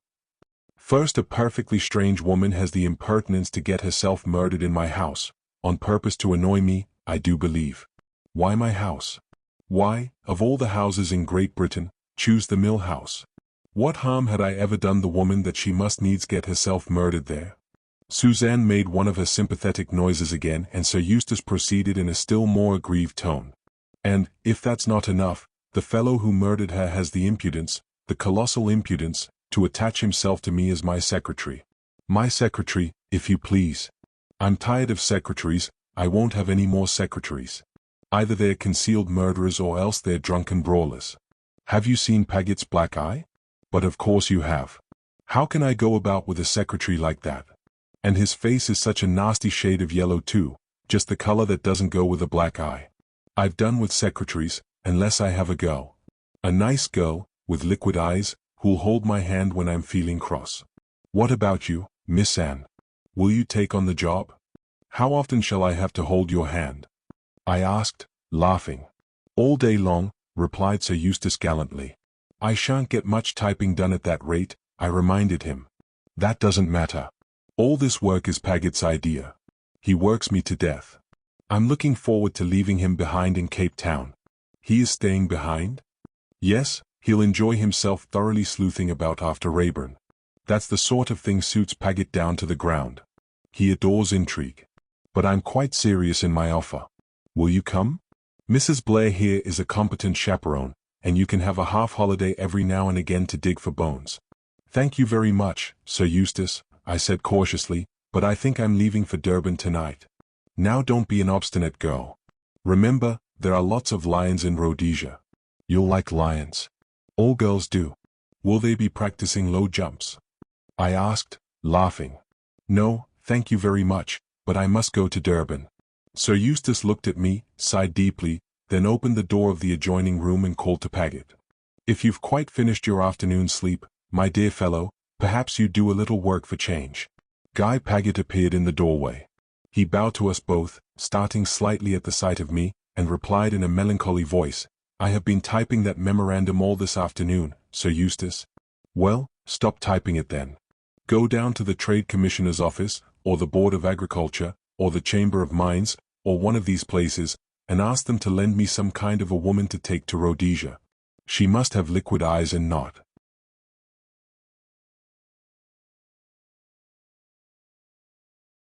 object to my holding her hand. Yes, Sir Eustace. I will ask for a competent shorthand typist. Paggett's a malicious fellow, said Sir Eustace, after the secretary had departed. I'd be prepared to bet that he'll pick out some slap-faced creature on purpose to annoy me. She must have nice feet too, I forgot to mention that. I clutched Suzanne excitedly by the hand and almost dragged her along to her room. Now, Suzanne, I said, we've got to make plans, and make them quickly. Paggett is staying behind here, you heard that? Yes. I suppose that means that I shan't be allowed to go to Rhodesia, which is very annoying, because I want to go to Rhodesia. How tiresome. Cheer up, I said. You're going all right. I don't see how you could back out at the last moment without its appearing frightfully suspicious. And, besides, Paggett might suddenly be summoned by Sir Eustace, and it would be far harder for you to attach yourself to him for the journey up. It would hardly be respectable, said Suzanne, dimpling. I should have to pretend a fatal passion for him as an excuse. On the other hand, if you were there when he arrived, it would all be perfectly simple and natural. Besides, I don't think we ought to lose sight of the other two entirely. Oh, and you surely can't suspect Colonel Race or Sir Eustace. I suspect everybody, I said darkly, and if you've read any detective stories, Suzanne, you must know that it's always the most unlikely person who's the villain. Lots of criminals have been cheerful fat men like Sir Eustace. Colonel Race isn't particularly fat, or particularly cheerful either. Sometimes they're lean and saturnine, I retorted. I don't say I seriously suspect either of them, but, after all, the woman was murdered in Sir Eustace's house. Yes, we needn't go over all that again. I'll watch him for you, and if he gets any fatter and any more cheerful, I'll send you a telegram at once. Sir Ian swelling. Highly suspicious. Come at once. Really, Suzanne, I cried, you seem to think all this is a game. I know I do, said Suzanne, unabashed. It seems like that. It's your fault, Anne. I've got imbued with your let's have an adventure spirit. It doesn't seem a bit real. Dear me, if Clarence knew that I was running about Africa tracking dangerous criminals, he'd have a fit. Why don't you cable him about it? I asked sarcastically. Suzanne's sense of humor always fails her when it comes to sending cables. She considered my suggestion in perfectly good faith. I might. It would have to be a very long one. Her eyes brightened at the thought. But I think it's better not. Husbands always want to interfere with perfectly harmless amusements. Well, I said, summing up the situation, you will keep an eye on Sir Eustace and Colonel Race. I know why I've got to watch Sir Eustace, interrupted Suzanne, because of his figure and his humorous conversation. But I think it's carrying it rather far to suspect Colonel Race, I do indeed. Why, he's something to do with the Secret Service. Do you know, and I believe the best thing we could do would be to confide in him and tell him the whole story. I objected vigorously to this unsporting proposal. I recognized in it the disastrous effects of matrimony. How often have I not heard a perfectly intelligent female say, in the tone of one clinching an argument, Edgar says, and all the time you are perfectly aware that Edgar is a perfect fool. Suzanne, by reason of her married state, was yearning to lean upon some man or other. However, she promised faithfully that she would not breathe a word to Colonel Race, and we went on with our plan-making. It's quite clear that I must stay here and watch Paget, and this is the best way to do it. I must pretend to leave for Durban this evening, take my luggage down and so on, but really I shall go to some small hotel in the town. I can alter my appearance a little, wear a fair toupee and one of those thick white lace veils, and I shall have a much better chance of seeing what is really at if he thinks I'm safely out of the way. Suzanne approved this plan heartily. We made due and ostentatious preparations, inquiring once more about the departure of the train at the office and packing my luggage. We dined together in the restaurant. Colonel Race did not appear, but Sir Eustace and Paget were at their table in the window. Paget left the table halfway through the meal, which annoyed me, as I had planned to say goodbye to him. However, doubtless Sir Eustace would do as well. I went over to him when I had finished. Goodbye, Sir Eustace, I said. I'm off tonight to Durban. Sir Eustace sighed heavily. So I heard. You wouldn't like me to come with you, would you? I should love it. Nice go. Sure you won't change your mind and come and look for lions in Rhodesia? Quite sure. He must be a very handsome fellow, said Sir Eustace plaintively. Some young whippersnapper in Durban, I suppose, who puts my mature charms completely in the shade. By the way, Paget's going down in the car in a minute or two. He could take you to the station. Oh, no, thank you, I said hastily. Mrs. Blair and I have got our own taxi ordered. To go down with Guy Paget was the last thing I wanted. Sir Eustace looked at me attentively. I don't believe you like Paget. I don't blame you. Of all the officious, interfering asses, going about with the air of a martyr, and doing everything he can to annoy and upset me. What has he done now? I inquired with some curiosity. He's got hold of a secretary for me. You never saw such a woman. 40, if she's a day, wears pince-nez and sensible boots and an air of brisk efficiency that will be the death of me. A regular slap-faced woman. Won't she hold your hand? I devoutly hope not, exclaimed Sir Eustace. That would be the last straw. Well, goodbye, liquid eyes. If I shoot a lion I shan't give you the skin, after the base way you've deserted me. He squeezed my hand warmly and we parted. Suzanne was waiting for me in the hall. She was to come down to see me off. Let's start at once, I said hastily, and motioned to the man to get a taxi. Then a voice behind me made me start. Excuse me, Miss Beddingfeld, but I'm just going down in a car. I can drop you and Mrs. Blair at the station. Oh, thank you, I said hastily. But there's no need to trouble you. No trouble at all, I assure you. Put the luggage in, porter. I was helpless. I might have protested further, but a slight warning nudge from Suzanne urged me to be on my guard. Thank you, Mr. Paget, I said coldly. We all got into the car. As we raced down the road into the town, I racked my brains for something to say. In the end Paget himself broke the silence. I have secured a very capable secretary for Sir Eustace, he observed. Miss Pettigrew. He wasn't exactly raving about her just now, I remarked. Paget looked at me coldly. She is a proficient shorthand typist, he said repressively. We pulled up in front of the station. Here surely he would leave us. I turned with outstretched hand, but no. I'll come and see you off. It's just 8 o'clock, your train goes in a quarter of an hour. He gave efficient directions to porters. I stood helpless, not daring to look at Suzanne. The man suspected. He was determined to make sure that I did go by the train. And what could I do? Nothing. I saw myself, in a quarter of an hour's time, steaming out of the station with Paget planted on the platform waving me adieu. He had turned the tables on me adroitly. His manner towards me had changed, moreover. It was full of an uneasy geniality which sat ill upon him, and which nauseated me. The man was an oily hypocrite. First he tried to murder me, and now he paid me compliments. Did he imagine for 1 minute that I hadn't recognized him that night on the boat? No, it was a pose which he forced me to acquiesce in, his tongue in his cheek all the while. Helpless as a sheep, I moved along under his expert directions.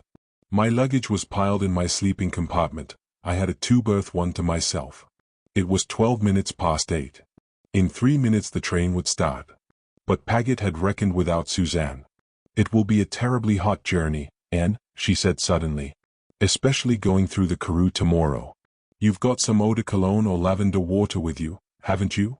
My cue was plain. Oh, dear, I cried. I left my eau de cologne on the dressing table at the hotel. Suzanne's habit of command served her well. She turned imperiously to Paget. Mr. Paget. Quick. You've just time. There's a chemist almost opposite the station. And must have some eau de cologne. He hesitated, but Suzanne's imperative manner was too much for him. She is a born autocrat. He went. Suzanne followed him with her eyes till he disappeared. Quick, Anne, get out the other side, in case he hasn't really gone, but is watching us from the end of the platform. Never mind your luggage. You can telegraph about that tomorrow. Oh, if only the train starts on time. I opened the gate on the opposite side to the platform and climbed down. Nobody was observing me. I could just see Suzanne standing where I had left her, looking up at the train and apparently chatting to me at the window. A whistle blew, the train began to draw out. Then I heard feet racing furiously up the platform. I withdrew to the shadow of a friendly bookstall and watched. Suzanne turned from waving her handkerchief to the retreating train. Too late, Mr. Paget, she said cheerfully. She's gone. Is that the eau de cologne? What a pity we didn't think of it sooner. They passed not far from me on their way out of the station. Guy Paget was extremely hot. He had evidently run all the way to the chemist and back. Shall I get you a taxi, Mrs. Blair? Suzanne did not fail in her role. Yes, please. Can't I give you a lift back? Have you much to do for Sir Eustace? Dear me, I wish Anne Beddingfeld was coming with us tomorrow. I don't like the idea of a young girl like that traveling off to Durban all by herself. But she was set upon it. Some little attraction there, I fancy. They passed out of earshot. Clever Suzanne. She had saved me. I allowed a minute or two to elapse and then I too made my way out of the station, almost colliding as I did so with a man, an unpleasant-looking man with a nose disproportionately big for his face. Chapter 21. I had no further difficulty in carrying out my plans. I found a small hotel in a back street, got a room there, paid a deposit as I had no luggage with me, and went placidly to bed. On the following morning I was up early and went out into the town to purchase a modest wardrobe. My idea was to do nothing until after the departure of the 11 o'clock train to Rhodesia with most of the party on board. Paget was not likely to indulge in any nefarious activities until he had got rid of them. Accordingly I took a tram out of the town and proceeded to enjoy a country walk. It was comparatively cool, and I was glad to stretch my legs after the long voyage and my close confinement at Musenberg. A lot hinges on small things. My shoelace came untied, and I stopped to do it up. The road had just turned a corner, and as I was bending over the offending shoe a man came right round and almost walked into me. He lifted his hat, murmuring an apology, and went on. It struck me at the time that his face was vaguely familiar, but at the moment I thought no more of it. I looked at my wristwatch. The time was getting on. I turned my feet in the direction of Cape Town. There was a tram on the point of going and I had to run for it. I heard other footsteps running behind me. I swung myself on and so did the other runner. I recognized him at once. It was the man who had passed me on the road when my shoe came untied, and in a flash I knew why his face was familiar. It was the small man with the big nose whom I had run into on leaving the station the night before. The coincidence was rather startling. Could it be possible that the man was deliberately following me? I resolved to test that as promptly as possible. I rang the bell and got off at the next stop. The man did not get off. I withdrew into the shadow of a shop doorway and watched. He alighted at the next stop and walked back in my direction. The case was clear enough. I was being followed. I had crowed too soon. My victory over Guy Paget took on another aspect. I hailed the next tram and, as I expected, my shadower also got on. I gave myself up to some very serious thinking. It was perfectly apparent that I had stumbled on a bigger thing than I knew. The murder in the house at Marlow was not an isolated incident committed by a solitary individual. I was up against a gang, and, thanks to Colonel Race's revelations to Suzanne, and what I had overheard at the house at Musenberg, I was beginning to understand some of its manifold activities. Systematized crime, organized by the man known to his followers as the Colonel. I remembered some of the talk I had heard on board ship, of the strike on the Rand and the causes underlying it, and the belief that some secret organization was at work fomenting the agitation. That was the Colonel's work, his emissaries were acting according to plan. He took no part in these things himself, I had always heard, as he limited himself to directing and organizing. The brain work, not the dangerous labor, for him. But still it well might be that he himself was on the spot, directing affairs from an apparently impeccable position. That, then, was the meaning of Colonel Race's presence on the Kilmorden Castle. He was out after the arch-criminal. Everything fitted in with that assumption. He was someone high up in the Secret Service whose business it was to lay the Colonel by the heels. I nodded to myself, things were becoming very clear to me. What of my part in the affair? Where did I come in? Was it only diamonds they were after? I shook my head. Great as the value of the diamonds might be, they hardly accounted for the desperate attempts which had been made to get me out of the way. No, I stood for more than that. In some way, unknown to myself, I was a menace, a danger. Some knowledge that I had, or that they thought I had, made them anxious to remove me at all costs, and that knowledge was bound up somehow with the diamonds. There was one person, I felt sure, who could enlighten me, if he would. The man in the brown suit, Harry Rayburn. He knew the other half of the story. But he had vanished into the darkness, he was a hunted creature flying from pursuit. In all probability he and I would never meet again. I brought myself back with a jerk to the actualities of the moment. It was no good thinking sentimentally of Harry Rayburn. He had displayed the greatest antipathy to me from the first. Or, at least, there I was again, dreaming. The real problem was what to do, now. I, priding myself upon my role of watcher, had become the watched. And I was afraid. For the first time I began to lose my nerve. I was the little bit of grit that was impeding the smooth working of the great machine, and I fancied that the machine would have a short way with little bits of grit. Once Harry Rayburn had saved me, once I had saved myself, but I felt suddenly that the odds were heavily against me. My enemies were all around me in every direction, and they were closing in. If I continued to play a lone hand I was doomed. I rallied myself with an effort. After all, what could they do? I was in a civilized city, with policemen every few yards. I would be wary in future. They should not trap me again as they had done in Musenberg.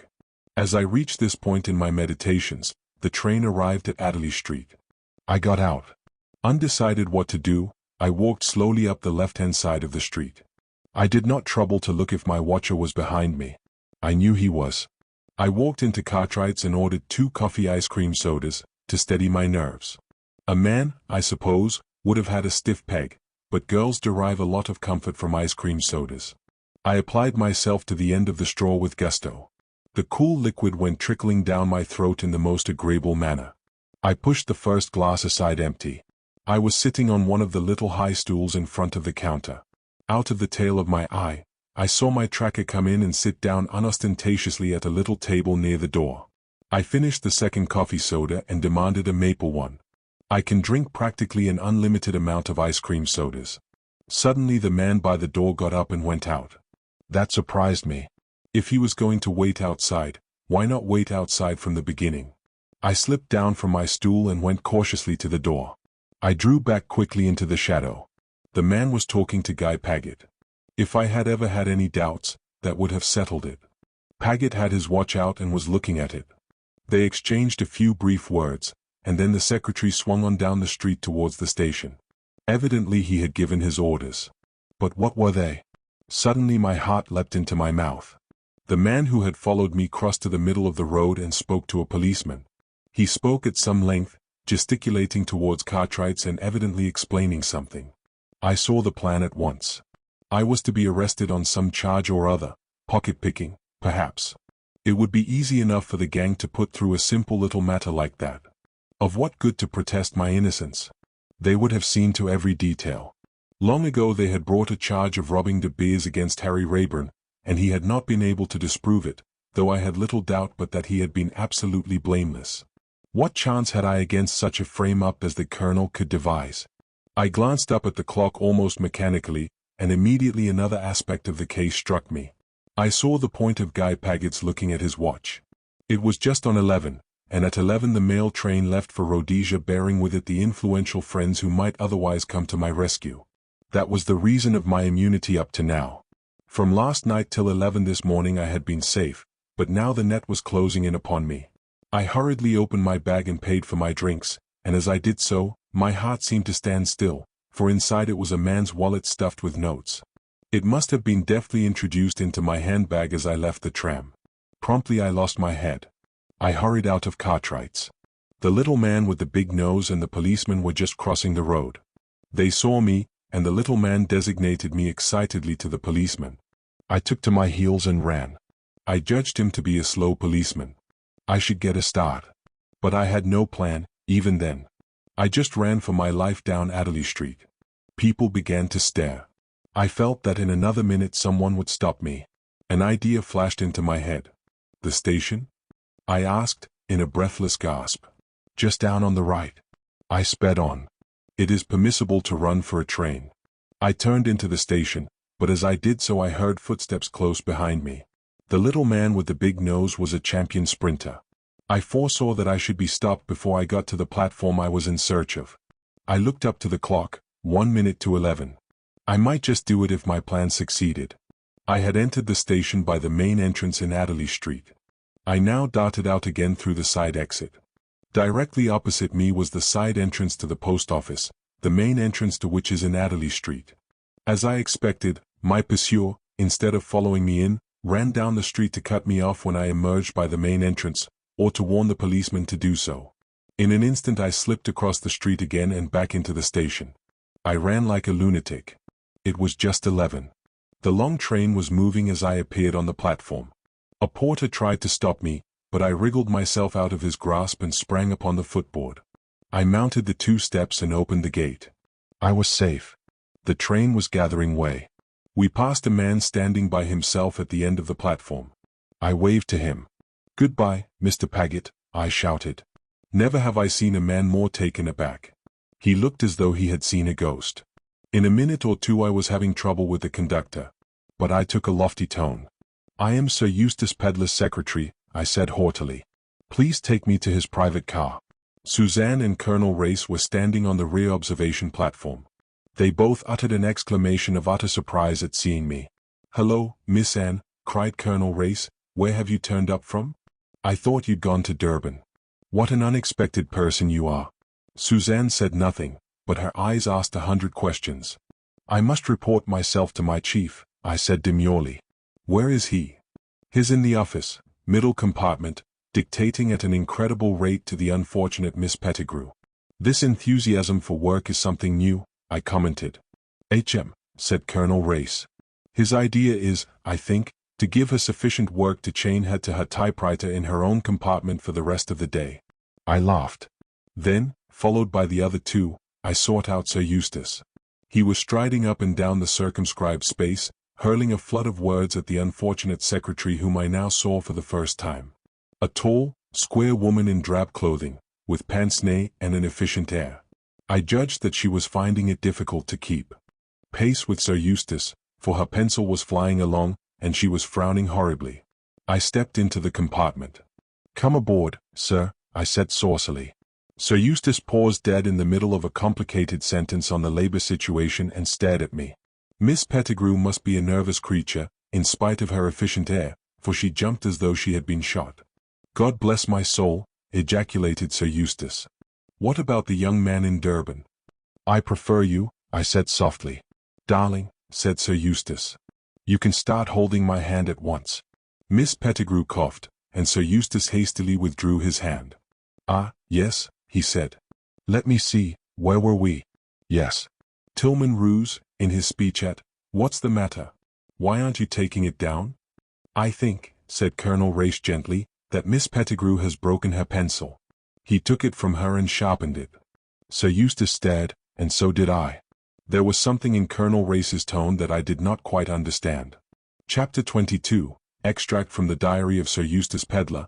I am inclined to abandon my reminiscences. Instead I shall write a short article entitled Secretaries I Have Had. As regards secretaries, I seem to have fallen under a blight. At one minute I have no secretaries, at another I have too many. At the present minute I am journeying to Rhodesia with a pack of women. Race goes off with the two best looking, of course, and leaves me with the dud. That is what always happens to me, and, after all, this is my private car, not Race's. Also Anne Beddingfeld is accompanying me to Rhodesia on the pretext of being my temporary secretary. But all this afternoon she has been out on the observation platform with Race exclaiming at the beauty of the Hex River Pass. It is true that I told her her principal duty would be to hold my hand. But she isn't even doing that. Perhaps she is afraid of Miss Pettigrew. I don't blame her if so. There is nothing attractive about Miss Pettigrew. She is a repellent female with large feet, more like a man than a woman. There is something very mysterious about Anne Beddingfeld. She jumped on board the train at the last minute, puffing like a steam engine for all the world as though she'd been running a race, and yet Paget told me that he'd seen her off to Durban last night. Either Paget has been drinking again or else the girl must have an astral body. And she never explains. Nobody ever explains. Yes, secretaries I have had. Number 1, a murderer fleeing from justice. Number 2, a secret drinker who carries on disreputable intrigues in Italy. Number 3, a beautiful girl who possesses the useful faculty of being in two places at once. Number 4, Miss Pettigrew, who, I have no doubt, is really a particularly dangerous crook in disguise. Probably one of Paget's Italian friends that he has palmed off on me. I shouldn't wonder if the world found some day that it had been grossly deceived by Paget. On the whole, I think Rayburn was the best of the bunch. He never worried me or got in my way. Guy Paget has had the impertinence to have the stationery trunk put in here. None of us can move without falling over it. I went out on the observation platform just now, expecting my appearance to be greeted with hails of delight. Both the women were listening spellbound to one of Race's traveller's tales. I shall label this car, not Sir Eustace Pedler and Party, but Colonel Race and Harem. Then Mrs. Blair must needs begin taking silly photographs. Every time we went round a particularly appalling curve, as we climbed higher and higher, she snapped at the engine. "You see the point," she cried delightedly. "It must be some curve if you can photograph the front part of the train from the back, and with the mountain background it will look awfully dangerous." I pointed out to her that no one could possibly tell it had been taken from the back of the train. She looked at me pityingly. "I shall write underneath it, taken from the train. Engine going round a curve." "You could write that under any snapshot of a train," I said. "Women never think of these simple things." "I'm glad we've come up here in daylight," cried Anne Beddingfeld. "I shouldn't have seen this if I'd gone last night to Durban, should I?" "No," said Colonel Race, smiling. "You'd have waked up tomorrow morning to find yourself in the Karoo, a hot, dusty desert of stones and rocks." "I'm glad I changed my mind," said Anne, sighing contentedly, and looking round. It was rather a wonderful sight. The great mountains all around, through which we turned and twisted and labored ever steadily upwards. "Is this the best train in the day to Rhodesia?" asked Anne Beddingfeld. "In the day?" laughed Race. "Why, my dear Miss Anne, there are only 3 trains a week. Mondays, Wednesdays, and Saturdays. Do you realize that you don't arrive at the Falls until Saturday next?" "How well we shall know each other by that time," said Mrs. Blair maliciously. "How long are you going to stay at the Falls, Sir Eustace?" "That depends," I said cautiously. "On what?" "On how things go at Johannesburg. My original idea was to stay a couple of days or so at the Falls, which I've never seen, though this is my 3rd visit to Africa, and then go on to Joburg and study the conditions of things on the Rand. At home, you know, I pose as being an authority on South African politics. But from all I hear, Joburg will be a particularly unpleasant place to visit in about a week's time. I don't want to study conditions in the midst of a raging revolution. Race smiled in a rather superior manner. I think your fears are exaggerated, Sir Eustace. There will be no great danger in Joburg. The women immediately looked at him in the "what a brave hero you are" manner. It annoyed me intensely. I am every bit as brave as Race, but I lack the figure. These long, lean, brown men have it all their own way. I suppose you'll be there, I said coldly. Very possibly. We might travel together. I'm not sure that I shan't stay on at the falls a bit, I answered noncommittally. Why is Race so anxious that I should go to Joburg? He's got his eye on Anne, I believe. What are your plans, Miss Anne? That depends, she replied demurely, copying me. I thought you were my secretary, I objected. Oh, but I've been cut out. You've been holding Miss Pettigrew's hand all the afternoon. Whatever I've been doing, I can swear I've not been doing that, I assured her. Thursday night. We have just left Kimberley. Race was made to tell the story of the diamond robbery all over again. Why are women so excited by anything to do with diamonds? At last Anne Beddingfeld has shed her veil of mystery. It seems that she's a newspaper correspondent. She sent an immense cable from Dura this morning. To judge by the jabbering that went on nearly all night in Mrs. Blair's cabin, she must have been reading aloud all her special articles for years to come. It seems that all along she's been on the track of the man in the brown suit. Apparently she didn't spot him on the Kilmorden. In fact, she hardly had the chance, but she's now very busy cabling home how I journeyed out with the murderer, and inventing highly fictitious stories of what he said to me, etc. I know how these things are done. I do them myself, in my reminiscences when Paget will let me. And of course one of Nasby's efficient staff will brighten up the details still more, so that when it appears in the Daily Budget Rayburn won't recognize himself. The girl's clever, though. All on her own, apparently, she's ferreted out the identity of the woman who was killed in my house. She was a Russian dancer called Nadina. I asked Anne Beddingfeld if she was sure of this. She replied that it was merely a deduction, quite in the Sherlock Holmes manner. However, I gather that she had cabled it home to Nasby as a proved fact. Women have these intuitions. I've no doubt that Anne Beddingfeld is perfectly right in her guess, but to call it a deduction is absurd. How she ever got on the staff of the Daily Budget is more than I can imagine. But she is the kind of young woman who does these things. Impossible to withstand her. She is full of coaxing ways that mask an invincible determination. Look how she has got into my private car. I am beginning to have an inkling why. Race said something about the police suspecting that Rayburn would make for Rhodesia. He might just have got off by Monday's train. They telegraphed all along the line, I presume, and no one of his description was found, but that says little. He's an astute young man and he knows Africa. He's probably exquisitely disguised as an old Kafir woman, and the simple police continue to look for a handsome young man with a scar, dressed in the height of European fashion. I never did quite swallow that scar. Anyway, Anne Beddingfeld is on his track. She wants the glory of discovering him for herself and the Daily Budget. Young women are very cold-blooded nowadays. I hinted to her that it was an unwomanly action. She laughed at me. She assured me that did she run him to earth her fortune was made. Race doesn't like it, either, I can see. Perhaps Rayburn is on this train. If so, we may all be murdered in our beds. I said so to Mrs. Blair, but she seemed quite to welcome the idea, and remarked that if I were murdered it would be really a terrific scoop for Anne. A scoop for Anne indeed. Tomorrow we shall be going through Bechuanaland. The dust will be atrocious.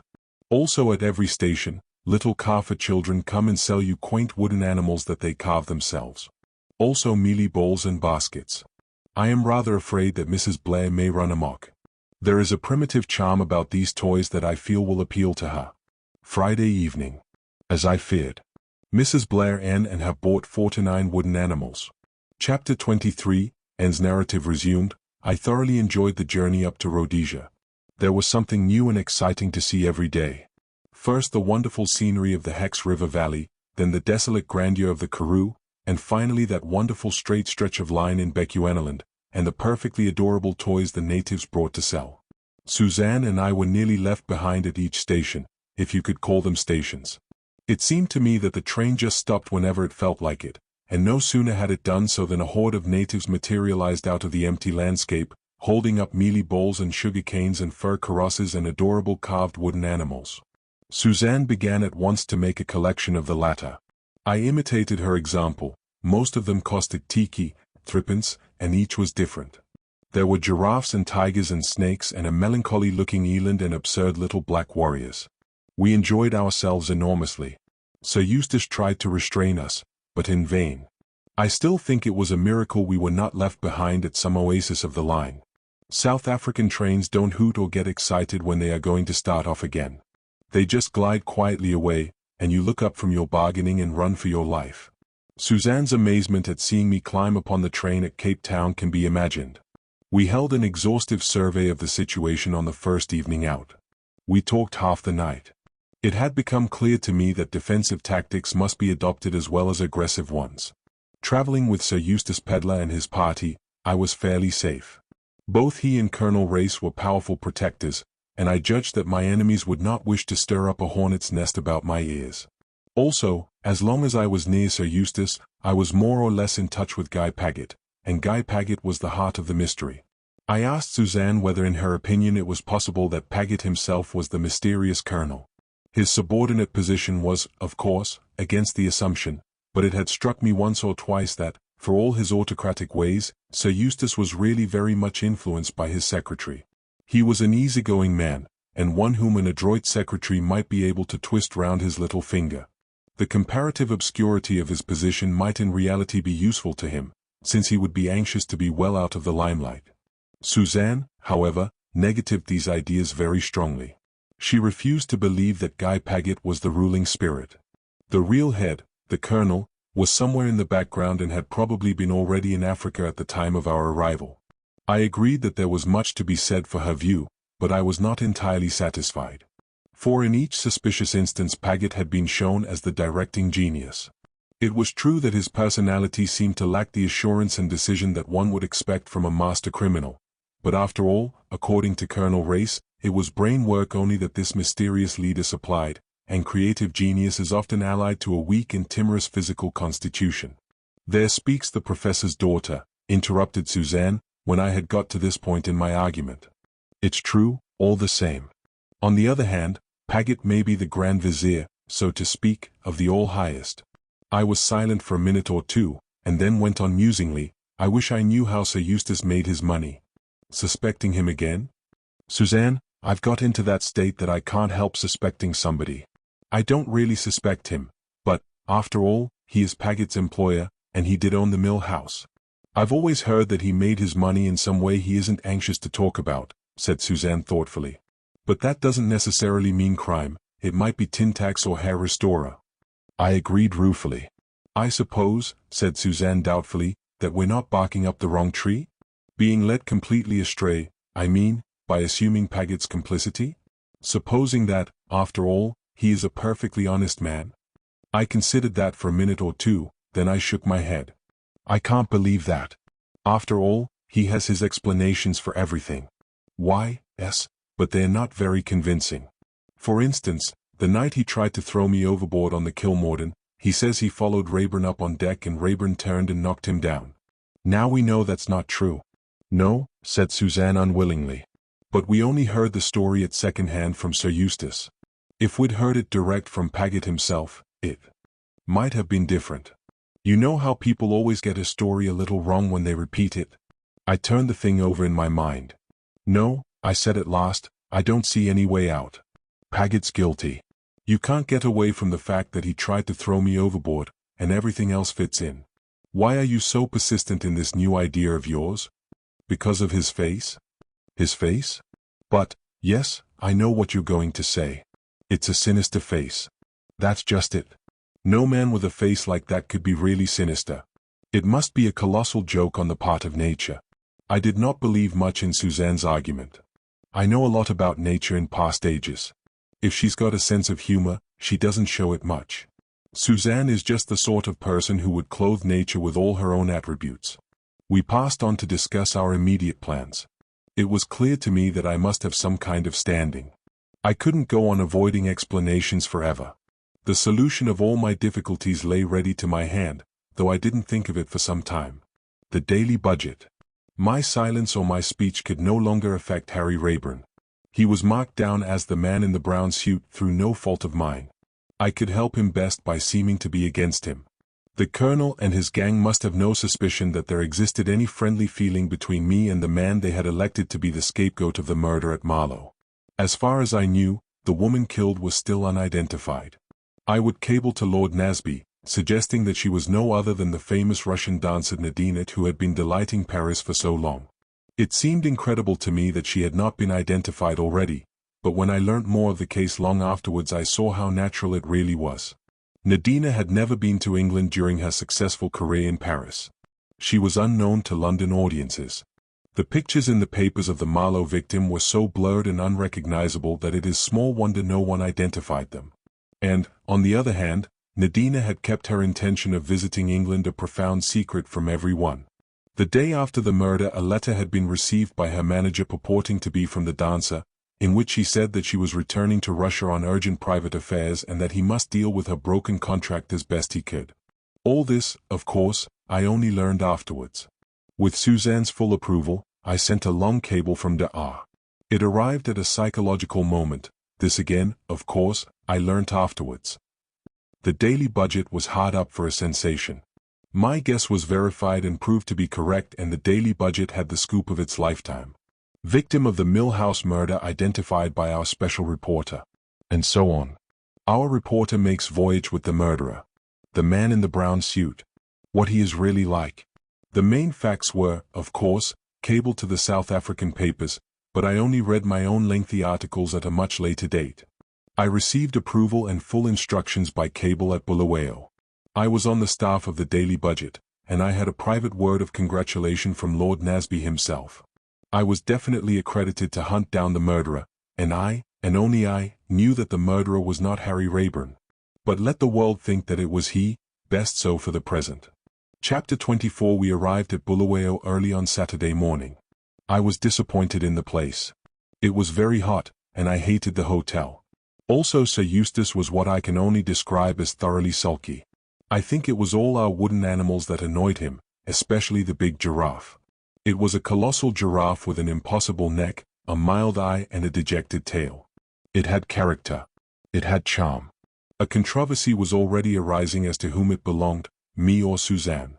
We had each contributed a tiki to its purchase. Suzanne advanced the claims of seniority in the married state. I stuck to the position that I had been the first to behold its beauty. In the meantime, I must admit, it occupied a good deal of this three-dimensional space of ours. To carry 4 to 9 wooden animals, all of awkward shape, and all of extremely brittle wood, is somewhat of a problem. 2 porters were laden with a bunch of animals each, and one promptly dropped a ravishing group of ostriches and broke their heads off. Warned by this, Suzanne and I carried all we could. Colonel Race helped, and I pressed the big giraffe into Sir Eustace's arms. Even the correct Miss Pettigrew did not escape. A large hippopotamus and 2 black warriors fell to her share. I had a feeling Miss Pettigrew didn't like me. Perhaps she fancied I was a bold hussy. Anyway, she avoided me as much as she could.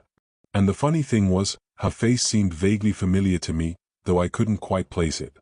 We reposed ourselves most of the morning, and in the afternoon we drove out to the Matopos to see Rhodes's grave. That is to say, we were to have done so, but at the last moment Sir Eustace backed out. He was very nearly in as bad a temper as the morning we arrived at Cape Town, when he bounced the peaches on the floor and they squashed.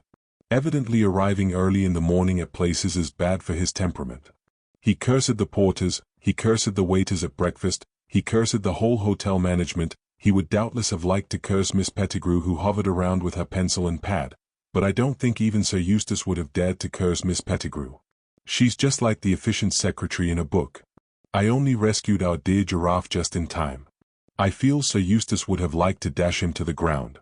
To return to our expedition, after Sir Eustace had backed out, Miss Pettigrew said she would remain at home in case he might want her. And at the very last minute Suzanne sent down a message to say she had a headache. So Colonel Race and I drove off alone. He is a strange man. One doesn't notice it so much in a crowd. But, when one is alone with him, the sense of his personality seems really almost overpowering. He becomes more taciturn, and yet his silence seems to say more than speech might do. It was so that day that we drove to the Metopos through the soft yellow-brown scrub. Everything seemed strangely silent, except our car, which I should think was the first Ford ever made by man.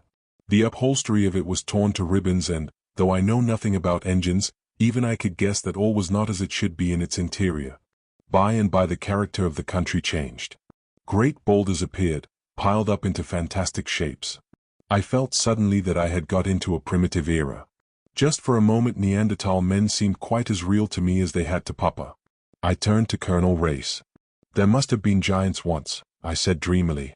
"And that children were just like children are today. They played with handfuls of pebbles, piling them up and knocking them down, and the more cleverly they balanced them, the better pleased they were. If I were to give a name to this place I should call it the country of giant children." "Perhaps you're nearer the mark than you know," said Colonel Race gravely. "Simple, primitive, big, that is Africa." I nodded appreciatively. "You love it, don't you?" I asked. "Yes. But to live in it long, well, it makes one what you would call cruel. One comes to hold life and death very lightly." "Yes," I said, thinking of Harry Rayburn. He had been like that too. "But not cruel to weak things?" "Opinions differ as to what are and are not weak things, Miss Anne." There was a note of seriousness in his voice which almost startled me. I felt that I knew very little really of this man at my side. "I meant children and dogs, I think. I can truthfully say I've never been cruel to children or dogs." "So you don't class women as weak things?" I considered.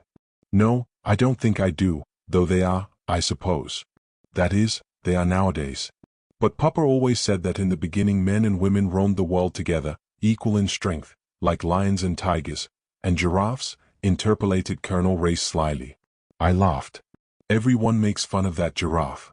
And giraffes. They were nomadic, you see.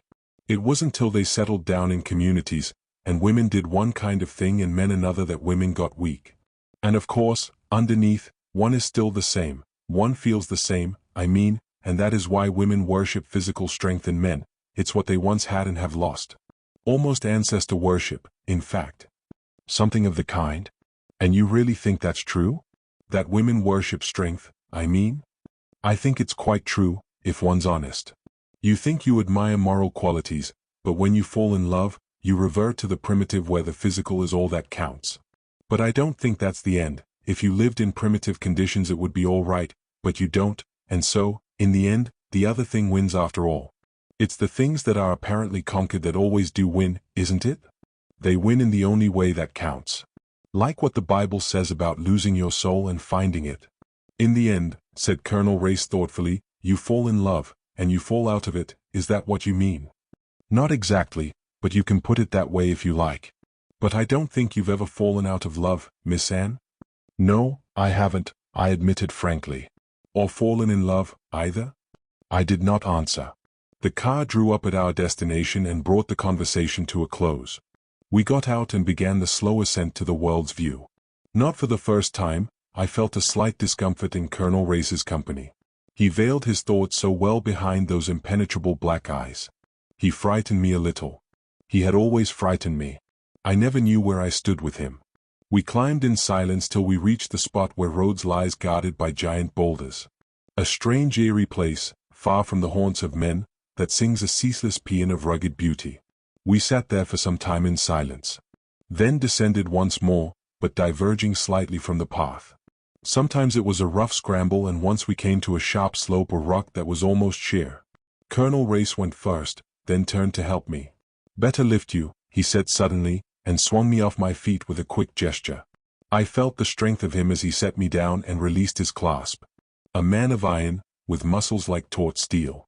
And again, I felt afraid, especially as he did not move aside, but stood directly in front of me, staring into my face.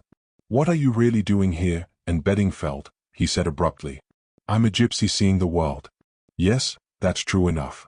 The newspaper correspondent is only a pretext. You've not the soul of the journalist. You're out for your own hand, snatching at life. But that's not all." What was he going to make me tell him? I was afraid.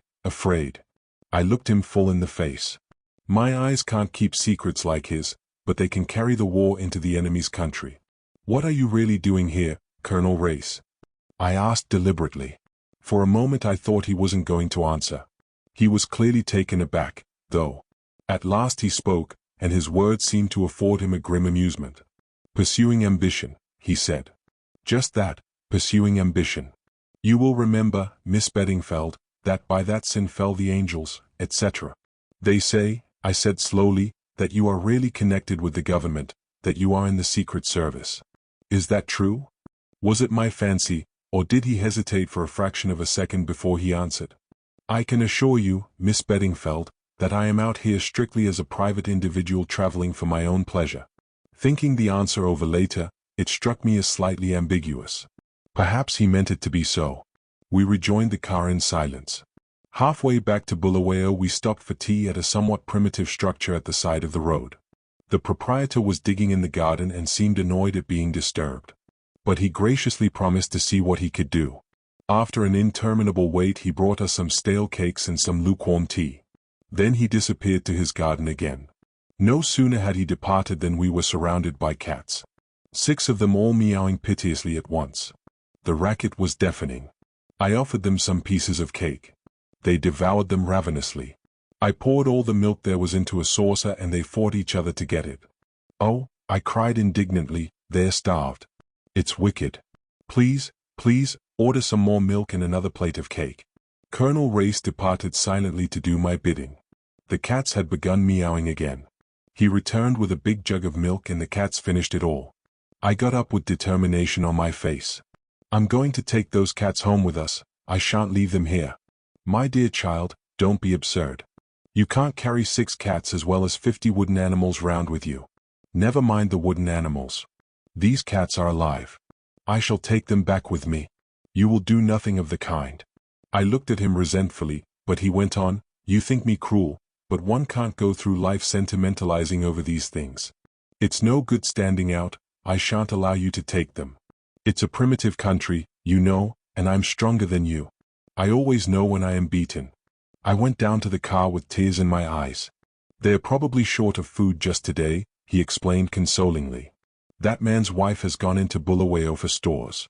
So it will be all right. And anyway, you know, the world's full of starving cats." Don't," I said fiercely. "I'm teaching you to realize life as it is. I'm teaching you to be hard and ruthless, like I am. That's the secret of strength, and the secret of success." "I'd sooner be dead than hard," I said passionately. We got into the car and started off. I pulled myself together again slowly. Suddenly, to my intense astonishment, he took my hand in his. "Anne," he said gently, "I want you. Will you marry me?" I was utterly taken aback. "Oh, no," I stammered. "I can't." "Why not?" "I don't care for you in that way. I've never thought of you like that." "I see." "Is that the only reason?" I had to be honest. I owed it him. "No," I said, "it is not. You see, I care for someone else." "I see," he said. Again. "And was that true at the beginning, when I first saw you, on the Kilmorden?" "No," I whispered. "It was, since then." "I see," he said for the 3rd time, but this time there was a purposeful ring in his voice that made me turn and look at him. His face was grimmer than I had ever seen it. What do you mean?" I faltered. He looked at me, inscrutable, dominating. "Only, that I know now what I have to do." His words sent a shiver through me. There was a determination behind them that I did not understand, and it frightened me. We neither of us said any more until we got back to the hotel. I went straight up to Suzanne. She was lying on her bed reading, and did not look in the least as though she had a headache. "Here reposes the perfect gooseberry," she remarked. Alias the tactful chaperone. "Why, and dear, what's the matter?" For I had burst into a flood of tears. I told her about the cats. I felt it wasn't fair to tell her about Colonel Race. But Suzanne is very sharp. I think she saw that there was something more behind. "You haven't caught a chill, have you, Anne? Sounds absurd even to suggest such things in this heat, but you keep on shivering." "It's nothing," I said. "Nerves, or someone walking over my grave. I keep feeling something dreadful's going to happen." "Don't be silly," said Suzanne, with decision. "Let's talk of something interesting. And, about those diamonds, what about them?" "I'm not sure they're safe with me. It was all right before, no one could think they'd be amongst my things. But now that everyone knows we're such friends, you and I'll be under suspicion too. Nobody knows they're in a roll of films, though, I argued. It's a splendid hiding place and I really don't think we could better it. She agreed doubtfully, but said we would discuss it again when we got to the falls. Our train went at 9 o'clock. Sir Eustace's temper was still far from good, and Miss Pettigrew looked subdued. Colonel Race was completely himself.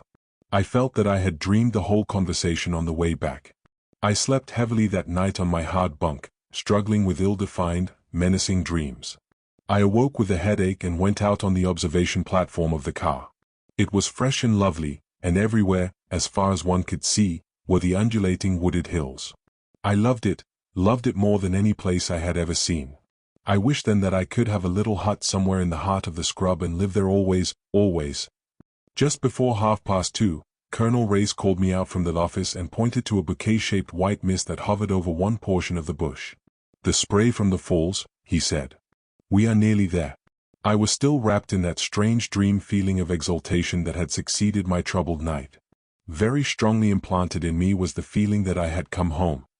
Home. And yet I had never been here before, or had I in dreams? We walked from the train to the hotel, a big white building closely wired against mosquitoes. There were no roads, no houses. We went out on the stoop and I uttered a gasp. There, half a mile away, facing us, were the falls.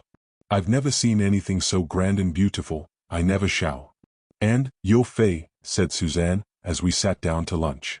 "I've never seen you like this before." She stared at me curiously. "Am I?" I laughed, but I felt that my laugh was unnatural. "It's just that I love it all. It's more than that." A little frown creased her brow, one of apprehension.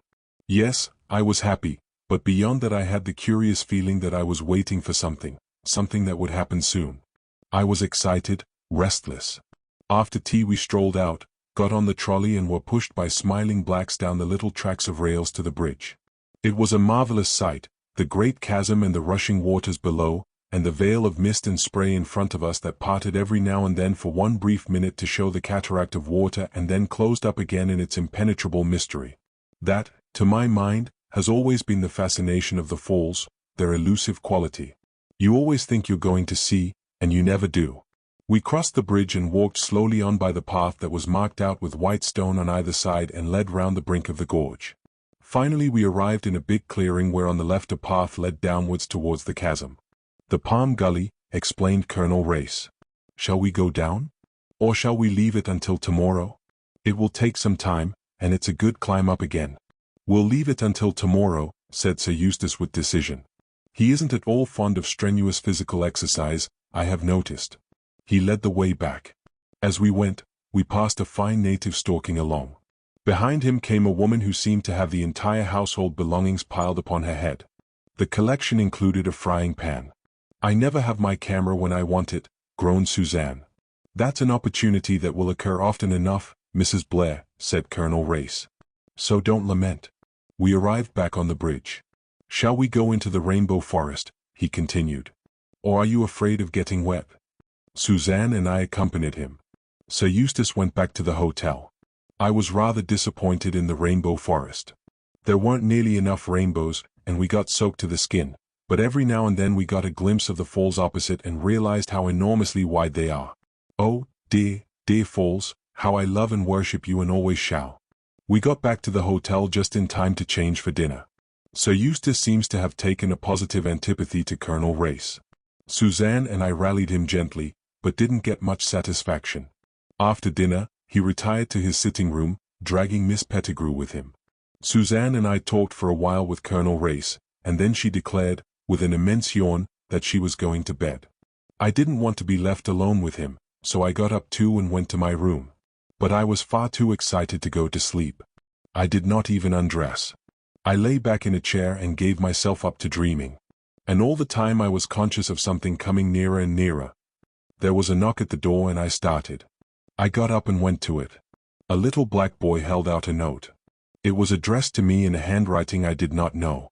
I took it and came back into the room. I stood there holding it. At last I opened it. It was very short. "I must see you. I dare not come to the hotel. Will you come to the clearing by the Palm Gully? In memory of Cabin 17 please come. The man you knew as Harry Rayburn. My heart beat to suffocation. He was here then. Oh, I had known it all along. I had felt him near me. All unwittingly I had come to his place of retreat. I wound a scarf round my head and stole to the door.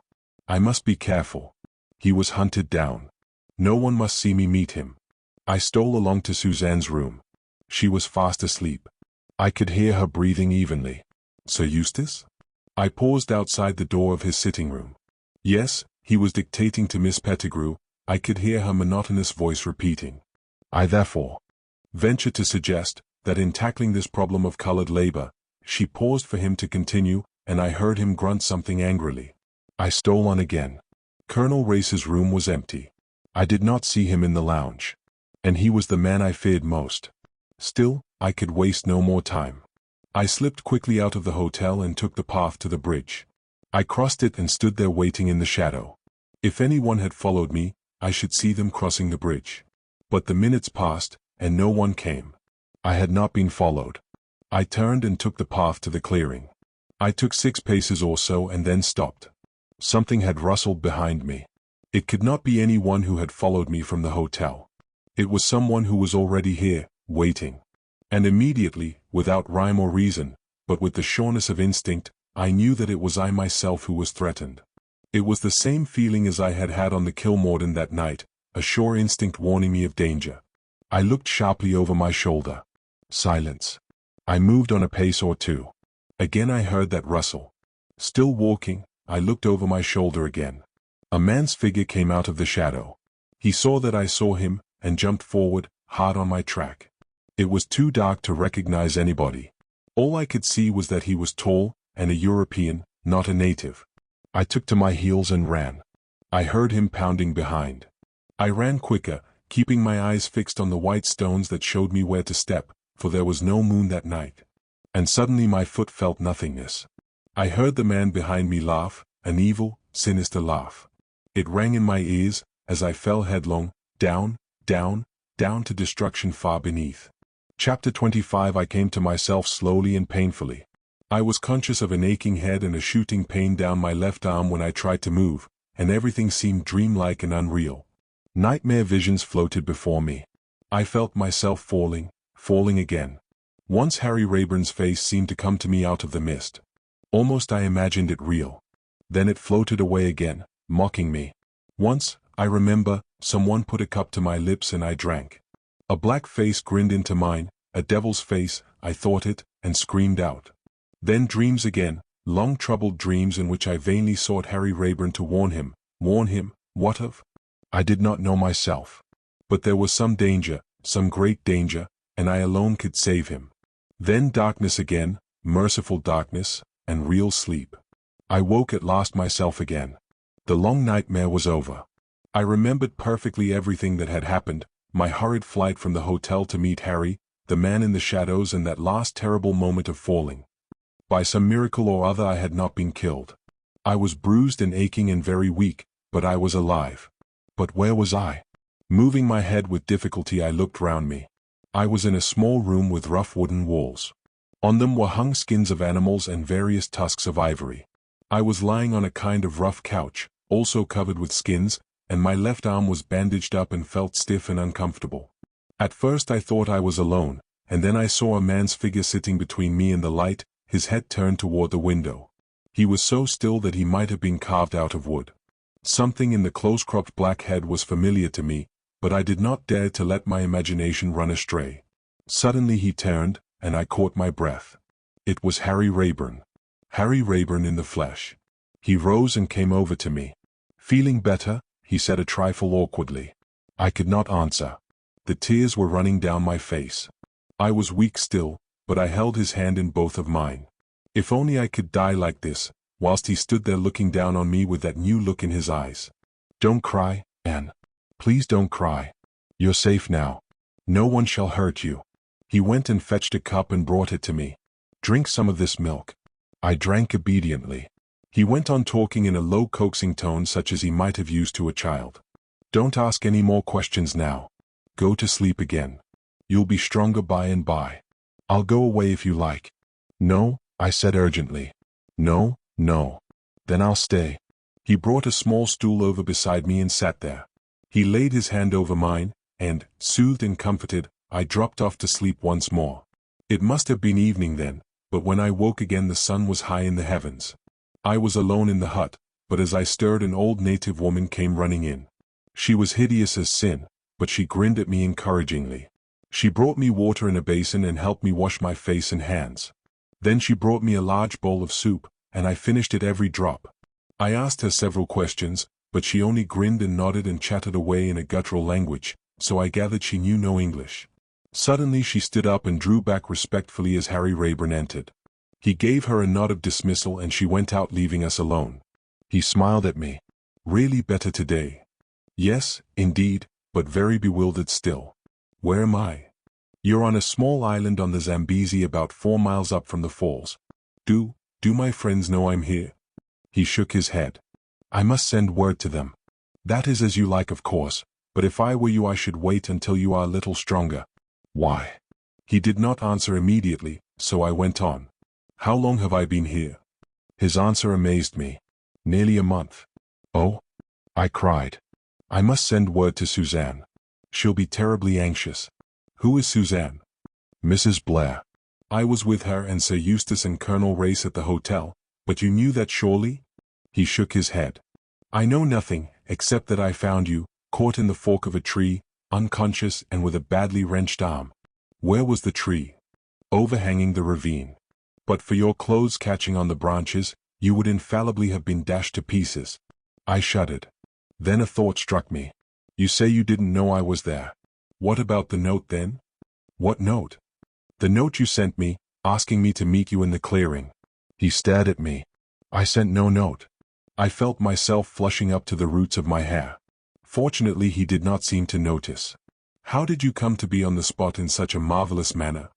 I asked in as nonchalant a manner as I could assume. And what are you doing in this part of the world, anyway? I live here, he said simply. On this island?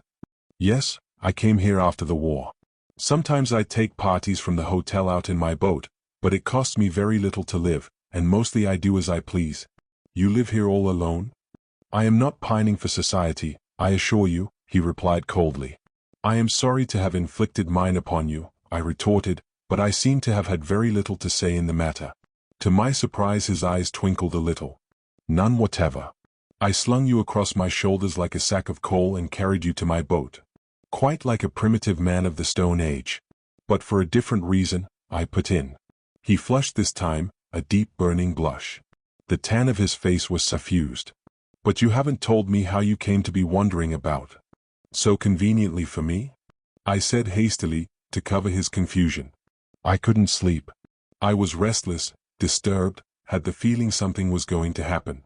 In the end I took the boat and came ashore and tramped down towards the falls. I was just at the head of the Palm Gully when I heard you scream. Why didn't you get help from the hotel instead of carting me all the way here? I asked. He flushed again. I suppose it seems an unpardonable liberty to you, but I don't think that even now you realize your danger. You think I should have informed your friends? Pretty friends, who allowed you to be decoyed out to death. No, I swore to myself that I'd take better care of you than anyone else could. Not a soul comes to this island. I got old Batterny, whom I cured of a fever once, to come and look after you. She's loyal. She'll never say a word. I could keep you here for months and no one would ever know. I could keep you here for months and no one would ever know. How some words please one. You did quite right, I said quietly. And I shall not send word to anyone. A day or so more anxiety doesn't make much difference. It's not as though they were my own people. They're only acquaintances really, even Suzanne. And whoever wrote that note must have known a great deal. It was not the work of an outsider. I managed to mention the note this time without blushing at all. If you would be guided by me, he said, hesitating. I don't expect I shall be, I answered candidly. But there's no harm in hearing. Do you always do what you like, Miss Beddingfeld? Usually, I replied cautiously. To anyone else I would have said always. I pity your husband, he said unexpectedly. You needn't, I retorted. I shouldn't dream of marrying anyone unless I was madly in love with them. And of course there is really nothing a woman enjoys so much as doing all the things she doesn't like for the sake of someone she does like. And the more self-willed she is, the more she likes it. I'm afraid I disagree with you. The boot is on the other leg as a rule. He spoke with a slight sneer. Exactly, I cried eagerly. And that's why there are so many unhappy marriages. It's all the fault of the men. Either they give way to their women, and then the women despise them, or else they are utterly selfish, insist on their own way and never say thank you. Successful husbands make their wives do just what they want, and then make a frightful fuss of them for doing it. Women like to be mastered, but they hate not to have their sacrifices appreciated. On the other hand, men don't really appreciate women who are nice to them all the time. When I am married, I shall be a devil most of the time, but every now and then, when my husband least expects it, I shall show him what a perfect angel I can be. Harry laughed outright. What a cat and dog life you will lead. Lovers always fight, I assured him. Because they don't understand each other. And by the time they do understand each other they aren't in love anymore. Does the reverse hold true? Are people who fight each other always lovers? I don't know, I said, momentarily confused. He turned away to the fireplace. Like some more soup? He asked in a casual tone. Yes, please. I'm so hungry that I could eat a hippopotamus. That's good. He busied himself with the fire. I watched. When I can get off the couch, I'll cook for you, I promised. I don't suppose you know anything about cooking. I can warm up things out of tins as well as you can, I retorted, pointing to a row of tins on the mantelpiece. Touché, he said, and laughed. His whole face changed when he laughed. It became boyish, happy, a different personality. I enjoyed my soup. As I ate it I reminded him that he had not, after all, tendered me his advice. Yes, what I was going to say was this. If I were you I would stay quietly perdu here until you are quite strong again. Your enemies will believe you dead. They will hardly be surprised at not finding the body. It would have been dashed to pieces on the rocks and carried down with the torrent. I shivered. Once you are completely restored to health, you can journey quietly on to Beira and get a boat to take you back to England. That would be very tame, I objected scornfully. There speaks a foolish schoolgirl. I'm not a foolish schoolgirl, I cried indignantly. I'm a woman. He looked at me with an expression I could not fathom as I sat up flushed and excited. God help me, so you are, he muttered, and went abruptly out. My recovery was rapid. The two injuries I had sustained were a knock on the head and a badly wrenched arm. The latter was the most serious and, to begin with, my rescuer had believed it to be actually broken. A careful examination, however, convinced him that it was not so, and although it was very painful I was recovering the use of it quite quickly. It was a strange time. We were cut off from the world, alone together as Adam and Eve might have been, but with what a difference. Old Batani hovered about counting no more than a dog might have done. I insisted on doing the cooking, or as much of it as I could manage with one arm. Harry was out a good part of the time, but we spent long hours together lying out in the shade of the palms, talking and quarreling, discussing everything under high heaven, quarreling and making it up again. We bickered a good deal, but there grew up between us a real and lasting comradeship such as I could never have believed possible. That, and something else. The time was drawing near, I knew it, when I should be well enough to leave and I realized it with a heavy heart. Was he going to let me go? Without a word? Without a sign? He had fits of silence, long moody intervals, moments when he would spring up and tramp off by himself. One evening the crisis came. We had finished our simple meal and were sitting in the doorway of the hut. The sun was sinking. Hairpins were necessities of life with which Harry had not been able to provide me, and my hair, straight and black, hung to my knees. I sat, my chin on my hands, lost in meditation. I felt rather than saw Harry looking at me.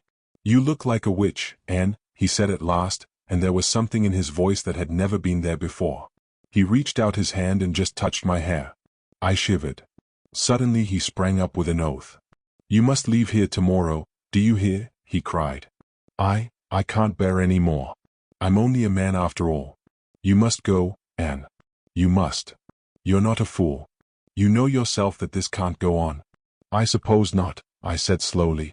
But, it's been happy, hasn't it? Happy? It's been hell. As bad as that. What do you torment me for? Why are you mocking at me? Why do you say that, laughing into your hair? I wasn't laughing. And I'm not mocking. If you want me to go, I'll go. But if you want me to stay, I'll stay. Not that, he cried vehemently. Not that. Don't tempt me, Anne. Do you realize what I am? A criminal twice over. A man hunted down. They know me here as Harry Parker, they think I've been away on a trek up country, but any day they may put two and two together, and then the blow will fall. You're so young, Anne, and so beautiful, with the kind of beauty that sends men mad. All the world's before you, love, life, everything. Mine's behind me, scorched, spoiled, with a taste of bitter ashes. If you don't want me, you know I want you. You know that I'd give my soul to pick you up in my arms and keep you here, hidden away from the world, forever and ever. And you're tempting me, Anne. You, with your long witch's hair, and your eyes that are golden and brown and green and never stop laughing even when your mouth is grave. But I'll save you from yourself and from me. You shall go tonight. You shall go to Beira. I'm not going to Beira, I interrupted. You are. You shall go to Beira if I have to take you there myself and throw you onto the boat. What do you think I'm made of?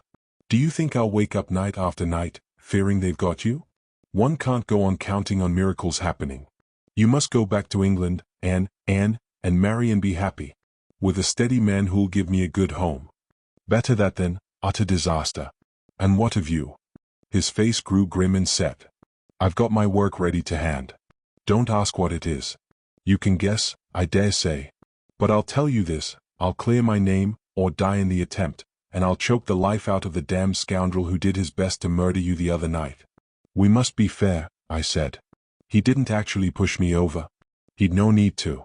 His plan was cleverer than that. I went up to the path afterwards. Everything looked all right, but by the marks on the ground I saw that the stones which outlined the path had been taken up and put down again in a slightly different place. There are tall bushes growing just over the edge. He'd balanced the outside stones on them, so that you'd think you were still on the path when in reality you were stepping into nothingness. God help him if I lay my hands upon him. He paused a minute and then said in a totally different tone, We've never spoken of these things, and, have we? But the time's come. I want you to hear the whole story, from the beginning. If it hurts you to go over the past, don't tell me, I said in a low voice. But I want you to know. I never thought I should speak of that part of my life to anyone. Funny, isn't it, the tricks fate plays? He was silent for a minute or two. The sun had set, and the velvety darkness of the African night was enveloping us like a mantle. Some of it I know, I said gently. What do you know? I know that your real name is Harry Lucas. Still he hesitated, not looking at me, but staring straight out in front of him. I had no clue as to what was passing in his mind, but at last he jerked his head forward as though acquiescing in some unspoken decision of his own and began his story. Chapter 26. You are right. My real name is Harry Lucas. My father was a retired soldier who came out to farm in Rhodesia. He died when I was in my second year at Cambridge. Were you fond of him? I asked suddenly. I don't know. Then he flushed and went on with sudden vehemence. Why do I say that? I did love my father. We said bitter things to each other the last time I saw him, and we had many rows over my wildness and my debts, but I cared for the old man. I know how much now, when it's too late, he continued more quietly. It was at Cambridge that I met the other fellow, young Erdsley? Yes, young Erdsley. His father, as you know, was one of South Africa's most prominent men. We drifted together at once, my friend and I. We had our love of South Africa in common and we both had a taste for the untrodden places of the world. After he left Cambridge, Erdsley had a final quarrel with his father. The old man had paid his debts twice, he refused to do so again. There was a bitter scene between them. Sir Lawrence declared himself at the end of his patience, he would do no more for his son. He must stand on his own legs for a while. The result was, as you know, that those two young men went off to South America together, prospecting for diamonds. I'm not going into that now, but we had a wonderful time out there. Hardships in plenty, you understand, but it was a good life, a hand-to-mouth scramble for existence far from the beaten track, and, my God, that's the place to know a friend. There was a bond forged between us two out there that only death could have broken. Well, as Colonel Race told you, our efforts were crowned with success. We found a second Kimberley in the heart of the British Guiana jungles. I can't tell you our elation. It wasn't so much the actual value in money of the find. You see, Erdsley was used to money, and he knew that when his father died he would be a millionaire, and Lucas had always been poor and was used to it. No, it was the sheer delight of discovery. He paused, and then added, almost apologetically, "You don't mind my telling it this way, do you? As though I wasn't in it at all. It seems like that now when I look back and see those two boys. I almost forget that one of them was Harry Rayburn." "Tell it any way you like," I said, and he went on, "We came to Kimberley, very cock-a-hoop over our find. We brought a magnificent selection of diamonds with us to submit to the experts. And then, in the hotel at Kimberley, we met her." I stiffened a little, and the hand that rested on the doorpost clenched itself involuntarily. Anita Grunberg, that was her name. She was an actress. Quite young and very beautiful. She was South African born, but her mother was a Hungarian, I believe. There was some sort of mystery about her, and that, of course, heightened her attraction for two boys home from the wilds. She must have had an easy task. We both fell for her right away, and we both took it hard. It was the first shadow that had ever come between us, but even then it didn't weaken our friendship. Each of us, I honestly believe, was willing to stand aside for the other to go in and win. But that wasn't her game. Sometimes, afterwards, I wondered why it hadn't been, for Sir Lawrence Erdsley's only son was quite a part one. But the truth of it was that she was married, to a sorter in Devizes, though nobody knew of it. She pretended enormous interests in our discovery, and we told her all about it and even showed her the diamonds. Delilah, that's what she should have been called, and she played her part well. The De Beers robbery was discovered, and like a thunderclap the police came down upon us. They seized our diamonds. We only laughed at first, the whole thing was so absurd. And then the diamonds were produced in court, and without question they were the stones stolen from De Beers. Anita Grunberg had disappeared. She had effected the substitution neatly enough, and our story that these were not the stones originally in our possession was laughed to scorn. Sir Lawrence Erdsley had enormous influence. He succeeded in getting the case dismissed, but it left two young men ruined and disgraced to face the world with the stigma of thief attached to their names, and it pretty well broke the old fellow's heart. He had one bitter interview with his son in which he heaped upon him every reproach imaginable. He had done what he could to save the family name, but from that day on his son was his son no longer. He cast him off utterly. And the boy, like the proud young fool that he was, remained silent, disdaining to protest his innocence in the face of his father's disbelief. He came out furious from the interview. His friend was waiting for him. A week later war was declared. The two friends enlisted together. You know what happened. The best pal a man ever had was killed, partly through his own mad recklessness in rushing into unnecessary danger. He died with his name tarnished. I swear to you, Anne, that it was mainly on his account that I was so bitter against that woman. It had gone deeper with him than with me. I had been madly in love with her for the moment. I even think that I frightened her sometimes, but with him it was a quieter and deeper feeling. She had been the very center of his universe, and her betrayal of him tore up the very roots of life. The blow stunned him and left him paralyzed. Harry paused. After a minute or two he went on, "As you know, I was reported missing, presumed killed. I never troubled to correct the mistake. I took the name of Parker and came to this island, which I knew of old. At the beginning of the war, I had had ambitious hopes of proving my innocence, but now all that spirit seemed dead. All I felt was, what's the good? My pal was dead, neither he nor I had any living relations who would care. I was supposed to be dead too, let it remain at that. I led a peaceful existence here, neither happy nor unhappy, numbed of all feeling. I see now, though I did not realize it at the time, that that was partly the effect of the war. And then one day something occurred to wake me right up again. I was taking a party of people in my boat on a trip up the river, and I was standing at the landing stage, helping them in, when one of the men uttered a startled exclamation. It focused my attention on him. He was a small, thin man with a beard, and he was staring at me for all he was worth as though I was a ghost. So powerful was his emotion that it awakened my curiosity. I made inquiries about him at the hotel and learned that his name was Carton, that he came from Kimberley, and that he was a diamond sorter employed by De Beers. In a minute all the old sense of wrong surged over me again. I left the island and went to Kimberley. I could find out little more about him, however. In the end, I decided that I must force an interview. I took my revolver with me.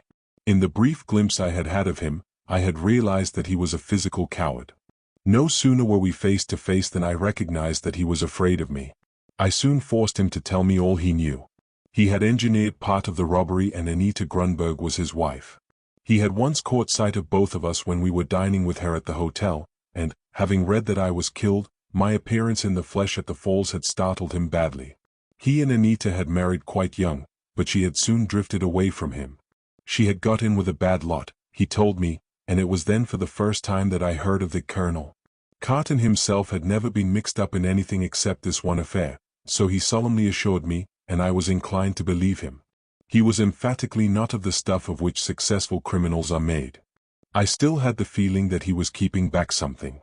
As a test, I threatened to shoot him there and then, declaring that I cared very little what became of me now. In a frenzy of terror he poured out a further story. It seems that Anita Grunberg did not quite trust the Colonel. Whilst pretending to hand over to him the stones she had taken from the hotel, she kept back some in her own possession. Carton advised her, with his technical knowledge, which to keep. If, at any time, these stones were produced, they were of such color and quality as to be readily identifiable, and the experts at Debese's would admit at once that these stones had never passed through their hands. In this way my story of a substitution would be supported, my name would be cleared, and suspicion would be diverted to the proper quarter. I gathered that, contrary to his usual practice, the Colonel himself had been concerned in this affair, therefore Anita felt satisfied that she had a real hold over him, should she need it. Carton now proposed that I should make a bargain with Anita Grunberg, or Nadina, as she now called herself. For a sufficient sum of money he thought that she would be willing to give up the diamonds and betray her former employer. He would cable to her immediately. I was still suspicious of Carton. He was a man whom it was easy enough to frighten, but who, in his fright, would tell so many lies that to sift the truth out from them would be no easy job. I went back to the hotel and waited. By the following evening I judged that he would have received the reply to his cable. I called round at his house and was told that Mr. Carton was away, but would be returning on the morrow. Instantly I became suspicious. In the nick of time I found out that he was in reality sailing for England on the Kilmorden Castle, which left Cape Town in 2 days' time. I had just time to journey down and catch the same boat. I had no intention of alarming Carton by revealing my presence on board. I had done a good deal of acting in my time at Cambridge, and it was comparatively easy for me to transform myself into a grave-bearded gentleman of middle age. I avoided Carton carefully on board the boat, keeping to my own cabin as far as possible under the pretense of illness. I had no difficulty in trailing him when we got to London. He went straight to an hotel and did not go out until the following day. He left the hotel shortly before 1 o'clock. I was behind him. He went straight to a house agent in Knightsbridge. There he asked for particulars of houses to let on the river. I was at the next table also inquiring about houses. Then suddenly in walked Anita Grunberg, Nadina, whatever you like to call her. Superb, insolent, and almost as beautiful as ever. God! How I hated her. There she was, the woman who had ruined my life, and who had also ruined a better life than mine. At that minute I could have put my hands round her neck and squeezed the life out of her inch by inch. Just for a minute or two I saw red. I hardly took in what the agent was saying. It was her voice that I heard next, high and clear, with an exaggerated foreign accent. The Mill House, Marlow. The property of Sir Eustace Pedler. That sounds as though it might suit me. At any rate, I will go and see it. The man wrote her an order, and she walked out again in her regal insolent manner. Not by word or a sign had she recognized Carton, yet I was sure that their meeting there was a preconceived plan. Then I started to jump to conclusions. Not knowing that Sir Eustace was at Cannes, I thought that this house-hunting business was a mere pretext for meeting him in the Mill House. I knew that he had been in South Africa at the time of the robbery, and never having seen him I immediately leaped to the conclusion that he himself was the mysterious colonel of whom I had heard so much. I followed my 2 suspects along. Knightsbridge. Nadina went into the Hyde Park Hotel. I quickened my pace and went in also. She walked straight into the restaurant, and I decided that I would not risk her recognizing me at the moment, but would continue to follow Carton. I was in great hopes that he was going to get the diamonds, and that by suddenly appearing and making myself known to him when he least expected it I might startle the truth out of him. I followed him down into the tube station at Hyde Park Corner. He was standing by himself at the end of the platform. There was some girl standing near, but no one else. I decided that I would accost him then and there. You know what happened. In the sudden shock of seeing a man whom he imagined far away in South Africa, He lost his head and stepped back upon the line. He was always a coward. Under the pretext of being a doctor, I managed to search his pockets. There was a wallet with some notes in it and one or two unimportant letters. There was a roll of films, which I must have dropped somewhere later, and there was a piece of paper with an appointment made on it for the 22nd on the Kilmorden Castle. In my haste to get away before anyone detained me, I dropped that also, but fortunately I remembered the figures. I hurried to the nearest cloakroom and hastily removed my makeup. I did not want to be laid by the heels for picking a dead man's pocket. Then I retraced my steps to the Hyde Park Hotel. Nadina was still having lunch. I needn't describe in detail how I followed her down to Marlow. She went into the house, and I spoke to the woman at the lodge, pretending that I was with her. Then I, too, went in. He stopped. There was a tense silence. You will believe me, and, won't you? I swear before God that what I am going to say is true. I went into the house after her with something very like murder in my heart, and she was dead. I found her in that first-floor room. God. It was horrible. Dead, and I was not more than 3 minutes behind her. And there was no sign of anyone else in the house. Of course I realized at once the terrible position I was in. By one masterstroke the blackmailed had rid himself of the blackmailer, and at the same time had provided a victim to whom the crime would be ascribed. The hand of the colonel was very plain. For the second time I was to be his victim. Fool that I had been to walk into the trap so easily. I hardly know what I did next. I managed to go out of the place looking fairly normal, but I knew that it could not be long before the crime was discovered and a description of my appearance telegraphed all over the country. I lay low for some days, not daring to make a move. In the end chance came to my aid. I overheard a conversation between two middle-aged gentlemen in the street, one of whom proved to be Sir Eustace Pedler. I at once conceived the idea of attaching myself to him as his secretary. The fragment of conversation I had overheard gave me my clue. I was now no longer so sure that Sir Eustace Pedler was the colonel. His house might have been appointed as a rendezvous by accident, or for some obscure motive that I had not fathomed. Do you know, I interrupted, that Guy Paget was in Marlow at the date of the murder? That settles it then. I thought he was at Cannes with Sir Eustace. He was supposed to be in Florence, but he certainly never went there. I'm pretty certain he was really in Marlow, but of course I can't prove it. And to think I never suspected Paget for a minute until the night he tried to throw you overboard. The man's a marvelous actor. Yes, isn't he? That explains why the Mill House was chosen. Paget could probably get in and out of it unobserved.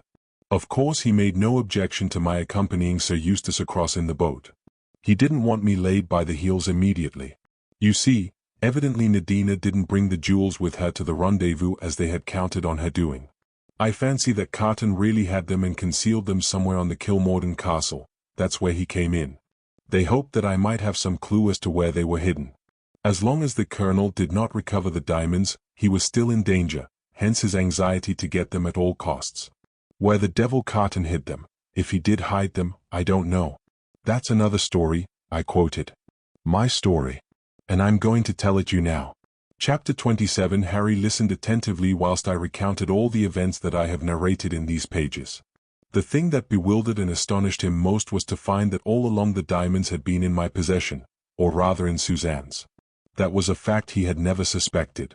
Of course, after hearing his story, I realized the point of Carton's little arrangement, or rather Nadina's, since I had no doubt that it was her brain which had conceived the plan.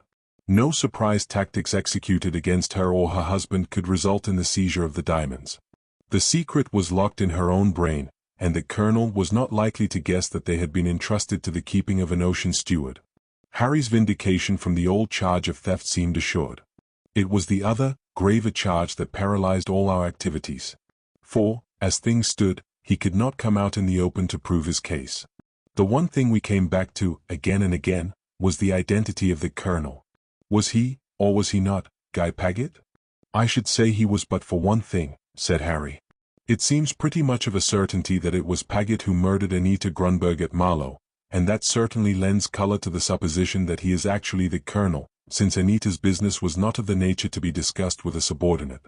No, the only thing that militates against that theory is the attempt to put you out of the way on the night of your arrival here.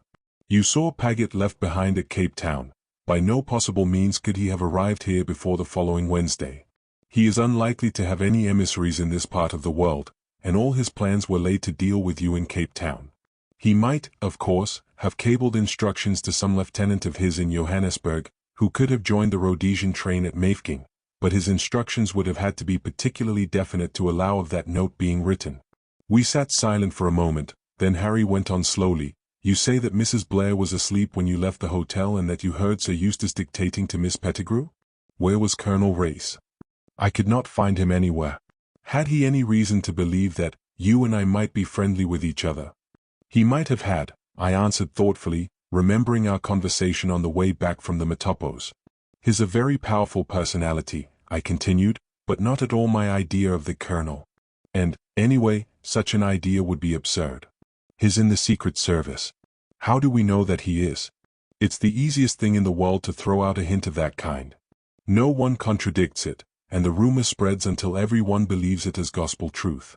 It provides an excuse for all sorts of doubtful doings. And, do you like Race? I do, and I don't. He repels me and at the same time fascinates me, but I know one thing, I'm always a little afraid of him.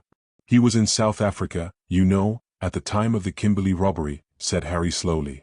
But it was he who told Suzanne all about the Colonel and how he had been in Paris trying to get on his track. Camouflage, of a particularly clever kind. But where does Paget come in? Is he in Race's pay? Perhaps, said Harry slowly, he doesn't come in at all. What? Think back, Anne. Did you ever hear Paget's own account of that night on the Kilmorden? Yes, through Sir Eustace. I repeated it. Harry listened closely. He saw a man coming from the direction of Sir Eustace's cabin and followed him up on deck. Is that what he says? Now, who had the cabin opposite to Sir Eustace? Colonel Race. Supposing Colonel Race crept up on deck, and, foiled in his attack on you, fled round the deck and met Paget just coming through the saloon door. He knocks him down and springs inside, closing the door. We dash round and find Paget lying there. How's that? You forget that he declares positively it was you who knocked him down. Well, suppose that just as he regains consciousness he sees me disappearing in the distance? Wouldn't he take it for granted that I was his assailant? Especially as he thought all along it was I he was following? It's possible, yes, I said slowly. But it alters all our ideas. And there are other things. Most of them are open to explanation. The man who followed you in Cape Town spoke to Paget, and Paget looked at his watch. The man might have merely asked him the time. It was just a coincidence, you mean? Not exactly. There's a method in all this, connecting Paget with the affair. Why was the mill house chosen for the murder? Was it because Paget had been in Kimberley when the diamonds were stolen? Would he have been made the scapegoat if I had not appeared so providentially upon the scene? Then you think he may be entirely innocent. It looks like it, but, if so, we've got to find out what he was doing in Marlow. If he's got a reasonable explanation of that, we're on the right tack. He got up. It's past midnight. Turn in, Anne, and get some sleep. Just before dawn I'll take you over in the boat. You must catch the train at Livingston. I've got a friend there who will keep you hidden away until the train starts. You go to Bulawayo and catch the bearer train there. I can find out from my friend in Livingston what's going on at the hotel and where your friends are now. Bearer, I said meditatively. Yes, and it's bearer for you. This is man's work. Leave it to me. We had had a momentary respite from emotion whilst we talked the situation out, but it was on us again now. We did not even look at each other. Very well, I said, and passed into the hut. I lay down on the skin-covered couch, but I didn't sleep, and outside I could hear Harry Rayburn pacing up and down through the long dark hours. At last he called me, "Come, Anne, it's time to go." I got up and came out obediently. It was still quite dark, but I knew that dawn was not far off. "We'll take the canoe, not the motorboat," Harry began, when suddenly he stopped dead and held up his hand. "Hush! What's that?" I listened, but could hear nothing. His ears were sharper than mine, however, the ears of a man who has lived long in the wilderness. Presently I heard it too, the faint splash of paddles in the water coming from the direction of the right bank of the river and rapidly approaching our little landing stage. We strained our eyes in the darkness, and could make out a dark blur on the surface of the water. It was a boat. Then there was a momentary spurt of flame. Someone had struck a match. By its light I recognized one figure, the red-bearded Dutchman of the villa at Muizenberg. The others were natives. Quick, back to the hut. Harry swept me back with him. He took down a couple of rifles and a revolver from the wall. Can you load a rifle? I never have. Show me how. I grasped his instructions well enough. We closed the door and Harry stood by the window which overlooked the landing stage. The boat was just about to run alongside it. Who's that? Called out Harry in a ringing voice. Any doubt we might have had as to our visitor's intentions was swiftly resolved. A hail of bullets splattered round us. Fortunately neither of us was hit. Harry raised the rifle. It spat murderously, and again and again. I heard 2 groans and a splash. That's given him something to think about, he muttered grimly, as he reached for the second rifle. Stand well back, Anne, for God's sake. And load quickly. More bullets. One just grazed Harry's cheek.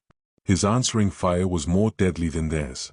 I had the rifle reloaded when he turned for it. He caught me close with his left arm and kissed me once savagely before he turned to the window again. Suddenly he uttered a shout. They're going, had enough of it. They're a good mark out there on the water, and they can't see how many of us there are. They're routed for the moment, but they'll come back. We'll have to get ready for them. He flung down the rifle and turned to me. Anne, you beauty. You wonder. You little queen. As brave as a lion. Black-haired witch. He caught me in his arms. He kissed my hair, my eyes, my mouth. And now to business, he said, suddenly releasing me. Get out those tins of paraffin. I did as I was told. He was busy inside the hut.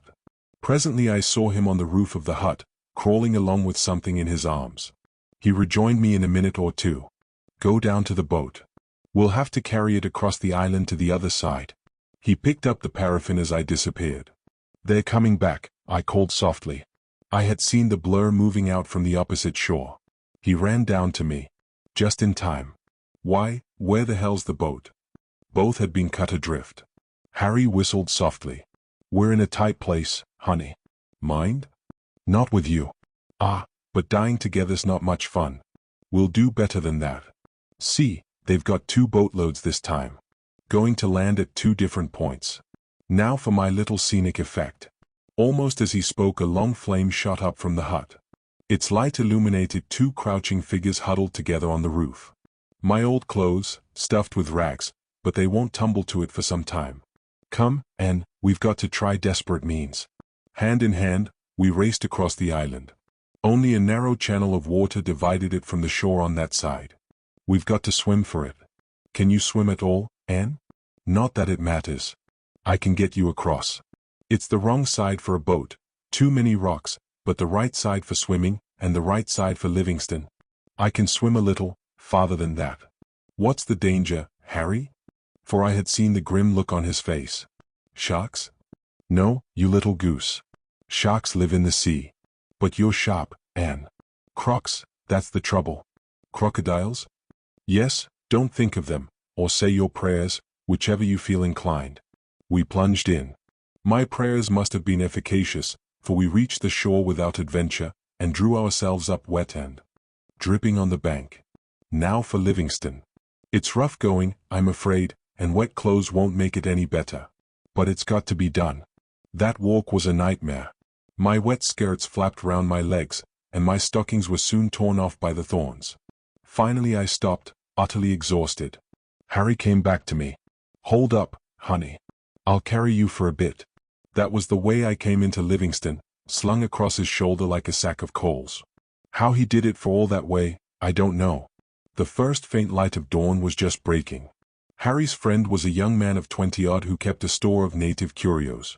His name was Ned, perhaps he had another, but I never heard it. He didn't seem in the least surprised to see Harry walk in, dripping wet, holding an equally dripping female by the hand. Men are very wonderful. He gave us food to eat, and hot coffee, and got our clothes dried for us whilst we rolled ourselves in Manchester blankets of gaudy hue. In the tiny back room of the hut we were safe from observation whilst he departed to make judicious inquiries as to what had become of Sir Eustace's party, and whether any of them were still at the hotel. It was then that I informed Harry that nothing would induce me to go to Beara. I never meant to, anyway, but now all reason for such proceedings had vanished. The point of the plan had been that my enemies believed me dead. Now that they knew I wasn't dead, my going to Beara would do no good whatever. They could easily follow me there and murder me quietly. I should have no one to protect me. It was finally arranged that I should join Suzanne, wherever she was, and devote all my energies to taking care of myself. On no account was I to seek adventures or endeavor to checkmate the Colonel. I was to remain quietly with her and await instructions from Harry. The diamonds were to be deposited in the bank at Kimberley under the name of Parker.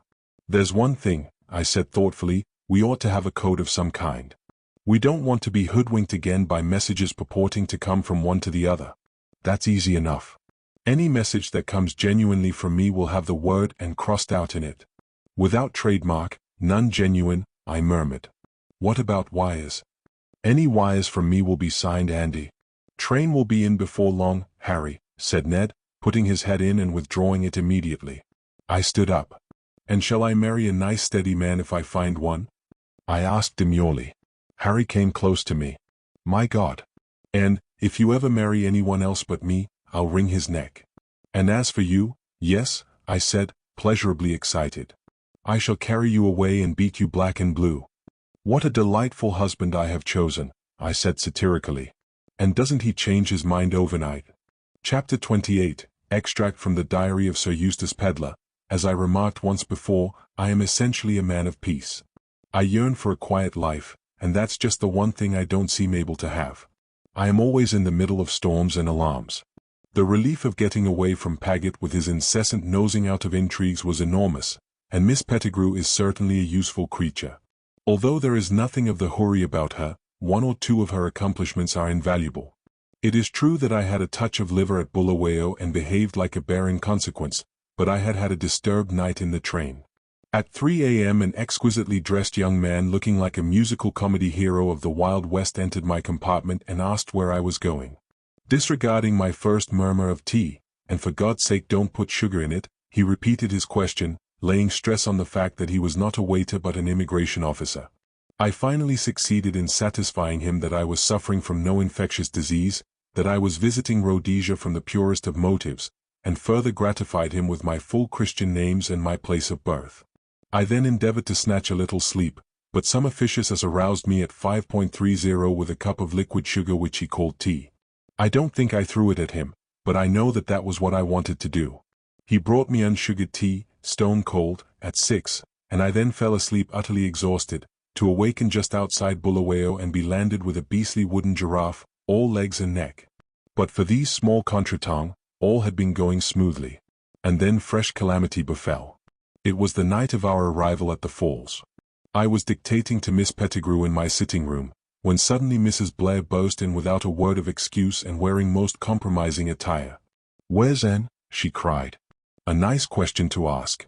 As though I were responsible for the go. What did she expect Miss Pettigrew to think? That I was in the habit of producing Anne Beddingfeld from my pocket at midnight or thereabouts. Very compromising for a man in my position. "I presume," I said coldly, "that she is in her bed." I cleared my throat and glanced at Miss Pettigrew, to show that I was ready to resume dictating. I hoped Mrs. Blair would take the hint. She did nothing of the kind. Instead she sank into a chair and waved a slippered foot in an agitated manner. "She's not in her room. I've been there. I had a dream, a terrible dream, that she was in some awful danger, and I got up and went to her room, just to reassure myself, you know. She wasn't there and her bed hadn't been slept in." She looked at me appealingly. "What shall I do, Sir Eustace?" Repressing the desire to reply, "Go to bed, and don't worry over nothing. An able-bodied young woman like Anne Beddingfeld is perfectly well able to take care of herself," I frowned judicially. "What does Race say about it? Why should Race have it all his own way? Let him have some of the disadvantages as well as the advantages of female society. I can't find him anywhere." She was evidently making a night of it. I sighed and sat down in a chair. "I don't quite see the reason for your agitation," I said patiently. "My dream, that curry we had for dinner." "Oh, Sir Eustace." The woman was quite indignant.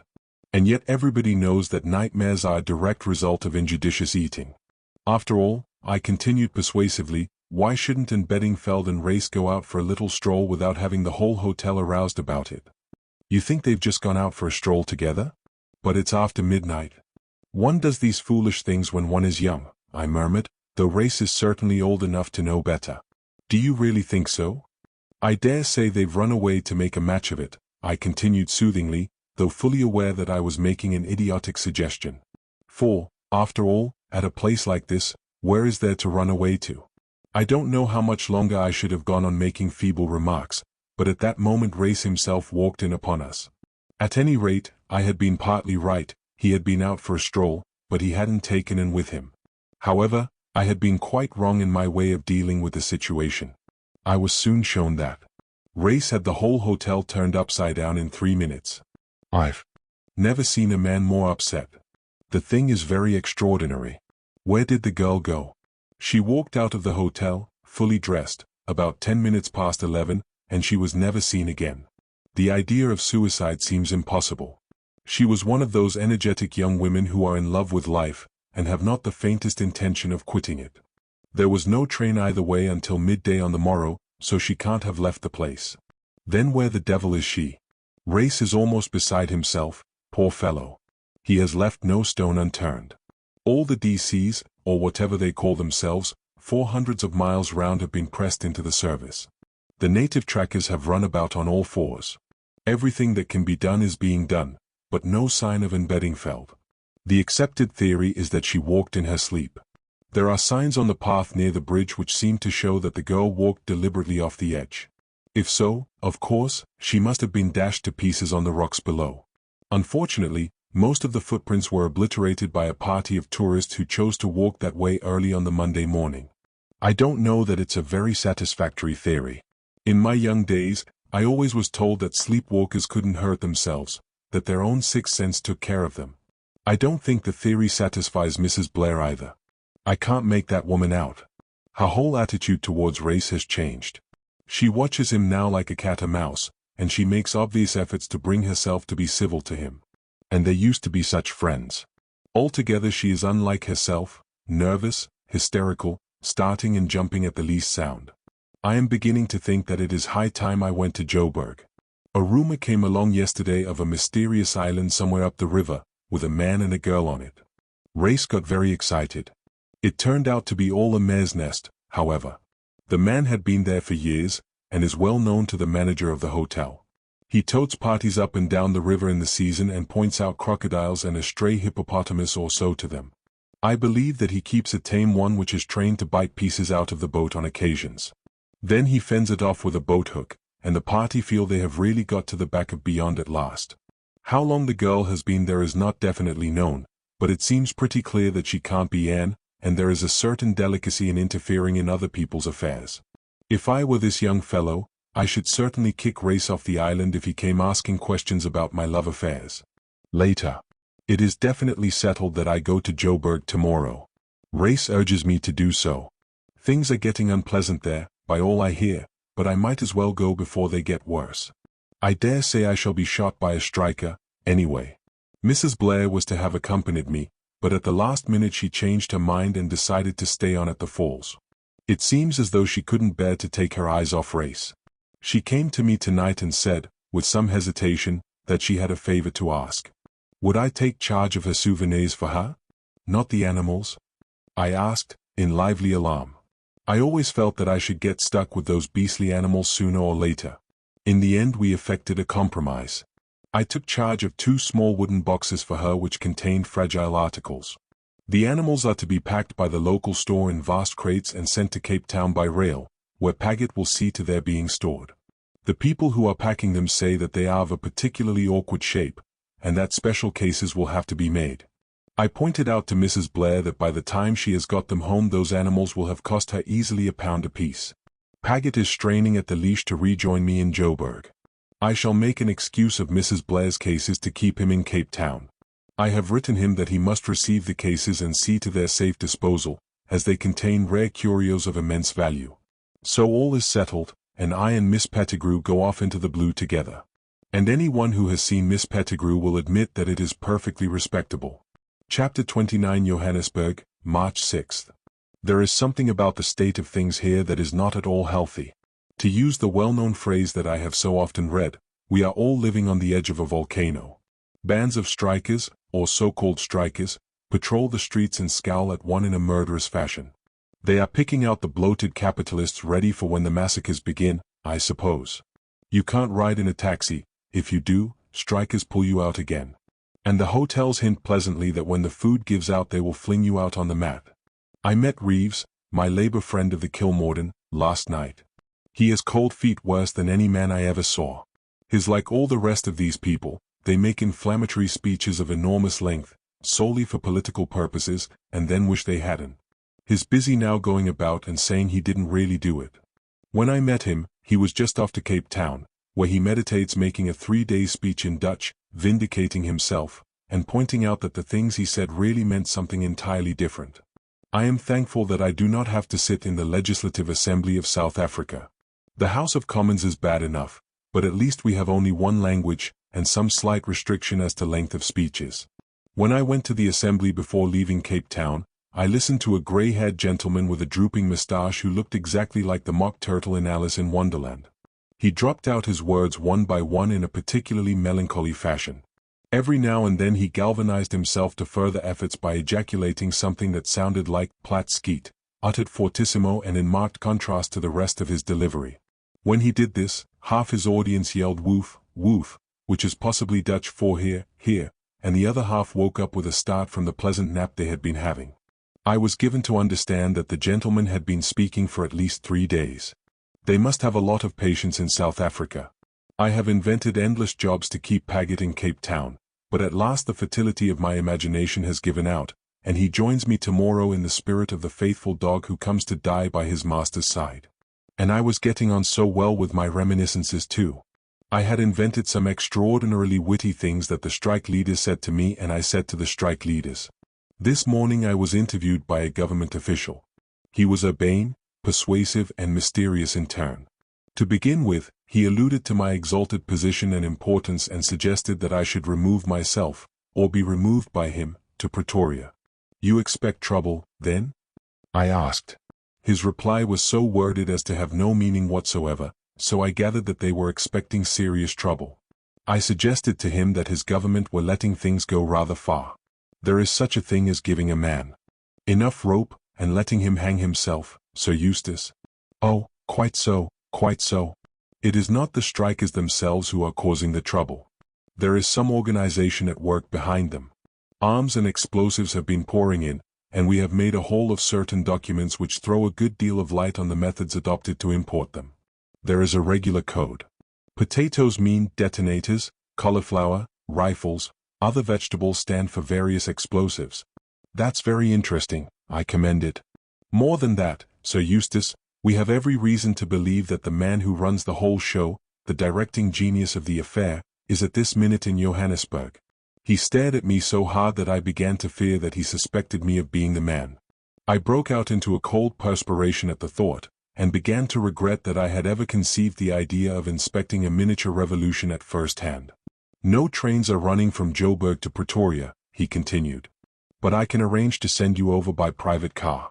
In case you should be stopped on the way, I can provide you with 2 separate passes, one issued by the Union government, and the other stating that you are an English visitor who has nothing whatsoever to do with the Union. One for your people, and one for the strikers, eh?" "Exactly." The project did not appeal to me. I know what happens in a case of that kind. You get flustered and mix the things up. I should hand the wrong pass to the wrong person, and it would end in my being summarily shot by a bloodthirsty rebel, or one of the supporters of law and order whom I noticed guarding the streets wearing bowler hats and smoking pipes, with rifles tucked carelessly under their arms. Besides, what should I do with myself in Pretoria? Admire the architecture of the Union buildings and listen to the echoes of the shooting round Johannesburg? I should be penned up there God knows how long. They've blown up the railway line already, I hear. It isn't even as if one could get a drink there. They put the place under martial law 2 days ago. "My dear fellow," I said, "you don't seem to realize that I'm studying conditions on the Rand. How the devil am I going to study them from Pretoria? I appreciate your care for my safety, but don't you worry about me. I shall be all right. I warn you, Sir Eustace, that the food question is already serious. A little fasting will improve my figure," I said, with a sigh. We were interrupted by a telegram being handed to me. I read it with amazement, and is safe. Here with me at Kimberley. Suzanne Blair. I don't think I ever really believed in the annihilation of Anne. There is something peculiarly indestructible about that young woman. She is like the patent balls that one gives to terriers. She has an extraordinary knack of turning up smiling. I still don't see why it was necessary for her to walk out of the hotel in the middle of the night in order to get to Kimberley. There was no train, anyway. She must have put on a pair of angel's wings and flown there. And I don't suppose she will ever explain. Nobody does, to me. I always have to guess. It becomes monotonous after a while. The exigencies of journalism are at the bottom of it, I suppose. How I Shot the Rapids, by our special correspondent. I refolded the telegram and got rid of my governmental friend. I don't like the prospect of being hungry, but I'm not alarmed for my personal safety. Smuts is perfectly capable of dealing with the revolution. But I would give a considerable sum of money for a drink. I wonder if Paget will have the sense to bring a bottle of whiskey with him when he arrives tomorrow? I put on my hat and went out, intending to buy a few souvenirs. The curio shops in Joburg are rather pleasant. I was just studying a window full of imposing carrosses, when a man coming out of the shop cannoned into me. To my surprise it turned out to be Race. I can't flatter myself that he looked pleased to see me. As a matter of fact, he looked distinctly annoyed, but I insisted on his accompanying me back to the hotel. I get tired of having no one but Miss Pettigrew to talk to. I had no idea you were in Joburg, I said chattily. When did you arrive? Last night. Where are you staying? With friends. He was disposed to be extraordinarily taciturn, and seemed to be embarrassed by my questions. I hope they keep poultry, I remarked. A diet of new-laid eggs and the occasional slaughtering of an old cock will be decidedly agreeable soon from all I hear. By the way, I said, when we were back in the hotel, have you heard that Miss Beddingfeld is alive and kicking? He nodded. She gave us quite a fright, I said airily. Where the devil did she go to that night? That's what I'd like to know. She was on the island all the time. Which island? Not the one with the young man on it? Yes. How very improper, I said. Paget will be quite shocked. He always did disapprove of Anne Beddingfeld. I suppose that was the young man she originally intended to meet in Durban? I don't think so. Don't tell me anything you don't want to, I said, by way of encouraging him. I fancy that this is a young man we should all be very glad to lay our hands on. Not? I cried, in rising excitement. He nodded. Harry Rayburn, alias Harry Lucas, that's his real name, you know. He's given us all the slip once more, but we're bound to rope him in soon. Dear me, I murmured. We don't suspect the girl of complicity in any case. On her side it's just a love affair. I always did think Race was in love with Anne. The way he said those last words made me feel sure of it. She's gone to Beira, he continued rather hastily. Indeed, I said, staring. How do you know? She wrote to me from Bulawayo, telling me she was going home that way. The best thing she can do, poor child. Somehow, I don't fancy she is in Beira, I said meditatively. She was just starting when she wrote. I was puzzled. Somebody was clearly lying. Without stopping to reflect that Anne might have excellent reasons for her misleading statements, I gave myself up to the pleasure of scoring off Race. He is always so cocksure. I took the telegram from my pocket and handed it to him. Then how do you explain this? I asked nonchalantly. He seemed dumbfounded. She said she was just starting for Beira, he said, in a dazed voice. I know that Race is supposed to be clever. He is, in my opinion, rather a stupid man. It never seemed to occur to him that girls do not always tell the truth. Kimberley too. What are they doing there? He muttered. Yes, that surprised me. I should have thought Miss Anne would have been in the thick of it here, gathering copy for the daily budget. Kimberley, he said again. The place seemed to upset him. There's nothing to see there, the pits aren't being worked. You know what women are, I said vaguely. He shook his head and went off. I have evidently given him something to think about. No sooner had he departed than my government official reappeared. I hope you will forgive me for troubling you again, Sir Eustace, he apologized. But there are one or two questions I should like to ask you. Certainly, my dear fellow, I said cheerfully. Ask away. It concerns your secretary. I know nothing about him, I said hastily. He foisted himself upon me in London, robbed me of valuable papers, for which I shall be hauled over the coals, and disappeared like a conjuring trick at Cape Town. It's true that I was at the falls at the same time as he was, but I was at the hotel, and he was on an island. I can assure you that I never set eyes upon him the whole time that I was there. I paused for breath. You misunderstand me. It was of your other secretary that I spoke. What? Paget? I cried, in lively astonishment. He's been with me 8 years, a most trustworthy fellow. My interlocutor smiled. We are still at cross purposes. I refer to the lady. Miss Pettigrew? I exclaimed. Yes. She has been seen coming out of Agressato's native curio shop. God bless my soul. I interrupted. I was going into that place myself this afternoon. You might have caught me coming out. There doesn't seem to be any innocent thing that one can do in Joburg without being suspected for it. Ah. But she has been there more than once, and in rather doubtful circumstances. I may as well tell you, in confidence, Sir Eustace, that the place is suspected of being a well-known rendezvous used by the secret organization behind this revolution. That is why I should be glad to hear all that you can tell me about this lady. Where and how did you come to engage her? She was lent to me, I replied coldly, by your own government. He collapsed utterly. Chapter 30, Anne's narrative resumed. As soon as I got to Kimberley I wired to Suzanne. She joined me there with the utmost dispatch, heralding her arrival with telegrams sent off en route. I was awfully surprised to find that she really was fond of me. I thought I had been just a new sensation, but she positively fell on my neck and wept when we met. When we had recovered from our emotion a little, I sat down on the bed and told her the whole story from A to Z. You always did suspect Colonel Race, she said thoughtfully, when I had finished. I didn't until the night you disappeared. I liked him so much all along and thought he would make such a nice husband for you. Oh, Anne, dear, don't be cross, but how do you know that this young man of yours is telling the truth? You believe every word he says. Of course I do, I cried indignantly. But what is there in him that attracts you so? I don't see that there's anything in him at all except his rather reckless good looks and his modern Sheckham Stone Age love-making. I poured out the vials of my wrath upon Suzanne for some minutes. Just because you're comfortably married and getting fat, you've forgotten that there's any such thing as romance, I ended. Oh, I'm not getting fat, Anne. All the worry I've had about you lately must have worn me to a shred. You look particularly well nourished, I said coldly. I should say you must have put on about half a stone. And I don't know that I'm so comfortably married either, continued Suzanne in a melancholy voice. I've been having the most dreadful cables from Clarence ordering me to come home at once. At last I didn't answer them, and now I haven't heard for over a fortnight. I'm afraid I didn't take Suzanne's matrimonial troubles very seriously.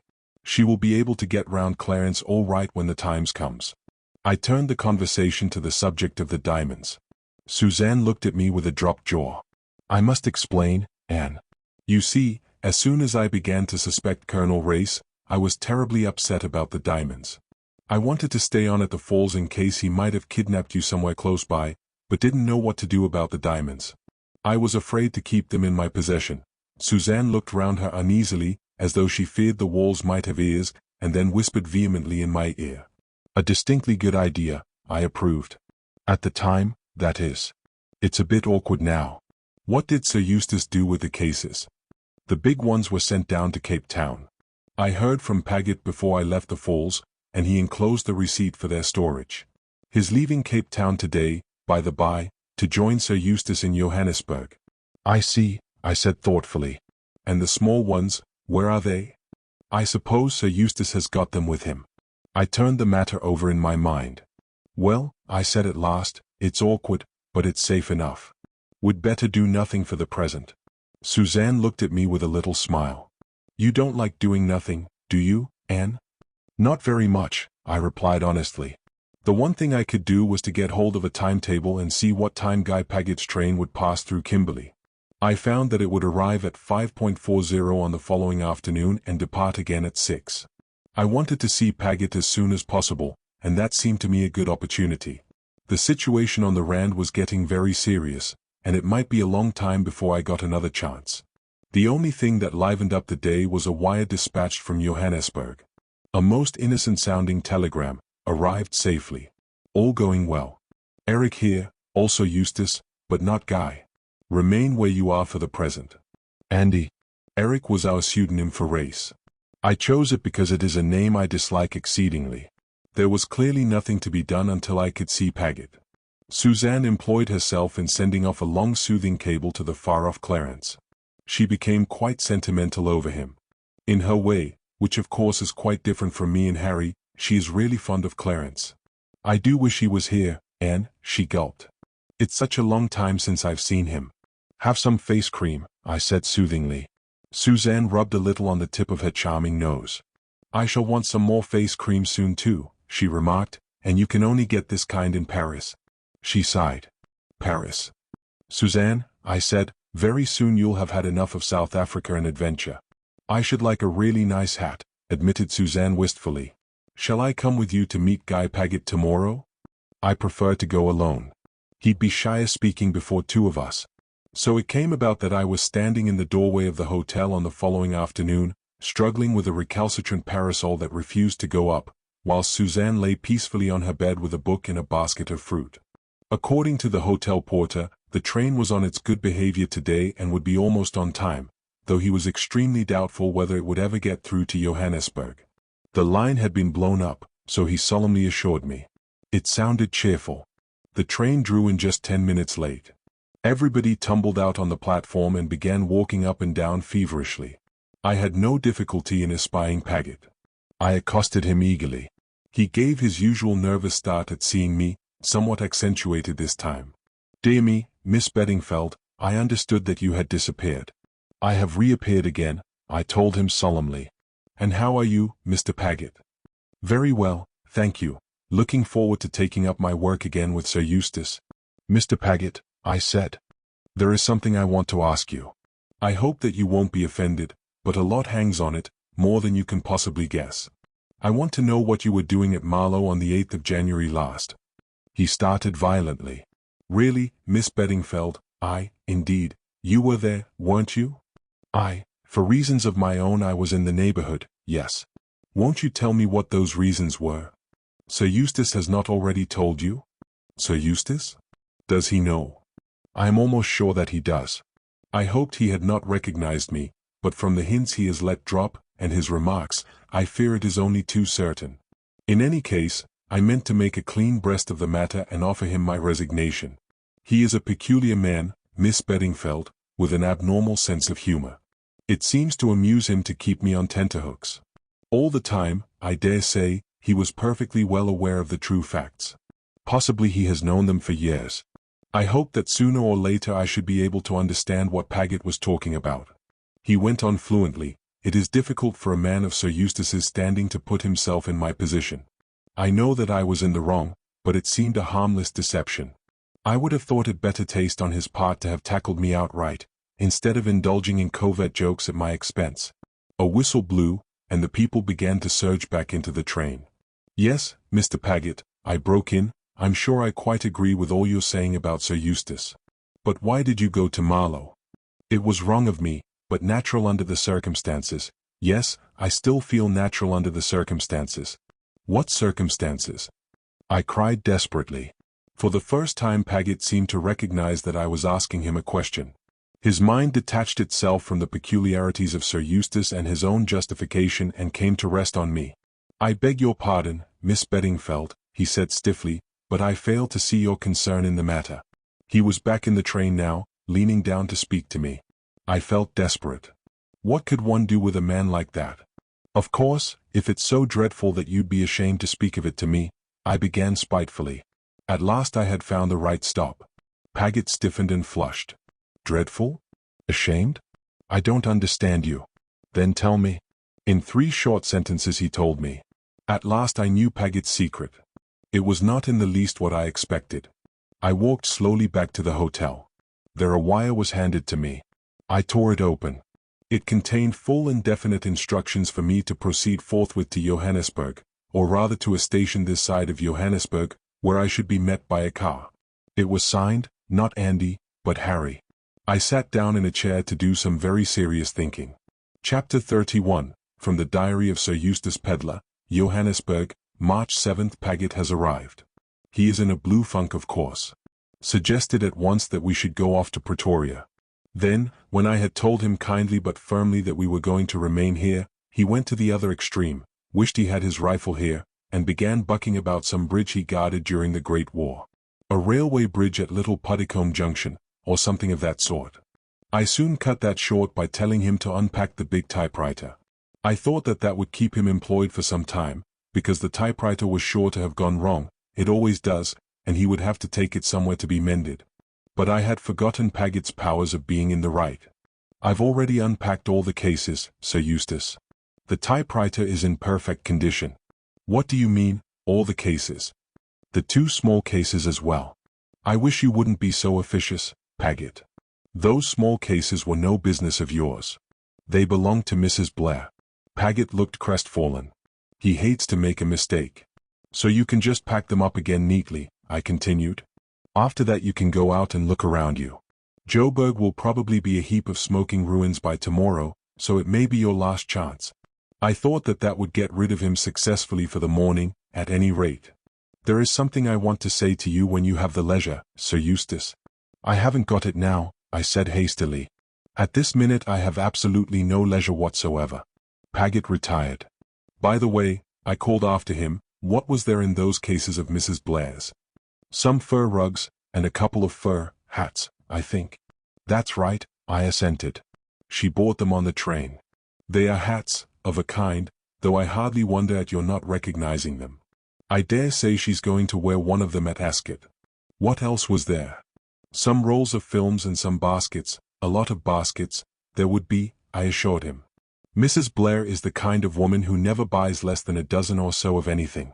I think that's all, Sir Eustace, except some miscellaneous odds and ends, a motor veil and some odd gloves, that sort of thing. If you hadn't been a born idiot, Paggett, you would have seen from the start that those couldn't possibly be my belongings. I thought some of them might belong to Miss Pettigrew. Ah, that reminds me, what do you mean by picking me out such a doubtful character as a secretary? And I told him about the searching cross-examination I had been put through. Immediately I was sorry, I saw a glint in his eye that I knew only too well. I changed the conversation hurriedly. But it was too late. Paggett was on the warpath. He next proceeded to bore me with a long pointless story about the Kilmorden. It was about a roll of films and a wager. The roll of films being thrown through a porthole in the middle of the night by some steward who ought to have known better. I hate horseplay. I told Paggett so, and he began to tell me the story all over again. He tells a story extremely badly, anyway. It was a long time before I could make head or tail of this one. I did not see him again until lunchtime. Then he came in brimming over with excitement, like a bloodhound on the scent. I never have cared for bloodhounds. The upshot of it all was that he had seen Rayburn. What? I cried, startled. Yes, he had caught sight of someone whom he was sure was Rayburn crossing the street. Paggett had followed him. And who do you think I saw him stop and speak to? Miss Pettigrew. What? Yes, Sir Eustace. And that's not all. I've been making inquiries about her. Wait a bit. What happened to Rayburn? He and Miss Pettigrew went into that corner curio shop. I uttered an involuntary exclamation. Paggett stopped inquiringly. Nothing, I said. Go on. I waited outside for ages, but they didn't come out. At last I went in. Sir Eustace, there was no one in the shop. There must be another way out. I stared at him. As I was saying, I came back to the hotel and made some inquiries about Miss Pettigrew. Paggett lowered his voice and breathed hard as he always does when he wants to be confidential. Sir Eustace, a man was seen coming out of her room last night. I raised my eyebrows. And I always regarded her as a lady of such eminent respectability, I murmured. Paggett went on without heeding. I went straight up and searched her room. What do you think I found? I shook my head. This? Paggett held up a safety razor and a stick of shaving soap. What should a woman want with these? I don't suppose Paggett ever reads the advertisements in the high-class ladies' papers. I do. Whilst not proposing to argue with him on the subject, I refused to accept the presence of the razor as proof positive of Miss Pettigrew's sex. Paggett is so hopelessly behind the times. I should not have been at all surprised if he had produced a cigarette case to support his theory. However, even Paggett has his limits. You're not convinced, Sir Eustace. What do you say to this? I inspected the article which he dangled aloft triumphantly. It looks like hair, I remarked distastefully. It is hair. I think it's what they call a toupee. Indeed, I commented. Now are you convinced that that Pettigrew woman is a man in disguise? Really, my dear Paget, I think I am. I might have known it by her feet. Then that's that. And now, Sir Eustace, I want to speak to you about my private affairs. I cannot doubt, from your hints and your continual allusions to the time I was in Florence, that you have found me out. At last the mystery of what Paget did in Florence is going to be revealed. Make a clean breast of it, my dear fellow, I said kindly. Much the best way. Thank you, Sir Eustace. Is it her husband?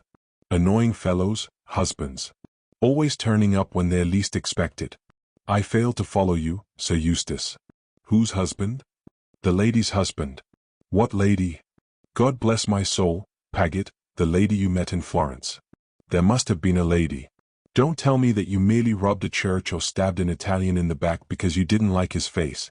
I am quite at a loss to understand you, Sir Eustace. I suppose you are joking. I am an amusing fellow sometimes, when I take the trouble, but I can assure you that I am not trying to be funny this minute. I hope that as I was a good way off you had not recognized me, Sir Eustace. Recognized you where? At Marlow, Sir Eustace? At Marlow? What the devil were you doing at Marlow? I thought you understood that. I'm beginning to understand less and less. Go back to the beginning of the story and start again. You went to Florence, then you don't know after all, and you didn't recognize me. As far as I can judge, you seem to have given yourself away needlessly, made a coward of by your conscience. But I shall be able to tell better when I've heard the whole story. Now, then, take a deep breath and start again. You went to Florence, but I didn't go to Florence. That is just it. Well, where did you go, then? I went home, to Marlow. What the devil did you want to go to Marlow for? I wanted to see my wife. She was in delicate health and expecting. Your wife? But I didn't know you were married. No, Sir Eustace, that is just what I am telling you. I deceived you in this matter. How long have you been married? Just over 8 years. I had been married just 6 months when I became your secretary. I did not want to lose the post. A resident secretary is not supposed to have a wife, so I suppressed the fact. You take my breath away, I remarked. Where has she been all these years?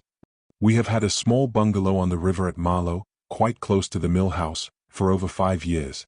God bless my soul, I muttered. Any children? 4 children, Sir Eustace. I gazed at him in a kind of stupor. I might have known, all along, that a man like Paget couldn't have a guilty secret. The respectability of Paget has always been my bane. That's just the kind of secret he would have, a wife and 4 children. Have you told this to anyone else? I demanded at last, when I had gazed at him in fascinated interest for quite a long while. Only Miss Beddingfeld. She came to the station at Kimberley. I continued to stare at him. He fidgeted under my glance. I hope, Sir Eustace, that you are not seriously annoyed. My dear fellow, I said, I don't mind telling you here and now that you've blinking well torn it. I went out seriously ruffled. As I passed the corner curio shop, I was assailed by a sudden irresistible temptation and went in. The proprietor came forward obsequiously, rubbing his hands. Can I show you something? Furs, curios? I want something quite out of the ordinary, I said. It's for a special occasion. Will you show me what you've got? Perhaps you will come into my back room? We have many specialties there. That is where I made a mistake. And I thought I was going to be so clever.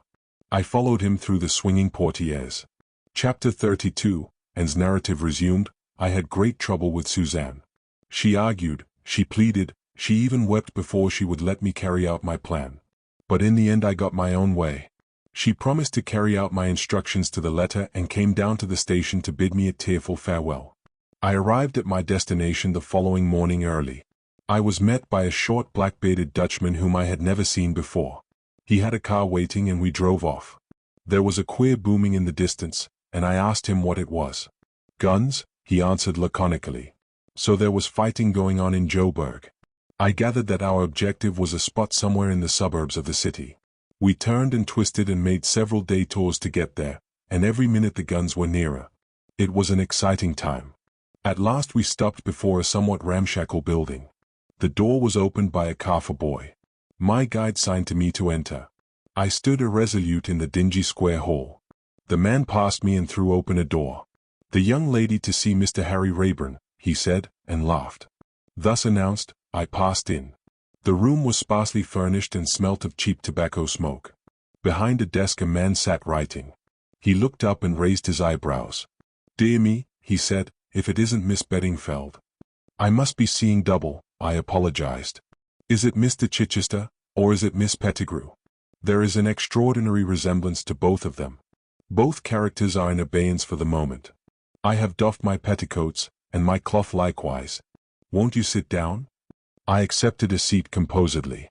"It would seem," I remarked, "that I have come to the wrong address." "From your point of view, I am afraid you have." "Really, Miss Beddingfeld, to fall into the trap a second time." "It was not very bright of me," I admitted meekly. Something about my manner seemed to puzzle him. "You hardly seem upset by the occurrence," he remarked dryly. "Would my going into heroics have any effect upon you?" I asked. "It certainly would not. My great-aunt Jane always used to say that a true lady was neither shocked nor surprised at anything that might happen," I murmured dreamily. I endeavored to live up to her precepts. I read Mr. Chichester Pettigrew's opinion so plainly written on his face that I hastened into speech once more. "You really are positively marvelous at makeup," I said generously. "All the time you were Miss Pettigrew I never recognized you, even when you broke your pencil in the shock of seeing me climb upon the train at Cape Town." He tapped upon the desk with the pencil he was holding in his hand at the minute. "All this is very well in its way, but we must get to business. Perhaps, Miss Beddingfeld, you can guess why we required your presence here?" "You will excuse me," I said, "but I never do business with anyone but principals." I had read the phrase or something like it in a moneylender's circular, and I was rather pleased with it. It certainly had a devastating effect upon Mr. Chichester Pettigrew. He opened his mouth and then shut it again. I beamed upon him. "My great-uncle George's maxim," I added, as an afterthought. "Great-aunt Jane's husband, you know. He made knobs for brass beds." I doubt if Chichester Pettigrew had ever been ragged before. He didn't like it at all. "I think you would be wise to alter your tone, young lady." I did not reply, but yawned, a delicate little yawn that hinted at intense boredom. "What the devil?" he began forcibly. I interrupted him. "I can assure you it's no good shouting at me. We are only wasting time here. I have no intention of talking with underlings. You will save a lot of time and annoyance by taking me straight to Sir Eustace Pedler." He looked dumbfounded. "Yes," I said. "Sir Eustace Pedler." Excuse me," he bolted from the room like a rabbit. I took advantage of the respite to open my bag and powder my nose thoroughly. Also I settled my hat at a more becoming angle. Then I settled myself to wait with patience for my enemy's return. He reappeared in a subtly chastened mood.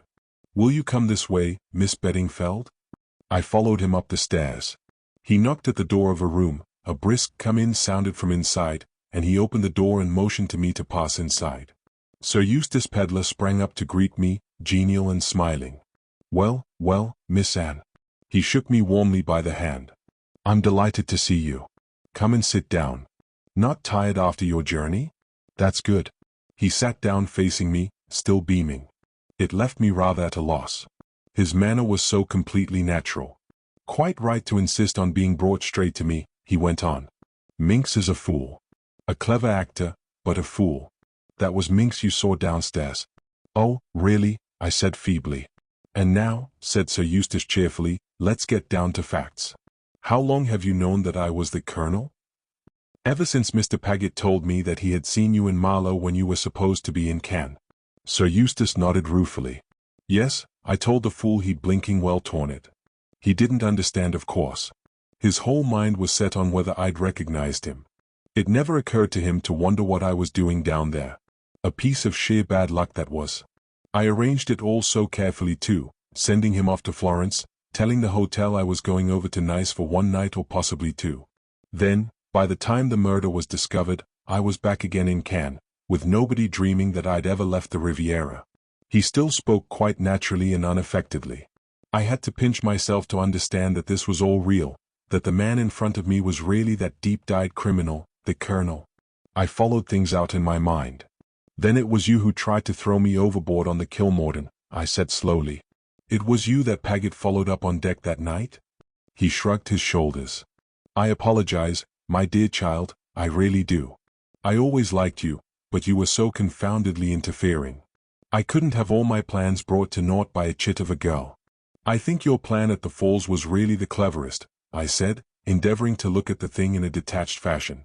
I would have been ready to swear anywhere that you were in the hotel when I went out. Seeing is believing in future. Yes, Minx had one of his greatest successes as Miss Pettigrew, and he can imitate my voice quite creditably. There is one thing I should like to know. Yes? How did you induce Paget to engage her? Oh, that was quite simple. She met Paget in the doorway of the Trade Commissioner's office or the Chamber of Mines, or wherever it was he went, told him I had phoned down in a hurry, and that she had been selected by the government department in question. Paget swallowed it like a lamb. You're very frank, I said, studying him. There's no earthly reason why I shouldn't be. I didn't quite like the sound of that. I hastened to put my own interpretation on it. You believe in the success of this revolution? You've burnt your boats. For an otherwise intelligent young woman, that's a singularly unintelligent remark. No, my dear child, I do not believe in this revolution. I give it a couple of days longer and it will fizzle out ignominiously. Not one of your successes, in fact. I said nastily. Like all women, you've no idea of business. The job I took on was to supply certain explosives and arms, heavily paid for, to foment feeling generally, and to incriminate certain people up to the hilt. I've carried out my contract with complete success, and I was careful to be paid in advance. I took special care over the whole thing, as I intended it to be my last contract before retiring from business. As for burning my boats, as you call it, I simply don't know what you mean. I'm not the rebel chief, or anything of that kind. I'm a distinguished English visitor, who had the misfortune to go nosing into a certain curio shop, and saw a little more than he was meant to, and so the poor fellow was kidnapped. Tomorrow, or the day after, when circumstances permit, I shall be found tied up somewhere in a pitiable state of terror and starvation. Ah, I said slowly. But what about me? That's just it, said Sir Eustace softly. What about you? I've got you here. I don't want to rub it in any way, but I've got you here very neatly. The question is, what am I going to do with you? The simplest way of disposing of you, and, I may add, the pleasantest to myself, is the way of marriage. Wives can't accuse their husbands, you know, and I'd rather like a pretty young wife to hold my hand and glance at me out of liquid eyes. Don't flash them at me so. You quite frighten me. I see that the plan does not commend itself to you. It does not. Sir Eustace sighed. A pity. But I am no Adelphi villain. The usual trouble, I suppose. You love another, as the books say. I love another.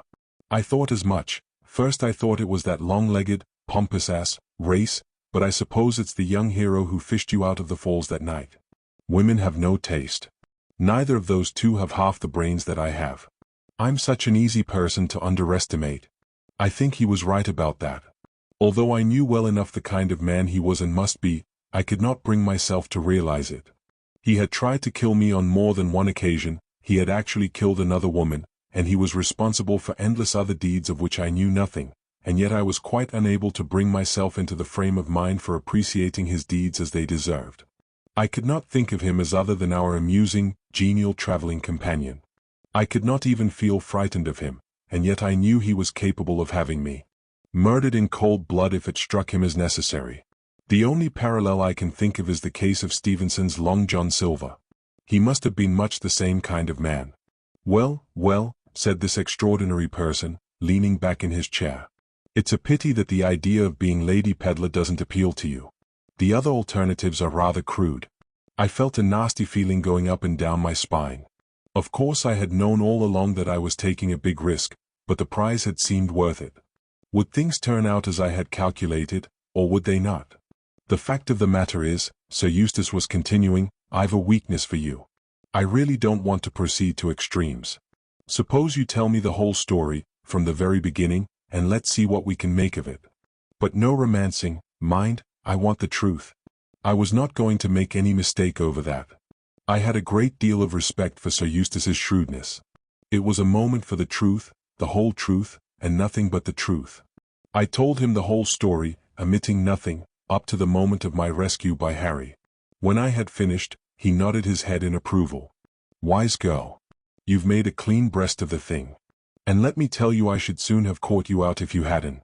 A lot of people wouldn't believe your story, anyway, especially the beginning part, but I do. You're the kind of girl who would start off like that, at a moment's notice, on the slenderest of motives. You've had amazing luck, of course, but sooner or later the amateur runs up against the professional and then the result is a foregone conclusion. I am the professional. I started on this business when I was quite a youngster. All things considered, it seemed to me a good way of getting rich quickly. I always could think things out and devise ingenious schemes, and I never made the mistake of trying to carry out my schemes myself. Always employ the expert, that has been my motto. The one time I departed from it I came to grief, but I couldn't trust anyone to do that job for me. Nadina knew too much. I'm an easygoing man, kind-hearted and good-tempered so long as I'm not thwarted. Nadina both thwarted me and threatened me, just as I was at the apex of a successful career. Once she was dead and the diamonds were in my possession, I was safe. I've come to the conclusion now that I bungled the job. That idiot Paget, with his wife and family. My fault. It tickled my sense of humor to employ the fellow, with his cinquecento poisonous face and his mid-Victorian soul. A maxim for you, my dear Anne. Don't let your sense of humor carry you away. For years I've had an instinct that it would be wise to get rid of Paget, but the fellow was so hard-working and conscientious that I honestly couldn't find an excuse for sacking him. So I let things drift. But we're wandering from the point. The question is what to do with you. Your narrative was admirably clear, but there is one thing that still escapes me. Where are the diamonds now? Harry Rayburn has them, I said, watching him. His face did not change, it retained its expression of sardonic good humor. I want those diamonds. I don't see much chance of your getting them, I replied. Don't you? Now I do. I don't want to be unpleasant, but I should like you to reflect that a dead girl or so found in this quarter of the city will occasion no surprise. There's a man downstairs who does those sort of jobs very neatly. Now, you're a sensible young woman. What I propose is this: you will sit down and write to Harry Rayburn, telling him to join you here and bring the diamonds with him. I won't do anything of the kind. Don't interrupt your elders. I propose to make a bargain with you. The diamonds in exchange for your life. And don't make any mistake about it, your life is absolutely in my power. And Harry? I'm far too tender-hearted to part two young lovers. He shall go free too, on the understanding, of course, that neither of you will interfere with me in future. And what guarantee have I that you will keep your side of the bargain? None whatever, my dear girl. You'll have to trust me and hope for the best. Of course, if you're in an heroic mood and prefer annihilation, that's another matter. This was what I had been playing for. I was careful not to jump at the bait.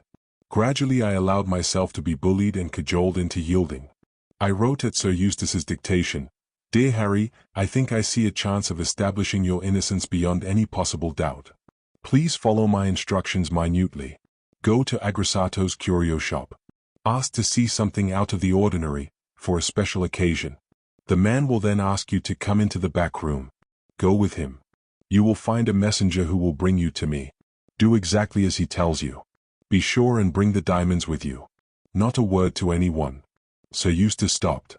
"I leave the fancy touches to your own imagination," he remarked. "But be careful to make no mistakes. Yours forever and ever, Anne, will be sufficient," I remarked. I wrote in the words. Sir Eustace stretched out his hand for the letter and read it through. "That seems all right. Now the address." I gave it him. It was that of a small shop which received letters and telegrams for a consideration. He struck the bell upon the table with his hand. Chichester Pettigrew, alias Minx, answered the summons. "This letter is to go immediately, the usual route."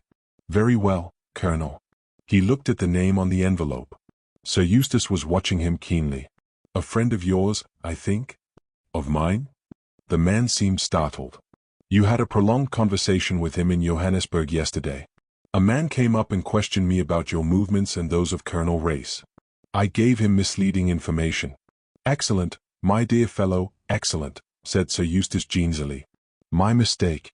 I chanced to look at Chichester Pettigrew as he left the room. He was white to the lips, as though in deadly terror. No sooner was he outside than Sir Eustace picked up a speaking tube that rested by his elbow and spoke down it.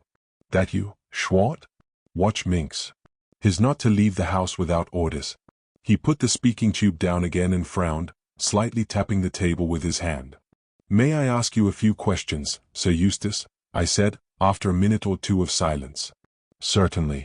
What excellent nerves you have, Anne.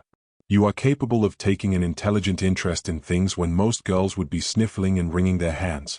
Why did you take Harry as your secretary instead of giving him up to the police?" "I wanted those cursed diamonds. Nadina, the little devil, was playing off your Harry against me. Unless I gave her the price she wanted, she threatened to sell them back to him. That was another mistake I made. I thought she'd have them with her that day. But she was too clever for that. Carton, her husband, was dead too. I'd no clue whatsoever as to where the diamonds were hidden. Then I managed to get a copy of a wireless message sent to Nadina by someone on board the Kilmorden, either Carton or Rayburn, I didn't know which. It was a duplicate of that piece of paper you picked up. 17122, it ran. I took it to be an appointment with Rayburn, and when he was so desperate to get aboard the Kilmorden I was convinced that I was right. So I pretended to swallow his statements, and let him come. I kept a pretty sharp watch upon him and hoped that I should learn more. Then I found Minx trying to play a lone hand and interfering with me. I soon stopped that. He came to heel all right. It was annoying not getting cabin 17, and it worried me not being able to place you. Were you the innocent young girl you seemed, or were you not? When Rayburn set out to keep the appointment that night, Minx was told off to intercept him. Minx muffed it, of course. But why did the wireless message say 17 instead of 71?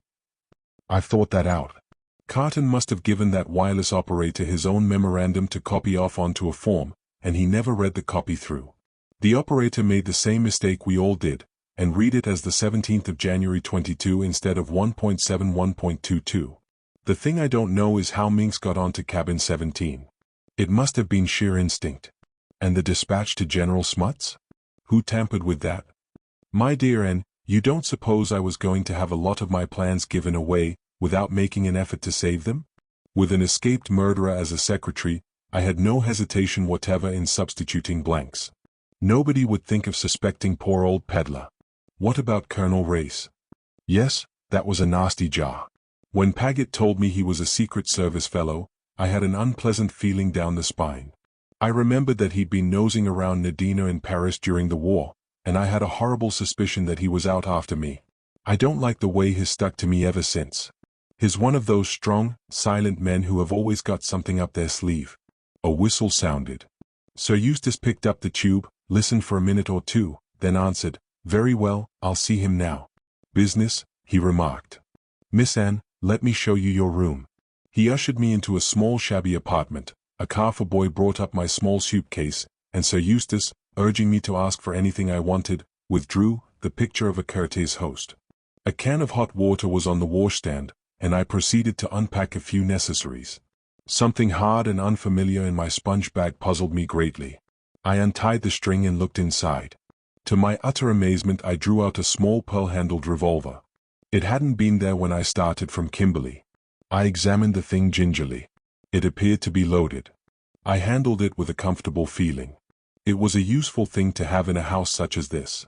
But modern clothes are quite unsuited to the carrying of firearms. In the end I pushed it gingerly into the top of my stocking.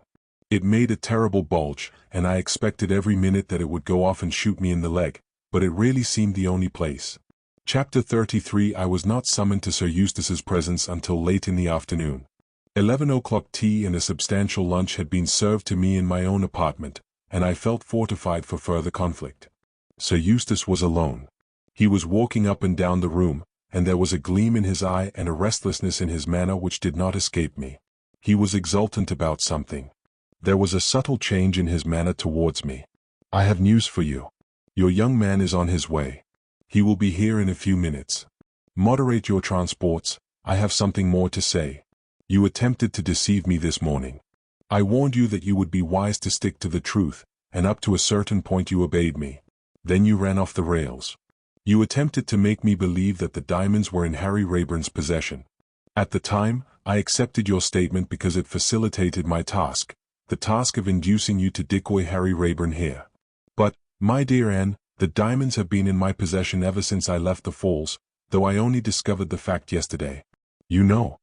I gasped. "It may interest you to hear that it was Paget who gave the show away." He insisted on boring me with a long pointless story about a wager and a tin of films. It didn't take me long to put two and two together. Mrs. Blair's distrust of Colonel Race, her agitation, her entreaty that I would take care of her souvenirs for her. The excellent Paget had already unfastened the cases through an excess of zeal. Before leaving the hotel, I simply transferred all the rolls of films to my own pocket. They are in the corner there. I admit that I haven't had time to examine them yet, but I notice that one is of a totally different weight to the others, rattles in a peculiar fashion, and has evidently been stuck down with seccotine, which will necessitate the use of a tin opener. The case seems clear, does it not? And now, you see, I have you both nicely in the trap. It's a pity that you didn't take kindly to the idea of becoming Lady Peddler. I did not answer. I stood looking at him. There was the sound of feet on the stairs, the door was flung open, and Harry Raeburn was hustled into the room between two men. Sir Eustace flung me a look of triumph. According to plan, he said softly. You amateurs will pit yourselves against professionals. What's the meaning of this? Cried Harry hoarsely. It means that you have walked into my parlor, said the spider to the fly, remarked Sir Eustace facetiously. My dear Raeburn, you are extraordinarily unlucky. You said I could come safely, Anne? Do not reproach her, my dear fellow. That note was written at my dictation, and the lady could not help herself. She would have been wiser not to write it, but I did not tell her so at the time. You followed her instructions, went to the curio shop, were taken through the secret passage from the back room, and found yourself in the hands of your enemies. Harry looked at me. I understood his glance and edged nearer to Sir Eustace. Yes, murmured the latter, decidedly you are not lucky. This is, let me see, the third encounter. You are right, said Harry. This is the third encounter. Twice you have worsted me, have you never heard that the third time the luck changes? This is my round, cover him, Anne. I was all ready. In a flash I had whipped the pistol out of my stocking and was holding it to his head. The two men guarding Harry sprang forward, but his voice stopped them. Another step, and he dies. If they come any nearer, and pull the trigger, don't hesitate.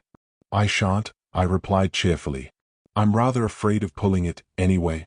I think Sir Eustace shared my fears. He was certainly shaking like a jelly. Stay where you are, he commanded, and the men stopped obediently. Tell them to leave the room, said Harry. Sir Eustace gave the order. The men filed out, and Harry shut the bolt across the door behind them. Now we can talk, he observed grimly, and coming across the room, he took the revolver out of my hand. Sir Eustace uttered a sigh of relief and wiped his forehead with a handkerchief. I'm shockingly out of condition, he observed. I think I must have a weak heart. I am glad that revolver is in competent hands. I didn't trust Miss Anne with it. Well, my young friend, as you say, now we can talk. I'm willing to admit that you stole a march upon me. Where the devil that revolver came from I don't know. I had the girl's luggage searched when she arrived. And where did you produce it from now? You hadn't got it on you a minute ago? Yes, I had, I replied. It was in my stocking. I don't know enough about women. I ought to have studied them more, said Sir Eustace sadly. I wonder if Paget would have known that. Harry rapped sharply on the table. Don't play the fool. If it weren't for your grey hairs, I'd throw you out of the window. You damn scoundrel. Grey hairs, or no grey hairs, he advanced a step or two, and Sir Eustace skipped nimbly behind the table. The young are always so violent, he said reproachfully. Unable to use their brains, they rely solely on their muscles. Let us talk sense. For the moment you have the upper hand. But that state of affairs cannot continue. The house is full of my men. You are hopelessly outnumbered. Your momentary ascendancy has been gained by an accident, has it? Something in Harry's voice, a grim raillery, seemed to attract Sir Eustace's attention. He stared at him. Has it? Said Harry again. Sit down, Sir Eustace, and listen to what I have to say. Still covering him with the revolver, he went on, the cards are against you this time. To begin with, listen to that. That was a dull banging at the door below. There were shouts, oaths, and then a sound of firing. Sir Eustace paled. What's that? Race, and his people. You didn't know, did you, Sir Eustace, that Anne had an arrangement with me by which we should know whether communications from one to the other were genuine? Telegrams were to be signed Andy, letters were to have the word and crossed out somewhere in them. And knew that your telegram was a fake. She came here of her own free will, Walk deliberately into the snare, in the hope that she might catch you in your own trap. Before leaving Kimberley she wired both to me and to Race. Mrs. Blair has been in communication with us ever since. I received the letter written at your dictation, which was just what I expected. I had already discussed the probabilities of a secret passage leading out of the curio shop with Race, and he had discovered the place where the exit was situated. There was a screaming, tearing sound, and a heavy explosion which shook the room. They are shelling this part of the town. I must get you out of here, Anne. A bright light flared up. The house opposite was on fire. Sir Eustace had risen and was passing up and down. Harry kept him covered with the revolver. So you see, Sir Eustace, the game is up. It was you yourself who very kindly provided us with the clue of your whereabouts. Race's men were watching the exit of the secret passage. In spite of the precautions you took, they were successful in following me here. Sir Eustace turned suddenly. Very clever. Very creditable. But I've still a word to say. If I've lost the trick, so have you. You'll never be able to bring the murder of Nadina home to me. I was in Marlow on that day, that's all you've got against me. No one can prove that I even knew the woman. But you knew her, you had a motive for killing her, and your record's against you. You're a thief, remember, a thief. There's one thing you don't know, perhaps. I've got the diamonds. And here goes, with an incredibly swift movement, he stooped, swung up his arm and threw. There was a tinkle of breaking glass, as the object went through the window and disappeared into the blazing mass opposite. There goes your only hope of establishing your innocence over the Kimberley affair. And now we'll talk. I'll drive a bargain with you. You've got me cornered. Race will find all he needs in this house. There's a chance for me if I can get away. I'm done for if I stay, but so are you, young man. There's a skylight in the next room. A couple of minutes start and I shall be all right. I've got 1 or 2 little arrangements already made. You let me out that way, and give me a start, and I leave you a signed confession that I killed Nadina. Yes, Harry, I cried. Yes, yes, yes. He turned a stern face on me. No, and, 1,000 times, no. You don't know what you're saying. I do. It solves everything. I'd never be able to look Race in the face again. I'll take my chance, but I'm damned if I'll let this slippery old fox get away. It's no good, Anne. I won't do it. Sir Eustace chuckled. He accepted defeat without the least emotion. Well, well, he remarked. You seem to have met your master, Anne. But I can assure you both that moral rectitude does not always pay. There was a crash of rending wood, and footsteps surged up the stairs. Harry drew back the bolt. Colonel Race was the first to enter the room. His face lit at the sight of us. You're safe, Anne. I was afraid. He turned to Sir Eustace. I've been after you for a long time, peddler, and at last I've got you. Everybody seems to have gone completely mad, declared Sir Eustace airily. These young people have been threatening me with revolvers and accusing me of the most shocking things. I don't know what it's all about. Don't you? It means that I've found the colonel. It means that on January 8th last you were not at Cannes, but at Marlow. It means that when your tool, Madame Nadina, turned against you, you planned to do away with her, and at last we shall be able to bring the crime home to you. Indeed? And from whom did you get all this interesting information? From the man who is even now being looked for by the police? His evidence will be very valuable. We have other evidence. There is someone else who knew that Nadina was going to meet you at the mill house. Sir Eustace looked surprised. Colonel Race made a gesture with his hand. Arthur Minks alias the Reverend Edward Chichester alias Miss Pettigrew stepped forward. He was pale and nervous, but he spoke clearly enough. I saw Nadina in Paris the night before she went over to England. I was posing at the time as a Russian count. She told me of her purpose. I warned her, knowing what kind of man she had to deal with, but she did not take my advice. There was a wireless message on the table. I read it. Afterwards I thought I would have a try for the diamonds myself.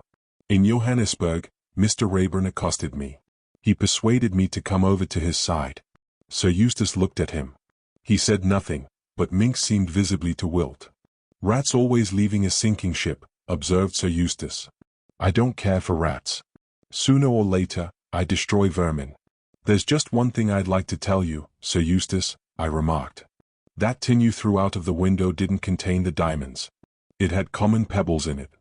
The diamonds are in a perfectly safe place. As a matter of fact, they're in the big giraffe's stomach. Suzanne hollowed it out, put the diamonds in with cotton wool, so that they wouldn't rattle, and plugged it up again. Sir Eustace looked at me for some time. His reply was characteristic. "I always did hate that blinking giraffe," he said. "It must have been instinct." Chapter 34. We were not able to return to Johannesburg that night. The shells were coming over pretty fast, and I gathered that we were now more or less cut off, owing to the rebels having obtained possession of a new part of the suburbs. Our place of refuge was a farm some 20 miles or so from Johannesburg, right out on the veldt. I was dropping with fatigue. All the excitement and anxiety of the last 2 days had left me little better than a limp rag. I kept repeating to myself, without being able to believe it, that our troubles were really over. Harry and I were together and we should never be separated again. Yet all through I was conscious of some barrier between us, a constraint on his part, the reason of which I could not fathom. Sir Eustace had been driven off in an opposite direction accompanied by a strong guard. He waved his hand airily to us on departing. I came out onto the stoop early on the following morning and looked across the veldt in the direction of Johannesburg. I could see the great dumps glistening in the pale morning sunshine, and I could hear the low rumbling mutter of the guns. The revolution was not over yet. The farmer's wife came out and called me in to breakfast. She was a kind, motherly soul, and I was already very fond of her. Harry had gone out at dawn and had not yet returned, so she informed me. Again I felt a stir of uneasiness pass over me. What was this shadow of which I was so conscious between us? After breakfast I sat out on the stoop, a book in my hand which I did not read. I was so lost in my own thoughts that I never saw Colonel Race ride up and dismount from his horse. It was not until he said "Good morning, Anne," that I became aware of his presence. "Oh," I said, with a flush, "it's you." "Yes." "May I sit down?" He drew a chair up beside me. It was the first time we had been alone together since that day at the Metopos. As always, I felt that curious mixture of fascination and fear that he never failed to inspire in me. "What is the news?" I asked. "Smuts will be in Johannesburg tomorrow.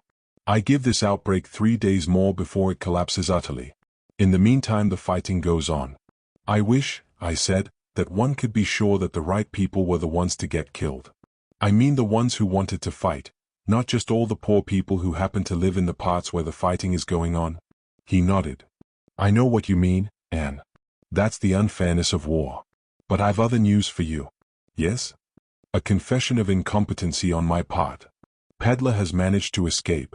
"What?" "Yes. No one knows how he managed it. He was securely locked up for the night, in an upper-story room of one of the farm's roundabouts which the military have taken over, but this morning the room was empty and the bird had flown. Secretly I was rather pleased. Never, to this day, have I been able to rid myself of a sneaking fondness for Sir Eustace.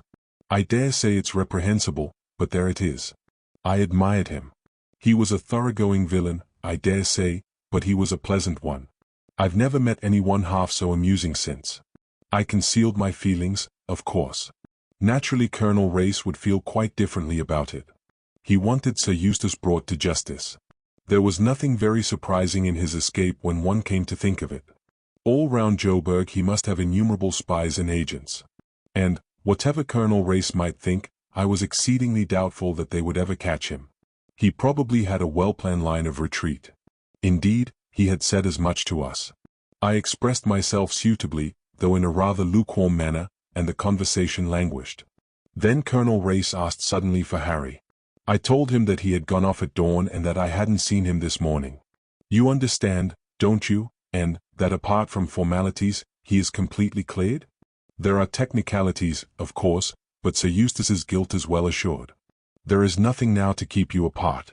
He said this without looking at me, in a slow, jerky voice. I understand, I said gratefully. And there is no reason why he should not at once resume his real name. No, of course not. You know his real name? The question surprised me. Of course I do. Harry Lucas. He did not answer, and something in the quality of his silence struck me as peculiar. And, do you remember that, as we drove home from the Metopos that day, I told you that I knew what I had to do? Of course I remember. I think that I may fairly say I have done it. The man you love is cleared of suspicion. Was that what you meant? Of course. I hung my head, ashamed of the baseless suspicion I had entertained. He spoke again in a thoughtful voice, When I was a mere youngster, I was in love with a girl who jilted me. After that I thought only of my work. My career meant everything to me. Then I met you, and all that seemed worth nothing. But youth's called to youth. I've still got my work. I was silent. I suppose one can't really love two men at once, but you can feel like it. The magnetism of this man was very great.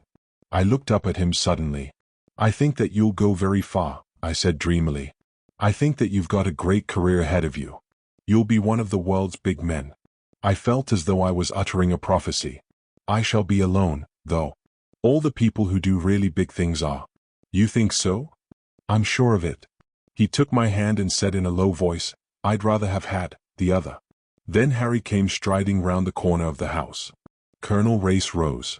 Good morning, Lucas, he said. For some reason Harry flushed up to the roots of his hair. Yes, I said gaily, you must be known by your real name now. But Harry was still staring at Colonel Race. So you know, sir, he said at last. I never forget a face. I saw you once as a boy. What's all this about? I asked, puzzled, looking from one to the other. It seemed a conflict of wills between them. Race won. Harry turned slightly away. I suppose you're right, sir. Tell her my real name. And, this isn't Harry Lucas. Harry Lucas was killed in the war. This is John Harold Erdsley. Chapter 35. With his last words Colonel Race had swung away and left us. I stood staring after him. Harry's voice recalled me to myself. And, forgive me, say you forgive me. He took my hand in his and almost mechanically I drew it away. Why did you deceive me? I don't know that I can make you understand.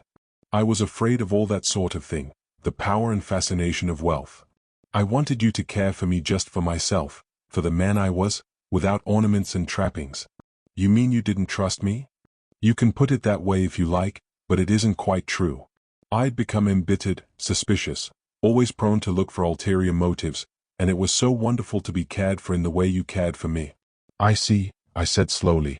I was going over in my own mind the story he had told me.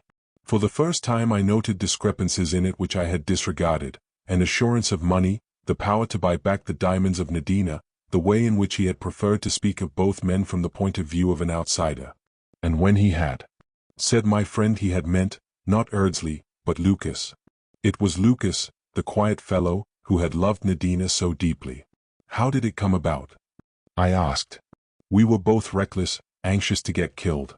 One night we exchanged identification discs, for luck. Lucas was killed the next day, blown to pieces. I shuddered. But why didn't you tell me now? This morning? You couldn't have doubted my caring for you by this time?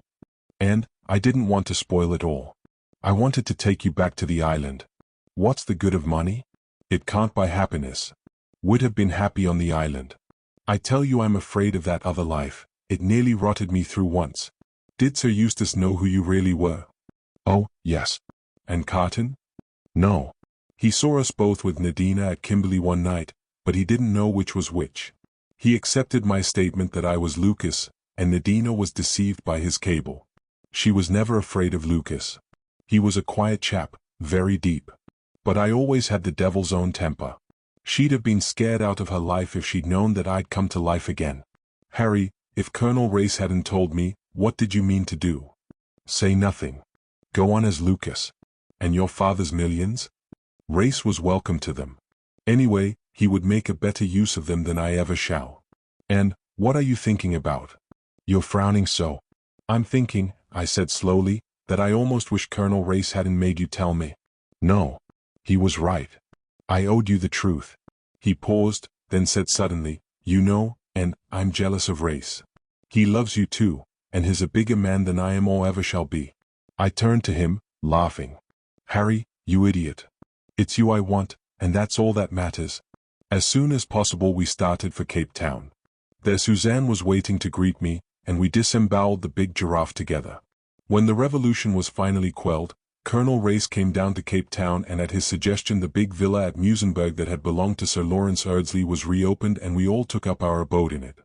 There we made our plans. I was to return to England with Suzanne and to be married from her house in London. And the trousseau was to be bought in Paris. Suzanne enjoyed planning all these details enormously. So did I. And yet the future seemed curiously unreal.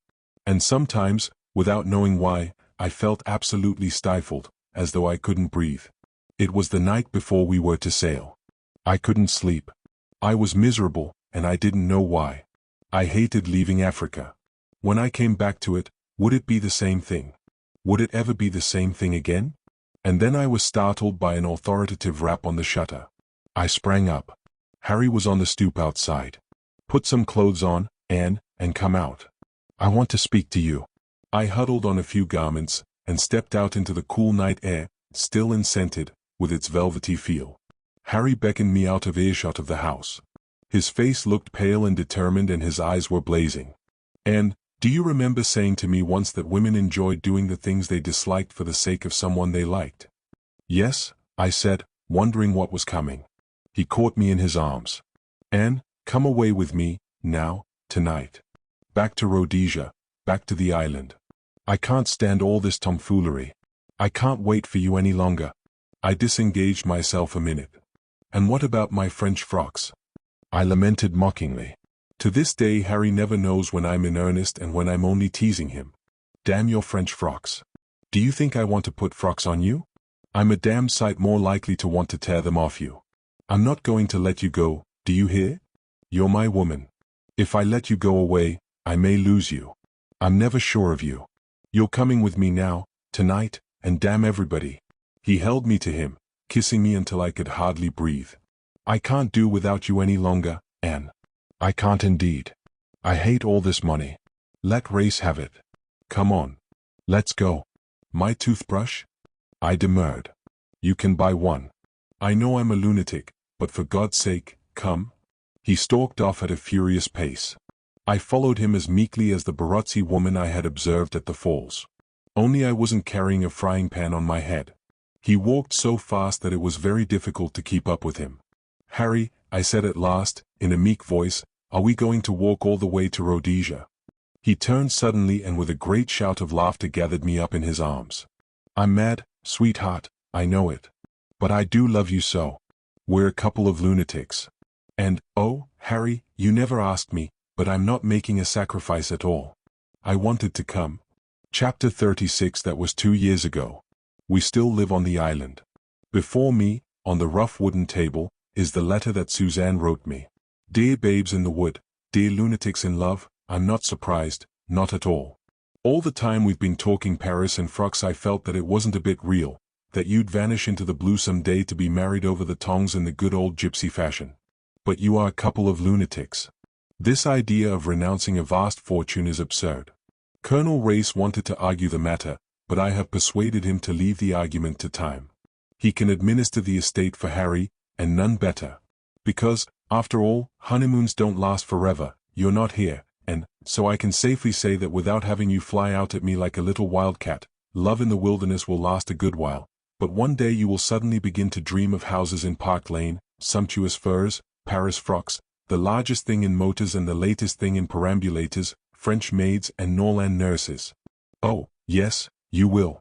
But have your honeymoon, dear lunatics, and let it be a long one. And think of me sometimes, comfortably putting on weight amidst the fleshpots. Your loving friend, Suzanne Blair. P.S. I am sending you an assortment of frying pans as a wedding present, and an enormous tureen of pâté de foie gras to remind you of me." There is another letter that I sometimes read. It came a good while after the other and was accompanied by a bulky packet. It appeared to be written from somewhere in Bolivia. "My dear Anne Beddingfeld, I can't resist writing to you, not so much for the pleasure it gives me to write, as for the enormous pleasure I know it will give you to hear from me. Our friend Race wasn't quite as clever as he thought himself, was he? I think I shall appoint you my literary executor. I'm sending you my diary. There's nothing in it that would interest Race and his crowd, but I fancy that there are passages in it which may amuse you. Make use of it in any way you like. I suggest an article for the Daily Budget, Criminals I Have Met. I only stipulate that I shall be the central figure. By this time I have no doubt that you are no longer in Beddingfeld, but Lady Eardsley, queening it in Park Lane. I should just like to say that I bear you no malice whatever. It is hard, of course, to have to begin all over again at my time of life, but, entre nous, I had a little reserve fund carefully put aside for such a contingency. It has come in very usefully and I am getting together a nice little connection. By the way, if you ever come across that funny friend of yours, Arthur Minks, just tell him that I haven't forgotten him, will you? That will give him a nasty jar. On the whole, I think I have displayed a most Christian and forgiving spirit. Even to Paget. I happened to hear that he, or rather Mrs. Paget, had brought a sixth child into the world the other day. England will be entirely populated by Pagets soon. I sent the child a silver mug, and, on a postcard, declared my willingness to act as godfather. I can see Paget taking both mug and postcard straight to Scotland Yard without a smile on his face. Bless you, liquid eyes. Some day you will see what a mistake you have made in not marrying me. Yours ever, Eustace Pedler. Harry was furious. It is the one point on which he and I do not see eye to eye. To him, Sir Eustace was the man who tried to murder me and whom he regards as responsible for the death of his friend. Sir Eustace's attempts on my life have always puzzled me. They are not in the picture, so to speak. For I am sure that he always had a genuinely kindly feeling towards me. Then why did he twice attempt to take my life? Harry says because he's a damned scoundrel, and seems to think that settles the matter. Suzanne was more discriminating. I talked it over with her, and she put it down to a fear complex. Suzanne goes in rather for psychoanalysis. She pointed out to me that Sir Eustace's whole life was actuated by a desire to be safe and comfortable. He had an acute sense of self-preservation. And the murder of Nadina removed certain inhibitions. His actions did not represent the state of his feeling towards me, but were the result of his acute fears for his own safety. I think Suzanne is right. As for Nadina, she was the kind of woman who deserved to die. Men do all sorts of questionable things in order to get rich, but women shouldn't pretend to be in love when they aren't for ulterior motives. I can forgive Sir Eustace easily enough, but I shall never forgive Nadina. Never, never, never. The other day I was unpacking some tins that were wrapped in bits of an old Daily Budget, and I suddenly came upon the words, "The Man in the Brown Suit." How long ago it seemed. I had, of course, severed my connection with the Daily Budget long ago. I had done with it sooner than it had done with me. My romantic wedding was given a halo of publicity. My son is lying in the sun, kicking his legs. There's a man in a brown suit if you like. He's wearing as little as possible, which is the best costume for Africa, and is as brown as a berry. He's always burrowing in the earth. I think he takes after Papa. He'll have that same mania for Pliocene clay. Suzanne sent me a cable when he was born. Congratulations and love to the latest arrival on Lunatics Island.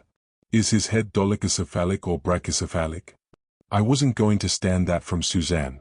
I sent her a reply of one word, economical and to the point, platycephalic.